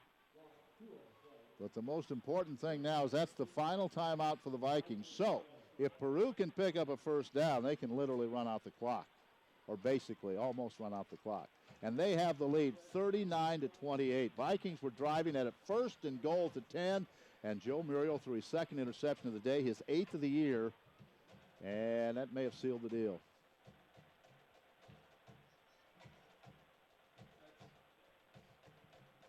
Joe, go. If the Vikings can't come back, you go 2-2 and go to Grandview.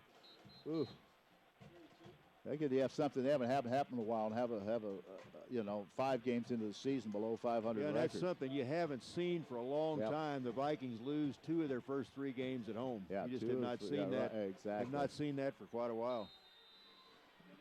We'll talk to the coach after the game, and unless they can really come back, it'll be a tough interview. But coach will be there. It's 3rd down and 8. And Audsley runs the option. This for the game, and he is going to protect the football. The Vikings have it. They're going to say he was down. Audsley was down. Now the Vikes can't stop the clock, so they'll let this thing wind all the way down. They'll have to kick it. I imagine they'll kick it. No, Valley had one more timeout.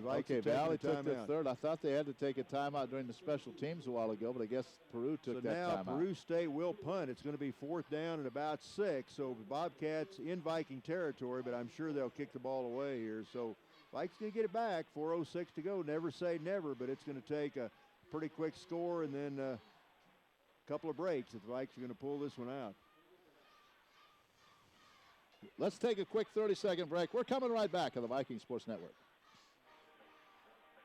So you're starting over with your credit and you need a new car. Your best friend tells you about a new buy here, pay here car lot that just opened up on the corner of Lemon and How Did I Get Here Street. Don't put yourself through that. Before you find a new best friend, call Christina Jasper at WK. Our Jumpstart program now offers more finance options than ever before. So don't settle. Stop into WK in Sedalia or visit us online at WKChevy.com. About 4 minutes to go. Here, waiting for the snap. High snap, but he's able to pull it down and kick this one off the side of his foot. But White's going to get a great Peru roll. That thing's going to be picked up by Johnson. Ooh, and he almost slipped a couple of tackles. Now a flag is thrown way back at the 20. And if that's another unsportsmanlike on the Vikings, they've done that a lot this year. Let's just put it that way. And this may be on. Don't know what the call is, but their Vikings don't look real happy about it. Collins White. See what the call is. So this is going to, and really a pretty good punt because he just kicked it low and let it roll. Now the Vikings, personal foul. And it's on Hollins White. So, Joe, there's a penalty that takes it back again. And the Vikes just continue to do that week after week. Well, the Vikes scored. I'm trying to remember when they scored their 28th point. I know it was fairly early in the second quarter, but they scored 14. I think it was 14-0 at the end of the first quarter, wasn't it? Let me look on the sheet here. I believe it was. Yeah, it was 14-0 at the end of the first quarter. The Vikings, trying to see when they went ahead. when they scored their 28. But nonetheless, it's been a great defensive effort. Some great adjustments by this Peru State defense. The Vikings have one last shot at it, but with that unsportsmanlike personal foul, the ball all the way back at the 10-yard line. And they need 11 points, need 2 scores. The Vikings scored their last touchdown with 5:03 to go in the first half. And then had a 4th and 1, didn't get in at the end of the half, and since then, this is Peru State Bobcat football. Throw to the sideline, good catch. That'll be a first down. Vikings have to hurry up. Stannard with yet another catch. He's had a big game. Well, all you can do right now is air it out. Keep Try going. to throw deep down the field as many times as you can, and hope a purple jersey catches it. Yep, that's all you can do now. Clock down to 3:49.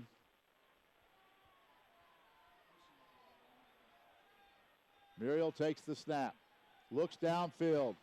He rolls to his right. He's going to take off, try to get out of bounds, and he does to stop the clock. He gets across the 30 to the 32. Pretty good gain. Will be second down. First half belonged to the Vikings. The second half completely dominated by Peru, and they have a 39 to 28 lead. Yeah, we've seen stranger things happen. Let's see if the Vikings can come back. Gain of 4, second down and 6. But 6 turnovers in this game, and you're not going to win many times doing that.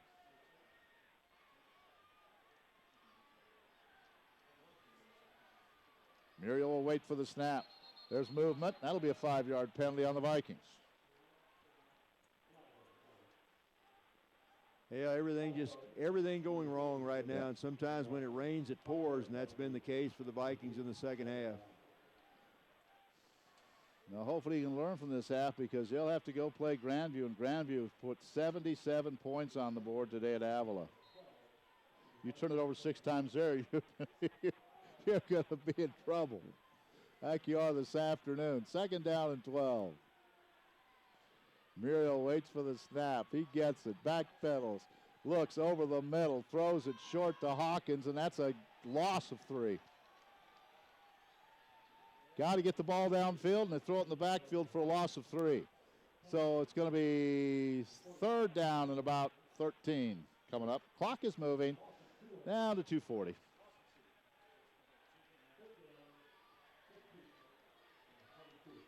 Third down, a loss of 3 on that play.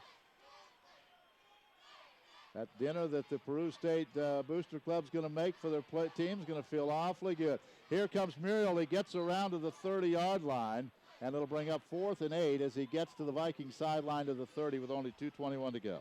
Tackle that time for Peru State. Hawkins bumps him out of bounds. So it's going to be 4th down. Vikings, if they have any chance at all, will have to pick up this first down.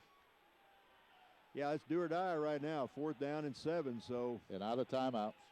Going to have to throw it. Well, you just don't see this happen to a Viking defense very often, Joe, but they've been on the field for so many plays. Yeah, they have.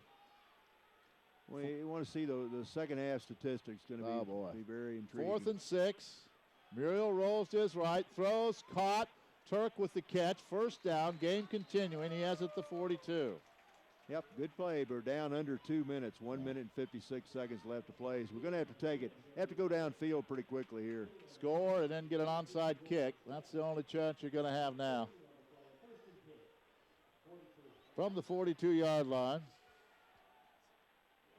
Boy, hurry up. Taking a lot of time. Muriel back to throw over the middle. It's caught. First down. That'll stop the clock, but they have to move. Oh, boy, he didn't get a very good spot. I think they're going to give him the first down, or are they? Doesn't matter. The Vikes get up in a hurry and have to go to work. Down to 1:41. They stop the clock to move the chains. Vikings are ready to go. Trailing 39-28. Muriel takes the snap. Looks deep. Now throws it over the middle. Knocked away. Almost intercepted. That was almost the 7th turnover. Elijah Hawkins again breaks it up. Oh, Joe, that pass, you can't have that pass right now anyway. You've got to throw the ball. 15, 20 yards, 25 yards downfield. Throwing it over the middle 5 yards isn't going to get it done right now. You've got to get into the end zone and get an onside kick. Vikings fans stunned. They're up 21-0. Muriel looks, throws. It's caught by Hawkins. He does not get out of bounds, or does he? Yeah, he did. He fought to get out of bounds on the Viking sideline at the 42 to bring up 3rd down and 6. That'd be nice. We only need one more score, wouldn't it? Well, we'll be on the air at 11:30 from Des Moines next week. Vikings, unless they can pull this one off, will be 2-2 and taking on a very good Grandview team. Boy, the Vikings just rolled in the first half, but they got stopped at the end of the first half, and that turns out to be a huge play. And then 6 turnovers later. Back to throw. Muriel to the sideline. Catch is made. And up the sideline goes Ballard. He's to the 10. He'll get into the end zone, or did he step out? He stepped out of bounds, I believe. Looks like about the 4-yard line maybe, but there's only 1:08 left. But nice pass from Joe Muriel to Jacoby Bellard. Bellard danced down that sideline, but tipped out of bounds inside the 5. So Vikes not dead yet, still hanging around. They have to score and get an onside kick. Ball to 4, 1st down. I don't think the Vikes can stop the clock again. I believe they're out of timeouts. Yeah, out of timeouts.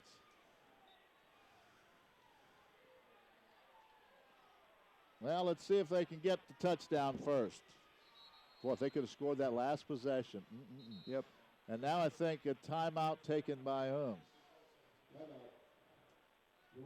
Bobcats take a timeout. We'll step aside as well. The Bobcats have dominated the second half, and they're close to pulling off a pretty good upset here in Marshall. We're back in 30 seconds.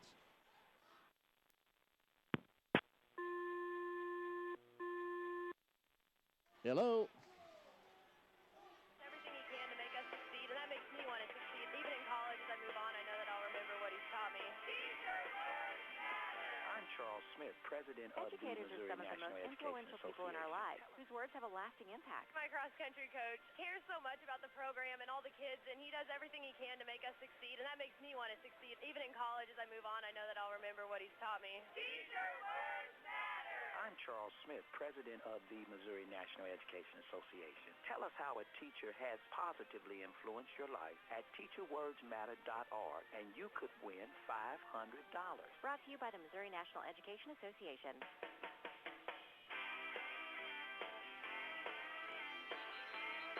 Well, we're down to about a minute and a half, and the Vikings need a score and recover an onside kick and score again. That's just about what we need to do here. And I need to do all that in a minute. Down 39-28 after leading 21-0, after leading 28-14 at the half. Muriel takes the snap, rolls to his left. He wants to run it in. He got there, touchdown. Well, the Vikings score to make it 39. Need to go for 2 here. Yeah. Need to go for 2. This will make it 39-34. You go for 2 here to make it 39-36.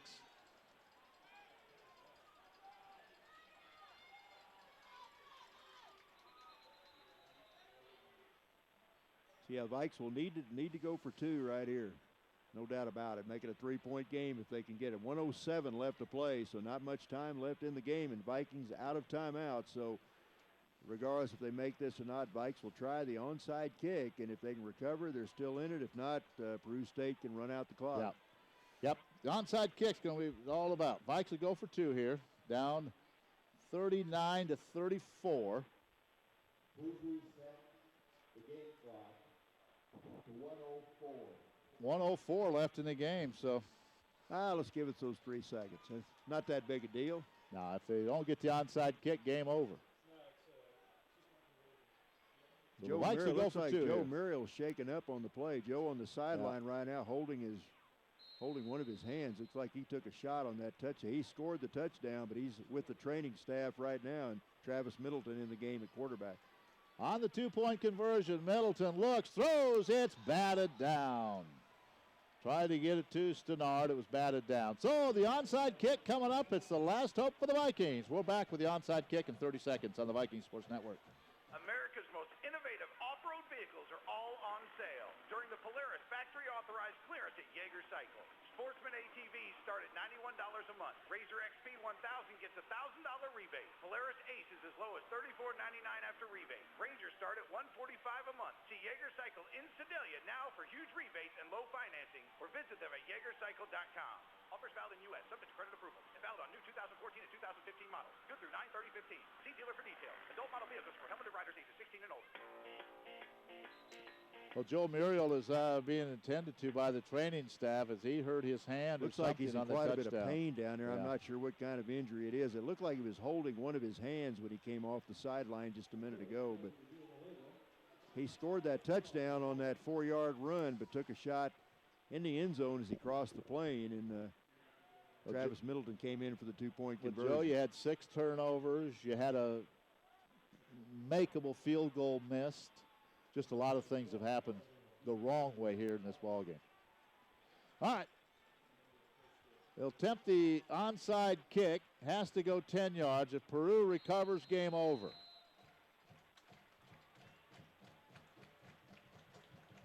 And it goes 10 yards, recovered by Peru, and they can run out the clock.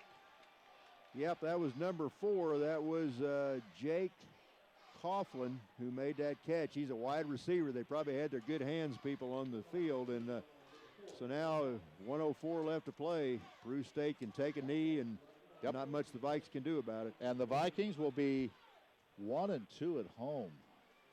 Wow. Yeah, and 2-2 overall. That hasn't happened very often. And going to Grandview next week. So, and hopefully Joe Muriel will be all right. But again, I know it sounds like a broken record, but penalties and 6 turnovers and a missed field goal, and that results in a loss. 39-34. Congratulations to Steve Snyder and the Bobcats. They'll go to the victory formation. They'll snap it a couple of times, and their booster club's going to feed them over here, and they're going to have a wonderful meal tonight. What a win. Down 21-0, down 28-14 at the half. And they are going to come back and win this football game. Congratulations to the Bobcats. We were going to try to sneak into their feed. I think now we'll just pass. Yeah, we'll pass now. But they deserved it. Yep, they were the better football well team, especially in the second half. One more, and that's going to do it. The Vikes will fall to 2-2 on the year. And there's nobody to blame but themselves, just a tremendous amount of mistakes. And that will be the last snap of the football game. Joe's going to head to the sideline. We'll wrap things up, or we'll start our post game. What a disappointing loss. Congratulations to the Bobcats. They beat the Vikings today, 39-34. Valley falls to 2-2. We'll start the post game in 1 minute. Viking Sports Network. Hello, this is Dr. Barbara Burns with AccuQuest Hearing Centers, encouraging you to schedule a free, no-obligation hearing evaluation today. Too often I see people putting off hearing evaluations for a variety of reasons. Maybe it's because you have a set of hearing aids sitting in a drawer that didn't work for you. Maybe you think hearing aids are too expensive. Maybe it's because you think people will think less of you. Whatever the reason, let AccuQuest help. We don't just sell hearing aids, we sell satisfaction. Like a 30-day trial period, up to 3 years full-service warranty including loss and damage, free in-office repairs, cleanings, and adjustments for the life of the hearing aids, and a free annual diagnostic evaluation. We also offer no interest payment plans, and our hearing aids can be so small they virtually go unnoticed. There simply is no good reason not to let AccuQuest help. You'll recover the life you're missing along with your hearing. Call AccuQuest Hearing Centers in Marshall and Sedalia at 831-5048 or 826-0180. Wow, a stunned crowd here and a happy bunch of Peru Bobcats. They go to 3-1 on the year as they come all the way back from a 21-0 first half deficit, and the Vikings just gave a mistake after mistake, and it cost Valley today, and they lose this thing by the score of 39-34. We'll wait for the statistics. We will have a conversation with Coach Paul Troth. I know Coach will be, this is a tough one. This is the second home game the Vikings really probably should have won, but with turnovers, you know, win football games turning the ball over like the Vikings have today in the last few weeks. That is 6 more turnovers. So in the 2 losses this year, the Vikings have turned the ball over 11 times in those 2 losses. Had 459 yards of offense in the first half, but the second half really wasn't the same. Good adjustments made by Peru, and more than that, the Viking mistakes just gave the Bobcats time after time. The Viking defense was on the field a lot. We'll try to figure out how many plays they were actually on the field, but it was a lot this afternoon. And the Bobcats and Tyler Audsley with the win. Let's take another 1-minute break. We'll be back with more post-game. 39-34, Bobcats win it today in Marshall. We're back in a minute. Imagine this. It's 11 o'clock Sunday night, and you just remembered you forgot to get to the bank to deposit this month's paycheck, and you've got bills to pay. What do you do now? Rest easy. Now with Wood & Houston Bank's mobile and online banking, you can bank whenever and wherever you want. Want to pay a bill, deposit a check? It's all possible with mobile and online banking services at Wood & Houston. And now when you open any one of Wood & Houston's smart checking accounts, you'll receive a free tile, a $25 value. Wood & Houston Bank, personal banking since 1874. Member FDIC. Get paid for your performance. Be part of Weber Seed. Considering cover crops for those unplanted acres this fall, along with your local NRCS office's new cover crop program, Weber Seeds takes care of any cover crop needs you may have. Instead of spending big money to keep your weeds suppressed this fall with high-dollar chemicals, let Weber Seeds help you suppress weeds, prevent soil erosion, and improve your soil's health with an inexpensive cover crop or cover crop mix. Contact Tyler O'Brien at 800-850-SEED to find out what we can do for you.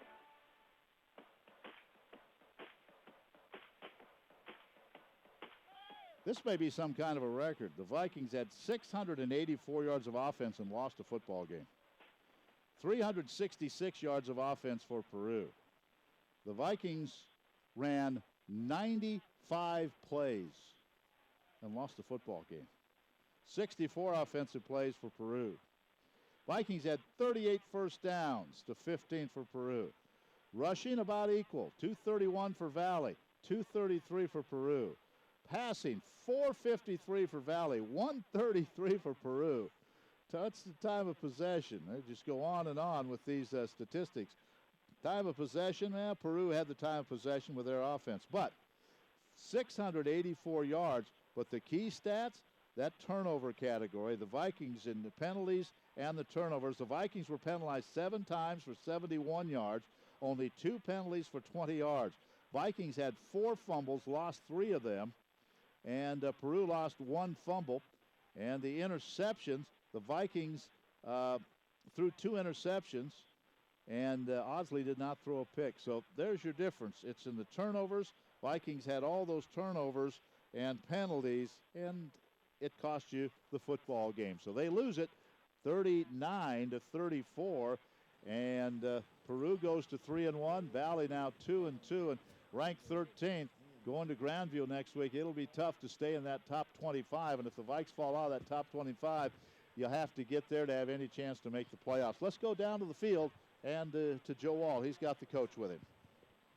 Okay, Ken, right now with Coach Paul Troth. And, Coach, a tough loss, but tell you, give Peru State credit. They're down 21-0 on the road. They come back and get a big road win.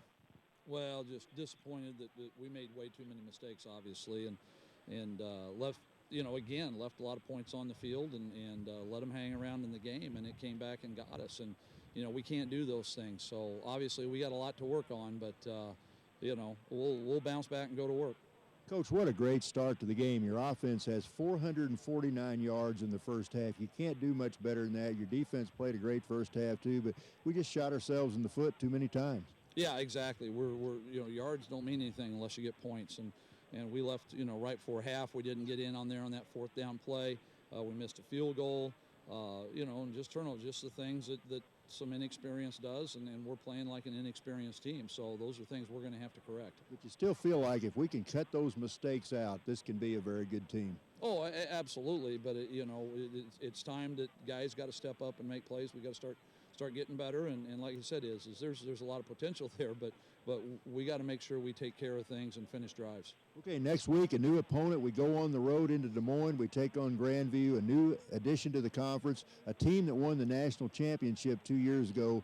That'd be a tough test. Yeah, I mean, it doesn't get any easier, so we'll go to work on them this week, and we're going to have to find a way to bounce back. Okay, Coach, we'll see you next week up in Iowa. All right, thanks, Joe. All right, thanks, Joe. Thanks, Coach. And we'll be back to wrap things up in 1 minute on the Viking Sports Network. Viking Athletic Goods in the Marshall Square is your apparel headquarters for all your favorite teams. KC Chiefs, Mizzou Tigers, Missouri Valley Vikings, Marshall Owls, Slater Wildcats, Santa Fe Chiefs, and much more. Pullovers, hoodies, sweats, even socks with logos. Viking Athletic Goods also carries a nice selection of crazy socks. And for going to the games, you'll find the best stadium seats anywhere at Viking Athletic Goods on the Marshall Square.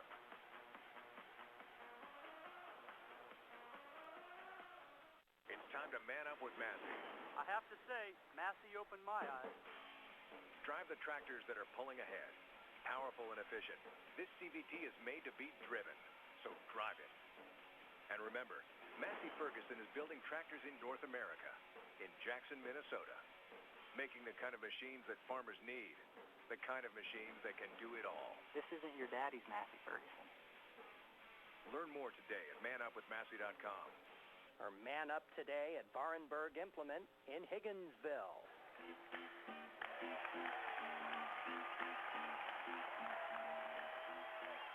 Well, again, the final score, Peru comes into Valley. They get down early, but they rolled in the second half, outscoring the Vikings 22-6 in the second half.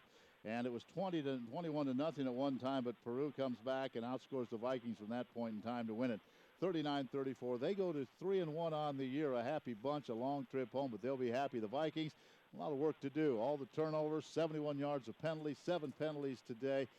Just a lot of mistakes. As you heard Coach say, Joe, you were down on the field. You turn the ball over and make mistakes like that, you're not going to beat many football teams. Ken, I think the frustrating thing about all this, you look at this team, this can still be a very good team. I mean, to have the kind of first half that the Vikings had, put up those kind of numbers, and to shut Peru State down early on like they did, we've just got to quit making the mistakes we're making. If they do that, they're going to be a very good, I think, still could be a very good football team. Ran 95 plays and 684 yards of offense and lose a game. Yeah, that's frustrating. And you know, and Coach, I heard him in the huddle after the game. He just said, guys, we don't want to feel like this again. And we stick together. We come back. We got a lot of all we can do. He said all we can do is come back tomorrow and work hard. And play the next for the next game. Forget this one. And congratulations to the Bobcats. Final score, 39-34. Peru State wins it. Vikes fall to 2-2, 1-2 at home.